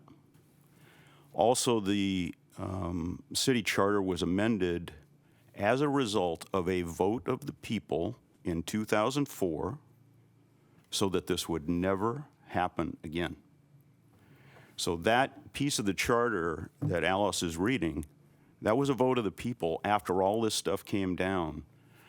And the only difference in what we're talking about here today is that the charter section says there shall be no agreement. Now, why is that? Why is that term agreement in there? The reason the term agreement is in there is that at the time, in the late 1990s, part of the whole process was the city agreeing that if at any point in the future SDCERS funds dip below a certain level, we, the city, will come in and backstop it, essentially. I don't know if that happened, but I will say that the spirit of what I think the voters voted for at the time was that the city should not be coming to the pension board for relief of its budget woes. And I think that's the bottom line of what the intent of that whole thing is. Now, look, I've worked for the city for many years. I do not envy Mr. Vespi or anybody else in any way. I've had to go through the years of budget cuts where we had to cut down the number of our personnel. It's painful. It stinks. I live in this city. I care about the services. I love the city. I want it to do well. But the bottom line is that not one of the scenarios placed before us would we be talking about at all were it not for a funding gap at the city, right? So from four on, I don't think we would be looking at those. And I think that we have to look back from a historical perspective, but also look forward from the fact that could be 2 years from now or 3 years from now, or 5 years from now, or 6 years from now, that another city management group is in the same situation and comes in and we have the same thing come forward again. So for all those reasons, I would like to move option 3. Thank you. I just want to comment. I think, and I'm also a current city employee, just for the record, but this has not, I think, come to the situation today due to a funding gap. It really is something that I think has been discussed for quite some time, basically when Prop B happened and when it was called back. So I just want to say I think there is a little bit of just the timing has converged, right? Nuance. Right. So I just wanted to call that out. But I think, one thing I want to point out is there seems to be concern down the road, right? And everybody keeps bringing that up. But, I think it's important to point out that the city has paid its obligations in full, is required to do so, has done it for 17 years. I don't see that changing. I think that, it's going to affect potentially structure and when we have some tough years. But the revenue growth is going to increase. And I think we see that with that chart. And that was actually helpful. So thank you for bringing that. In considering the scenarios, I think, and I had asked Alice about this as well. I said, well, when you recommended all these, I'm like, some of these don't look good. Like scenario 8, I would never vote for. And she said, well, they're all actuarially sound, but then we have to take a look at, do they meet our funding principles? And from my perspective, and Corinna brought up number 7, so that took that one off the plate, because really, to me, 3 and 5 are the two that really should be considered. And looking at that, looking at 3 and 5 together, some of the things that really popped out at me was, looking at, the floor. Keeping the floor, of course, is important for all of those. But I like the 5th scenario, partly because it gets us to full funding faster, which, 3 years earlier than number 3. It has the lowest cost impact over the 25 years by about $300 million, which is less than number 3, and that hits the intergenerational equity issue for me. And it also costs, less, about $358 million more. So I think, from that perspective and looking at the slide that the city presented, that actually was very helpful to look at the core sustainability factor and the consistency. So from my perspective, I would look at, 5 first, 3 second, but really 5 first. So that's my opinion. So turning it So over to should we see if there's a second for my motion? Maybe there's no second, and then we've got nothing to, oh, well, I didn't know that's how it worked. Yeah, so I like the idea of trying to get back to pre-Prop B, where we understand that if that never happened, where would we be today? And so I'm very close with option 3 and 5. And after our discussion today, looking at 5 as being probably something that I would be voting for today if we were to take a vote. The factor of, the intergenerational equity and not having that extra $300 million at that 25-year cost. But also trying to get back to pre-Prop B numbers. That's all I have. My sense also is get back to pre-Prop B numbers. I'm partial to number 3 and 5 as well. So. For me, as other people have said, the percentage of pay approach is where we were before Prop B. So that's what hopefully that means by pre-Prop B is just percentage of pay. I am concerned about the dollars that the city would be obliged to pay at the end of the scenario in number 5 before the cliff is hit. They're dramatically more than the scheduled contributions for those years under scenario 3. And based on that, if I were to vote right now, I would vote for 3. Well, I had made the motion to delay till March, so I'm not prepared to say, but I am interested more in 3 and 5.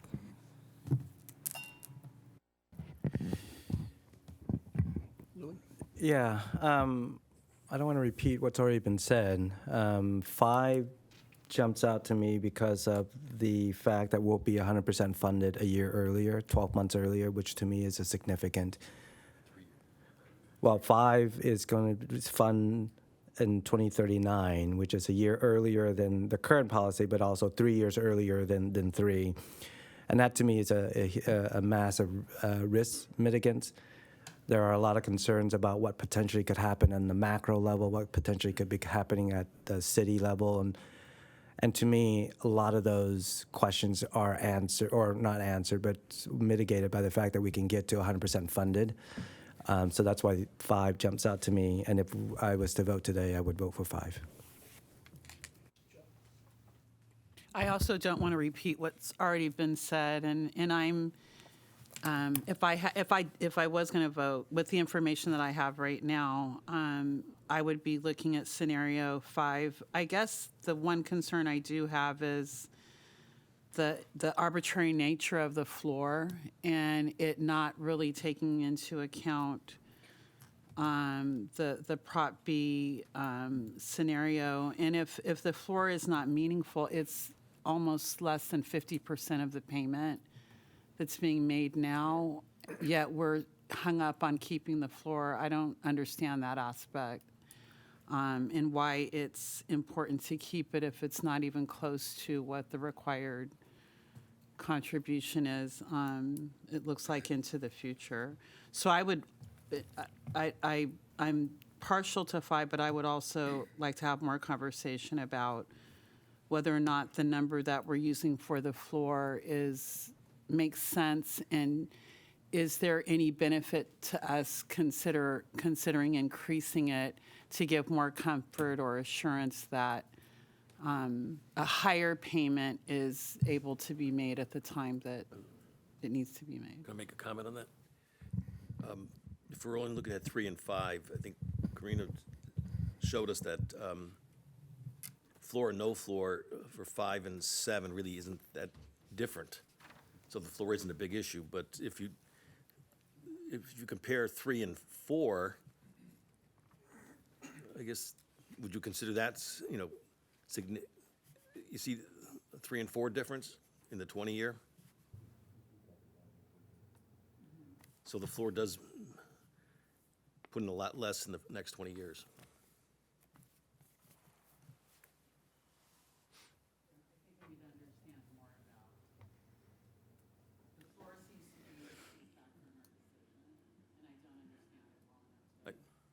I think we had said the floor wasn't a key factor, that might as well just. We said eliminate everything that isn't.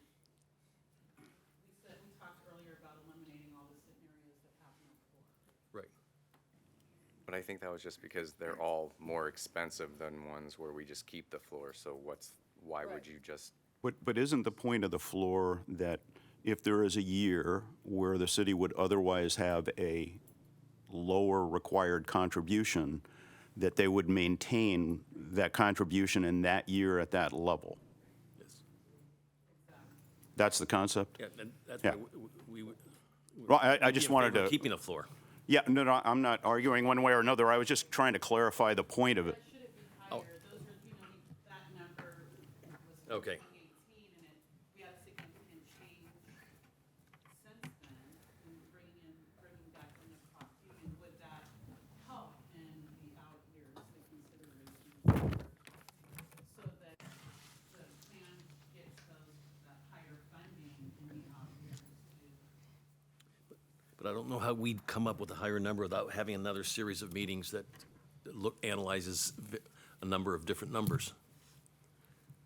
For this conversation, though, as long as you're good with the floor that's there. You're saying you want it higher, but you don't have any opposition to the floor that you currently have. Scenario. So for this conversation. I'm just saying, I know it seems like the floor could have an impact on the later years, which is what we've talked quite a bit about. That's all I'm saying. I'm fine with the floor. I think we should have a floor. I'm just wondering if the floor should be higher. So in the out years, we have more confidence in, when the city usually paying higher than what the overall obligation is, we kind of catch up with the other ones. So that analysis can be done after this year, some future year. So we put a pin in that one, and you're good with 5? Any others that you were okay with? I'm 5 is, I'm good with. Just 5, to me, is clearly the best balance of our 4 funding objectives.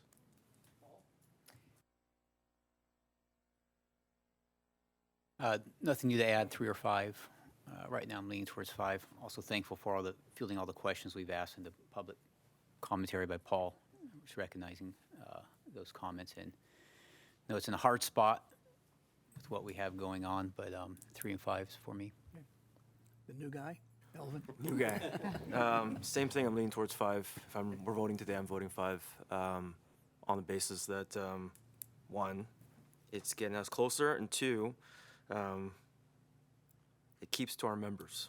So you've not said it, Mr. Vespi, specifically, that there would be a reduction in employees or a reduction in staff. I'm reading between the lines, so you may want to actually talk about the action plan if this doesn't go through at some point in time, if we have to go that far. But I'm reading between the lines that we're safeguarding members. Thank you.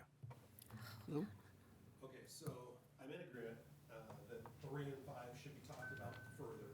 I'm going to add a little more complication, though, by adding 1 into the mix. And my question is one off the table based on our current policies about level percentage pay versus the dollar. Level dollar. Sure. Would you like me to?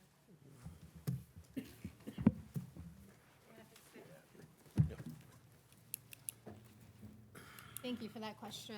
Oops, sorry. Do you want to?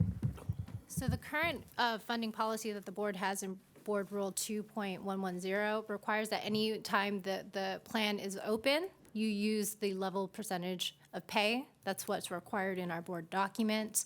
The reason why we had level dollar was because at the moment in the past, that plan was closed for the non-police members of the city. And so there's a couple things I want to just hone in on for the benefit of the board's discussion here, is that looking at scenario 3. Scenario 3 is consistent with the city charter. It's consistent with our board rules. It's consistent with our funding policy. So as a legal matter, I do want to note that scenario number 5 most closely follows the law. And the reason being is that in the city charter, I'm sorry, so you guys all brainwashed me. I meant 3.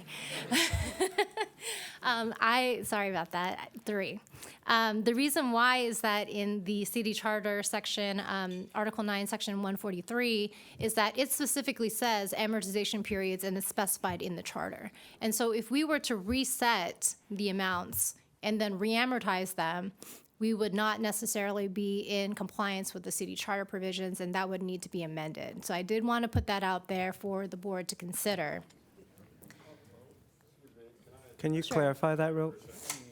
The reset of the floors, I just want to respond. Is this on? Thank you. The resetting of the floors, that is not a new idea. That idea was put in place in 2007, and then it took effect in the 2009 actuarial evaluation when Chiron took SDCERS as an account. That's where the idea came from. So I don't believe we violate the charter. I don't believe that it's related to MP3. It actually came as a result of, MP1 and MP2, that whole discussion.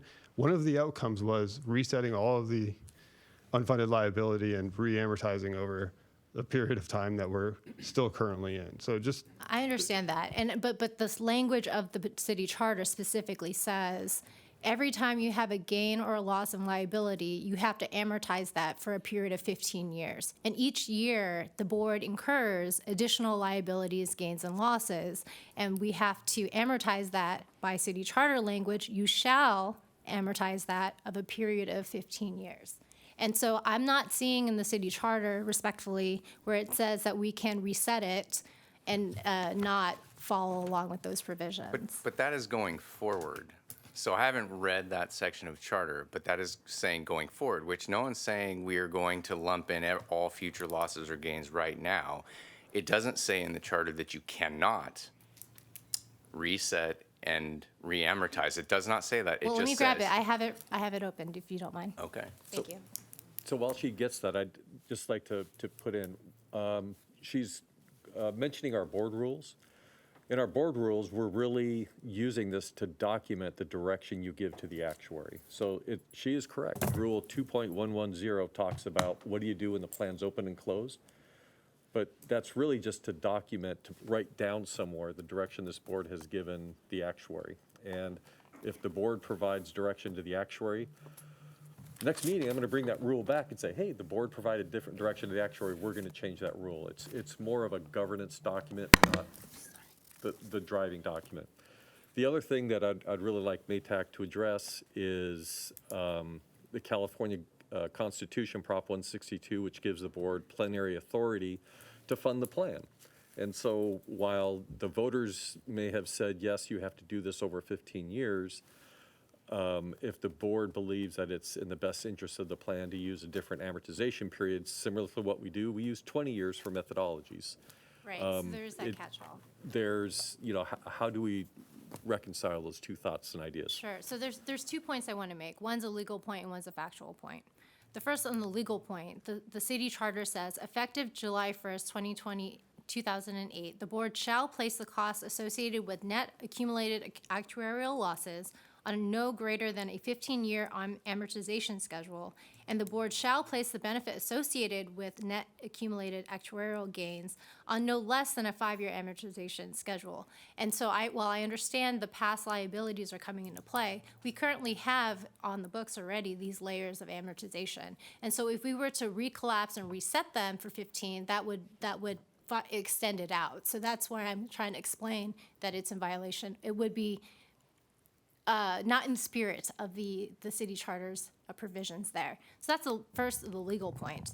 And the second on the, though I do want to note that CEO Rademacher, there is that fiduciary safety valve. So if strict compliance with the city charter would violate our fiduciary duties, there is that safety valve that we could deviate, but we would have to justify on the record why that is in our best fiduciary duties in furtherance of our members' interests. Now, on the factual point, what I want to ask the board is that I understand in my opening remarks when I talked about the fiduciary duties owed to the plan that we're focusing on funding, 100% funding, and that's what we're really looking for.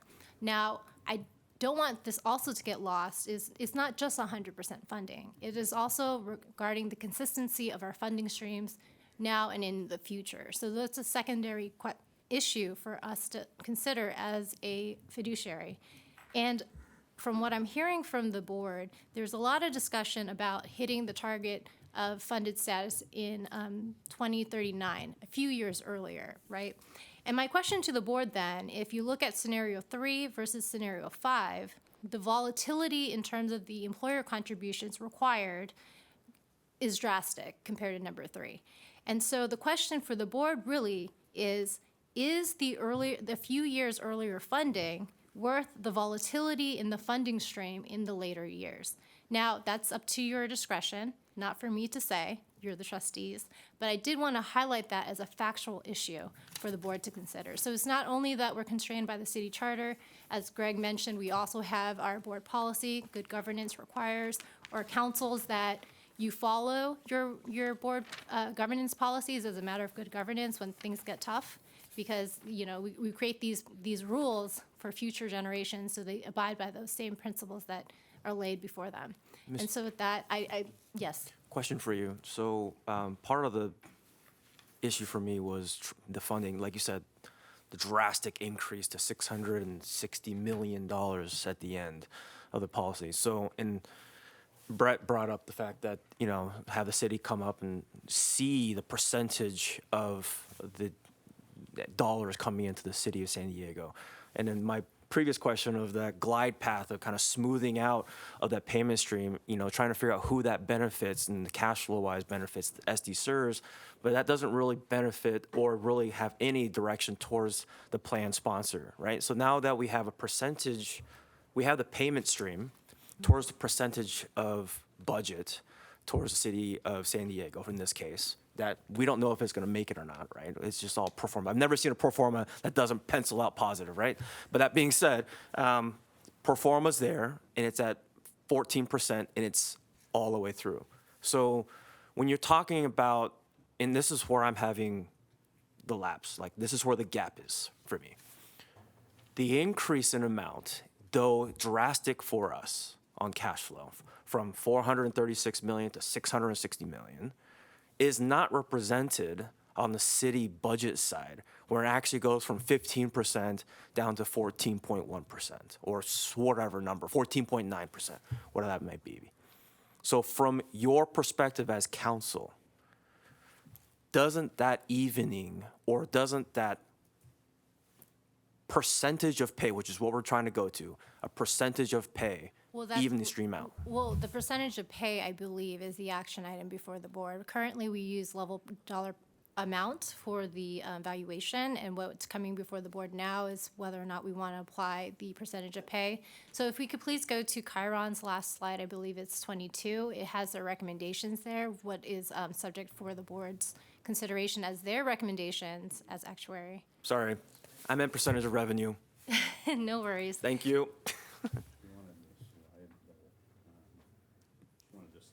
22. No, it should be on the recommendation page. It's on the slide. It's not up, it's 23. Cities, oh. So that's what our actuary is recommending.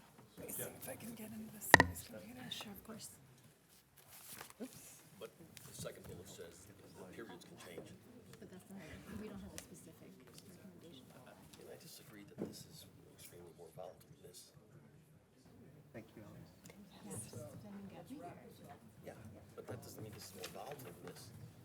Why wouldn't You're speaking to actual. So a question here, I guess for everyone, is 5 off the table because it violates the city charter? Or legally, like, where does that stand? May I speak to that? Thank you, and I do appreciate Maytag's advice, and please appreciate that we're both attorneys, and we both have our own mind, and we both can disagree on different things. The city charter does say what Maytag did, but there is an attorney general opinion that says the city charter cannot restrict your constitutional right to determine in your best interest and the membership's best interest the actuarial sound system. So that opinion, in my opinion, the Attorney General's opinion, and I second that, in saying that this board should not be restricted by the language in the city charter, albeit I appreciate Maytag pointing that out and pointing out what you're doing. There's some concern there in what the city charter has said. Well, if I may just briefly respond to that. So the city charter provides the guidelines there, but there is, like I mentioned, the safety valve where the Constitution does trump. If we could justify for fiduciary reasons, as Johnny pointed out, we are able to deviate from it. Okay. So I'm going to preempt a little bit here and make a motion that we postpone this until the March meeting, decision on this till the March meeting. I'd also like to suggest that we focus on 3 things, one of which is the level percentage of pay as a preferred method, and focus in on options 0, 3, and 5. Option 1. I'm sorry, option 1, which is business as usual, no change. And- 3 and 5. And Paul, Yeah. I think it would be helpful, Matt, if you could come back with more just proposals for how you're going to mitigate that volatility that Maytag was saying. I think that would be great. The four issues then. And Paul, could we also ask, I think it's Reed Smith, right? Or to give us a legal opinion over whether we're constrained by voting for 5? Because I think that's a point. That's fine, sure. But Well, I can say it on record now. You are not constrained not to vote on number 5 by the city charter. You do need to justify it based on fiduciary. So we need to articulate I mean, in either why case. we veered from whatever. Well, in either case, okay, let me just make it very clear. In either case, number 3 or number 5, it needs to be supported by your fiduciary duties and explains why you reached that conclusion. Okay. And so just to circle back to my original question. 1 is not on the table, correct? We could leave that original. Yeah, that's as you, what we've got today, yes. That's correct. Okay. But it's good to know. So we're narrowing this down at least to 1, 3, and 5, 1, right? 3, and 5, yeah. Okay. And we're going to reaffirm level percentage of pay. Greg, is there anything that I'm missing here that we should consider? Okay. So Wait, I've got a motion. wait. Go ahead. It's Topic for discussion in March. okay. Thank you. I guess I withdraw my motion. Okay. That was an hour ago. We're all getting questions. All right. So Paul, to help you out, I move that we postpone the discussion until the next meeting. And we restrict our discussions to 1, 3, and 5 at the meeting. Oh, no, that's not entirely correct. Oh, I thought that's Also what want you to discuss, asked. there's another thing about whether we're going to do level pay. As long as it's clear, we're going to say restrict. Yeah. You want to have it. It's all verbiage. All right. Rosie, can you get that in the minutes for some reason? Is that possible? So if we are not voting today on this item? Not on this action item, but we'd like That we- to postpone this It's a motion decision. to postpone. A motion to postpone. Oh, we don't? Johnny?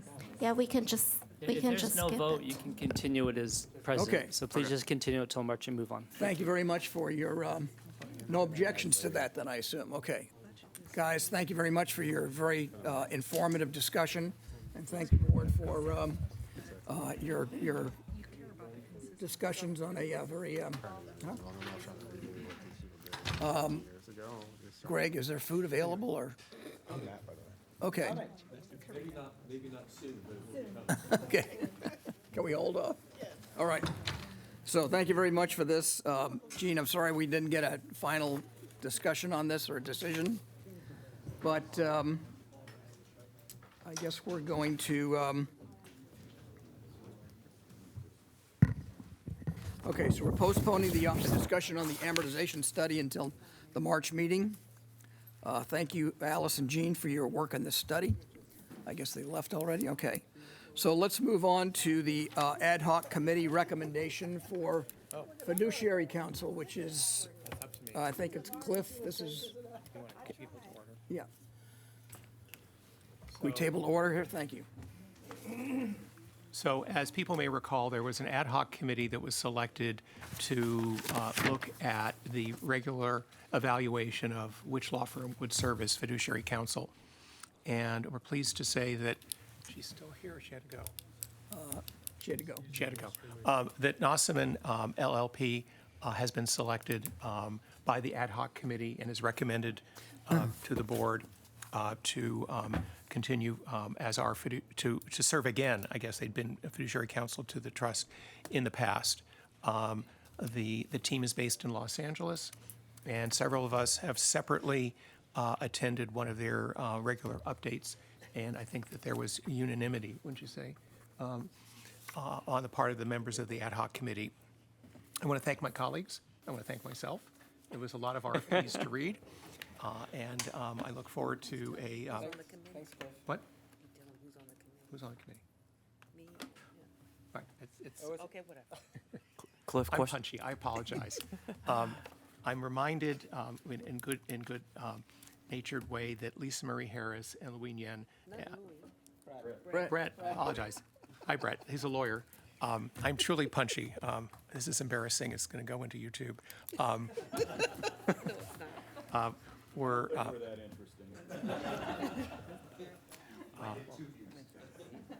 anyway. That's all. Okay. Question is, when would the new fiduciary council go into effect? Would that be July? No, I think it's No, I think that would be immediate. yeah. So we're changing fiduciary council in the middle of the discussion that we just moved from January to March. Okay. That's correct. And the senior partner on this engagement was in the room Oh, she was here. until about the last 10 minutes. Perfect. Thank you. And people can look up her CV. A very, very experienced member of the bar in this space. So, And also, if I say, I think we all owe some tremendous gratitude to the team at Reed Smith for their devoted service to us and to our plan members and beneficiaries. I want to be certain to say thank you. Agreed. thank you. So, Rosie, I think we have a motion before us. Do we have a mover? Cliff? And do we need a second? Second, Brett, okay. So Ready for the vote. we have a Mr. motion before the board and a second. Can you please record your vote?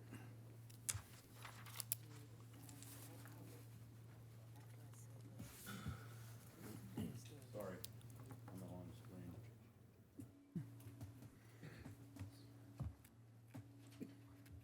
And with all votes in, Mr. President, this motion passes 12-0. Thank you, Rosie. Okay, let's, moving on to business operations, which are providing information without planned presentations. Are there any questions or comments from the board regarding business operations report number 1, which is the fiscal year 2023 comprehensive financial report? Any comments on the aquifer? Ted, what are we calling that now? Aquifer. Hearing no comments, let's move on to the audit committee. Do we need to vote on that? Nope. Okay, good. So, Natasha, can you give a I will summary here? talk quickly. The action item at the board, at the audit committee was that I was actually voted to take over as audit committee chair, and that was approved, woohoo, by all audit committee members present, 3-0. Information items, we did review the ACFR.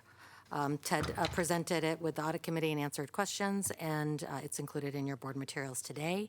We also heard from Craig Harner from Macias, Ginny and O'Connell, MGO. They presented the communications resulting from the audit and issued the associated audit reports. It's all in your board materials if you have any questions on that. And then the last info item was that Sarah Dixon discussed the City of San Diego pension payroll audit results. We had the reports from Sarah regarding the Port District's remediation efforts, as well as the city's Prop B unwinding remediation efforts. We also heard from Michelle Wegner. She provided an IT update, and then Marcel provided a Prop B update. And then the last item we covered was closed session discussion with council regarding legal and compliance security threats at the request of B&G and the audit committee chair previously. Chief Compliance Officer arranged for the committee to meet in closed session to have a discussion with council regarding legal and compliance security threats. There was no action taken in closed session requiring a report to the board or the public. Our next meeting is March 6, 2024. Thank you, Natasha. Let's move on to Section 7, Disability Committee. Tom Battaglia, could you please give us your report? Thank you, Paul. The Disability Committee met yesterday. Before I review the action items and make a motion for the consent agenda approval, are there any action items the board members would like to pull for discussion or a separate vote? Okay, seeing none. So starting with consent agenda item number 1, staff's recommendation to approve the industrial disability retirement application of Brittany Cloud. The committee approved Ms. Cloud's application for industrial disability retirement as her application was supported by evidence of being permanently disabled, her disability being attributed to her work duties, and her disability caused the need for her leaving city employment. If there's no questions on there, I'll move on to agenda item number 2. Staff's recommendation to approve the industrial disability retirement application of Eric Meach. The committee also approved Mr. Meach's application for industrial disability retirement. As his application was supported by evidence of being permanently disabled, his disability being attributed to his work duties, and his disability cause for the need of him leaving city employment. Any questions on that one? Moving to consent agenda item number 3, staff's recommendation to approve the industrial disability retirement application of Christopher Surratt. The committee also approved Christopher Surratt's application for industrial disability retirement. As his application was supported by evidence of being permanently disabled, his disability being attributed to his work duties, and his disability caused the need for his leaving city employment. No questions on that one. Okay. Moving to consent agenda item number 4, staff's recommendation to deny the industrial disability retirement application for Anthony Jeffries. The committee denied Mr. Jeffries' application for industrial disability retirement as the member's retirement was rendered necessary due to the expiration of his drop contract and not by medical evidence of permanent incapacity. Are there any questions from the board on this item before I move the consent agenda items forward for approval? Okay. All right, so I'll move the consent agenda, and we don't need a second, so please vote. And with all votes in, Mr. Chair, this motion passes 12-0. Thank you, Rosie. Staff provided a disability status report, and it's available in the board package. The disability report provides an overview of the disability application review statistics, highlighting the caseload is in good shape with all cases except for one within the 18-month window.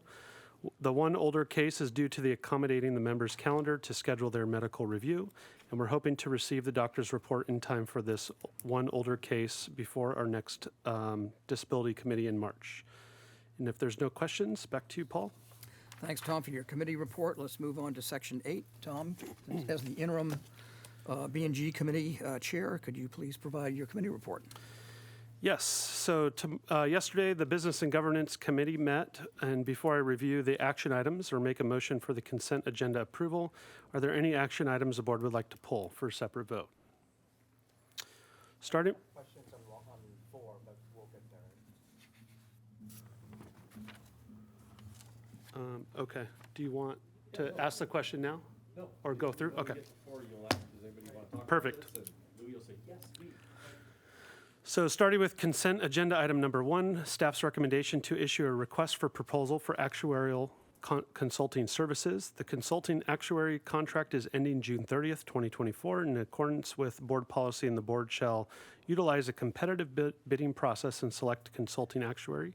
Supporting the board with the responsibilities, staff will be issuing an RFP and presenting finalists to the board for consideration at a future board meeting. Are there any questions or comments regarding this item? Moving to consent agenda item number 2, hearing officer's recommendation to grant the appeal of Jay Farrington. The committee unanimously supported granting the appeal of Jay Farrington. The committee and staff discussed the hearing officer's recommendation in conjunction with advice from fiduciary counsel. While the hearing officer and fiduciary counsel found different paths to the same conclusion, staff have changed their operating procedures to align with updating interpretations of the case law to properly recognize incoming reciprocal salary from pension systems. Are there any questions on this item? All right, moving to consent agenda item number 3, recommendation to amend committee charters and investment committee charter to delegate authority to the investment committee to initiate, amend, and terminate contractual relationships with investment managers. This recommendation is affecting the board's desired delegation of authority as discussed at the August 2023 board retreat. This proposed policy change was unanimously approved by the investment committee at its November 2023 meeting and passed by the Business and Governance Committee on a vote from 4 to 1. Are there any questions or comments regarding this item?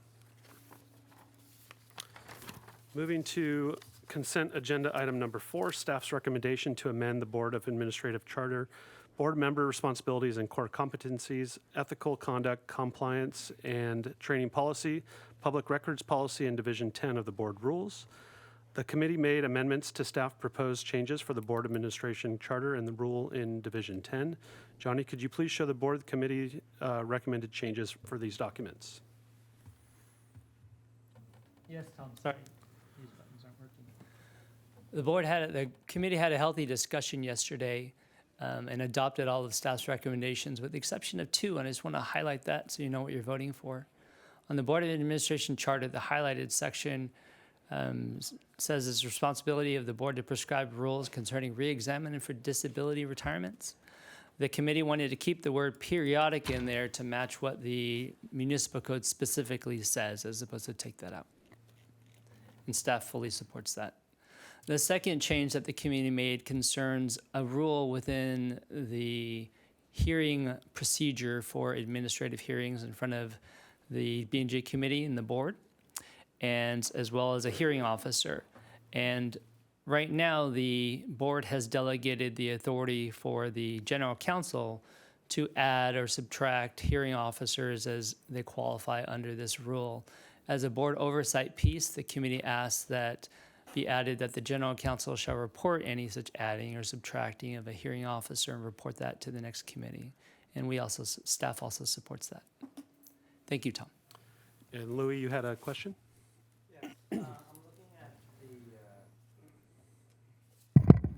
I'm looking at the memorandum, and it says under Board Administration Charter, staff recommends amending the charter to explain that a board member is an uncompensated volunteer who's eligible for reimbursement of expenses incurred in performing their duties. Workers' compensation benefits, like, what does that mean, workers' compensation benefits, when we're not getting a salary? Sure, thank you for the question, Louis. If you're an employee in the state of California, in most cases, if you're hurt on the job, the employer is responsible for your health of that injury. So that would be true for you here. So if you were to fall down here and hurt your knee, the city of San Diego SDCERS would be compensating you for that injury. So if I'm on SDCERS duties or work, volunteering, going to conferences, any such things, if there's injuries, I would get workers' compensation benefits? Yes. Got it. Well, yes. Any other questions? And I'll move to approve the 4 consent agenda items.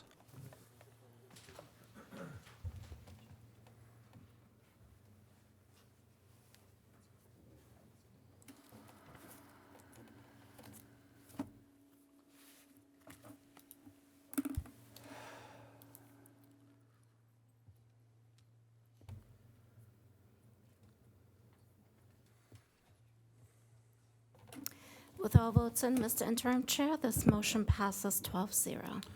Thank you, Rosie. And lastly is the reports for Member Services Division. Cynthia shared with Member Services completed 2 important outreach projects to specific populations of retirees, informing them of tax requirements related to their benefit.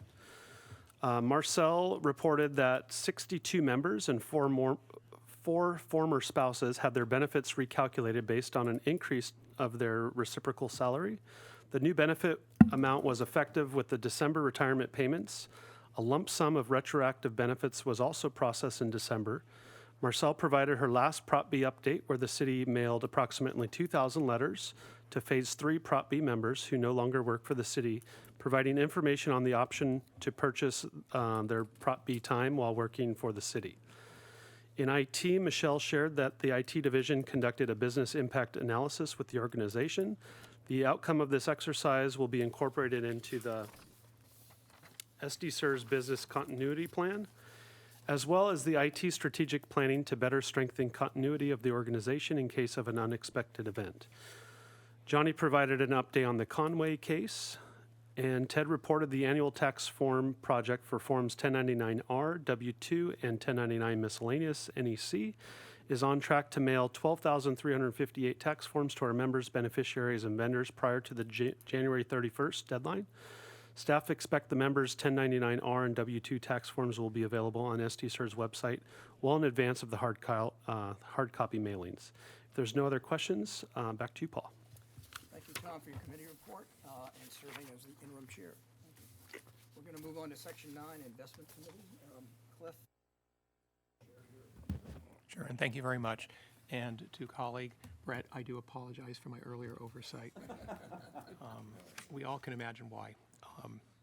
So yesterday afternoon, the investment committee met, and there are 2 action items and 2 information items. Before I proceed, is it okay to just to go through the consent agenda on these? Does anyone want anything pulled?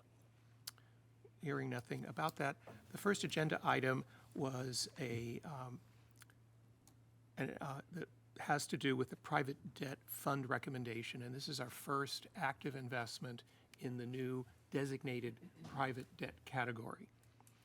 Staff and Aon presented yesterday afternoon a recommendation to invest $75 million in the Ares Senior Debt Direct Lending Fund 3 for our private debt portfolio.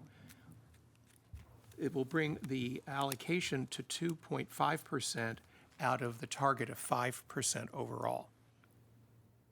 This fund, the Ares Fund, invests in private loans to companies largely in the United States. Ares is one of the largest and most experienced investors in the private credit space and focuses on downside protection in the deals they structure. This investment will build out SDCERS direct lending exposure in line with the portfolio structure analysis presented at the November 23rd meeting. This item was approved by a vote of 6 in favor, none against, and no abstentions. The second action item has to do with the approval of some recommended changes to the SDCERS proxy voting guidelines. Every year, staff reviews and modifies, if necessary, SDCERS proxy voting guidelines to incorporate any notable governance updates from the prior year. This year, the proxy voting vendor to SDCERS, Glass Lewis, did not recommend any updates to our guidelines. However, staff did add some clarifying language regarding cybersecurity risk oversight, board gender diversity, and underrepresented community diversity. This item was approved 6 in favor, 0 against, and no abstentions. Are there any questions from the board on any of these items before we vote? Then I get to move. No second is necessary.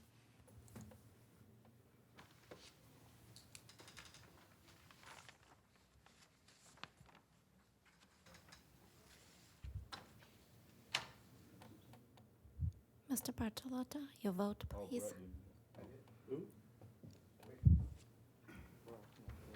Because of what Cliff said. With all votes in, Mr. Chair, this motion passes 12-0. Thank you. On to information items. The first has to do with a report on the performance for the overall fund for the quarter ended September 30th, 2023. For the third quarter, our fund had a net return of negative 2.0%, which slightly outperformed the benchmark at negative 2.1%. This was driven by outperformance from global equities, from real estate, and from the managed futures portfolio over the quarter. From a risk-adjusted basis, SDCERS portfolio is in the top quartile versus a universe of similarly sized public pension plans over the past 3 and 10 years, and just outside the top quartile over the past 5 years. The total fund has returned 6.9% net over the past 10 years and 8.1% net since inception. The second information item has to do with our annual review of our public market fees. SDCERS investment consultant Aon presented an analysis of the fees SDCERS pays to its public markets investment managers compared to the broader manager fee universe. The analysis found that SDCERS pays approximately 19 basis points in fees to its public market managers, which is below the universe median of 24 basis points. This puts SDCERS in the first quartile compared to a similar portfolio of publicly traded assets. And I should point out, as a footnote, that even the fee that we have negotiated with Ares was negotiated down from their posted fees. So this is very good news for us overall, and congratulations and many thanks to the staff for this work. There are no reports to be reported out for this section. And there endeth this lesson. Thank you, Cliff, for your investment committee report. Move on to section 10, which is questions and comments from the president, trustees, and staff. Does anybody have any comments, questions on the education session? Sorry. Moving on to section 10, questions and comments from the president, trustee, and staff. Are there any questions or comments regarding the education session reports from board members? Hearing. Sorry, Elvin, go ahead.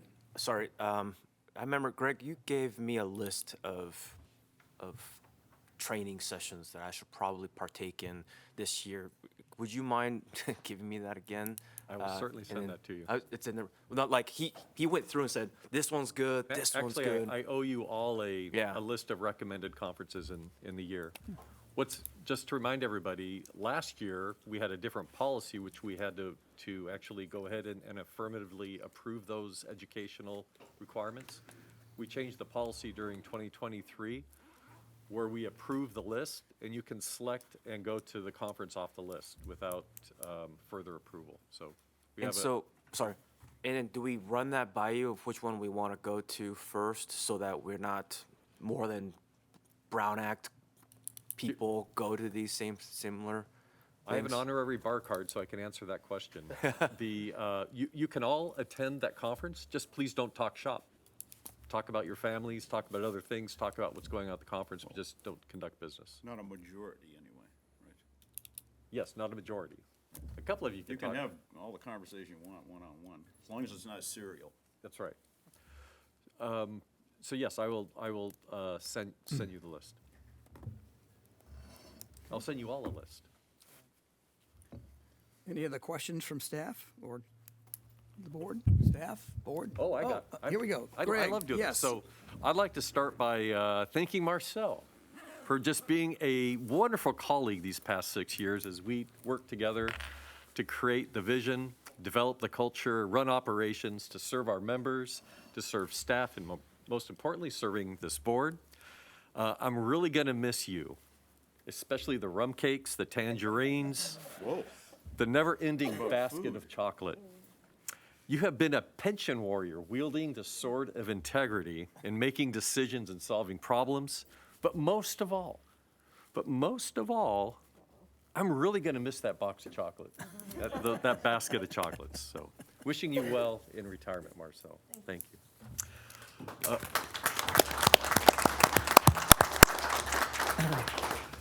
And while there is no replacing Marcel's unique skill set and institutional history, I am very pleased to have Sandra Clausen. Hi, Sandra.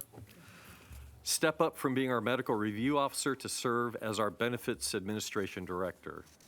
I really feel like a new era has begun with Sandra, so I'm really excited. We have a board retreat coming up on February 26th, and staff is busy getting ready for that great day together. I promise I'll order lunch. It'll be good.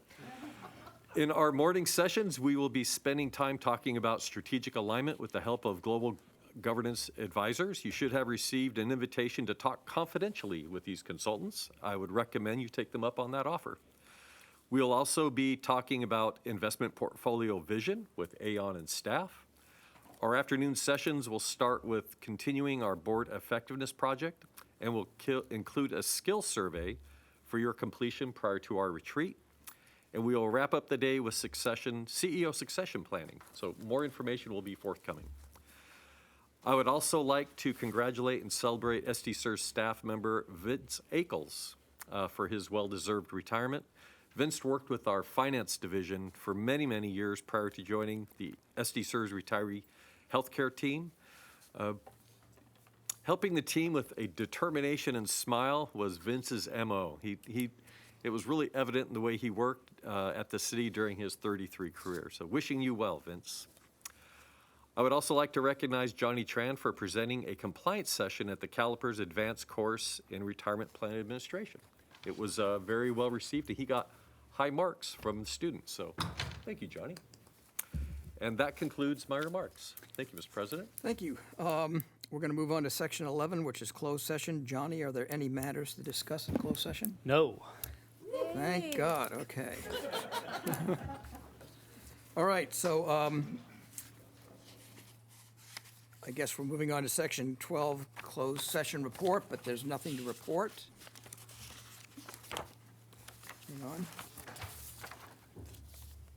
So we're not in close, we're moving out of closed session.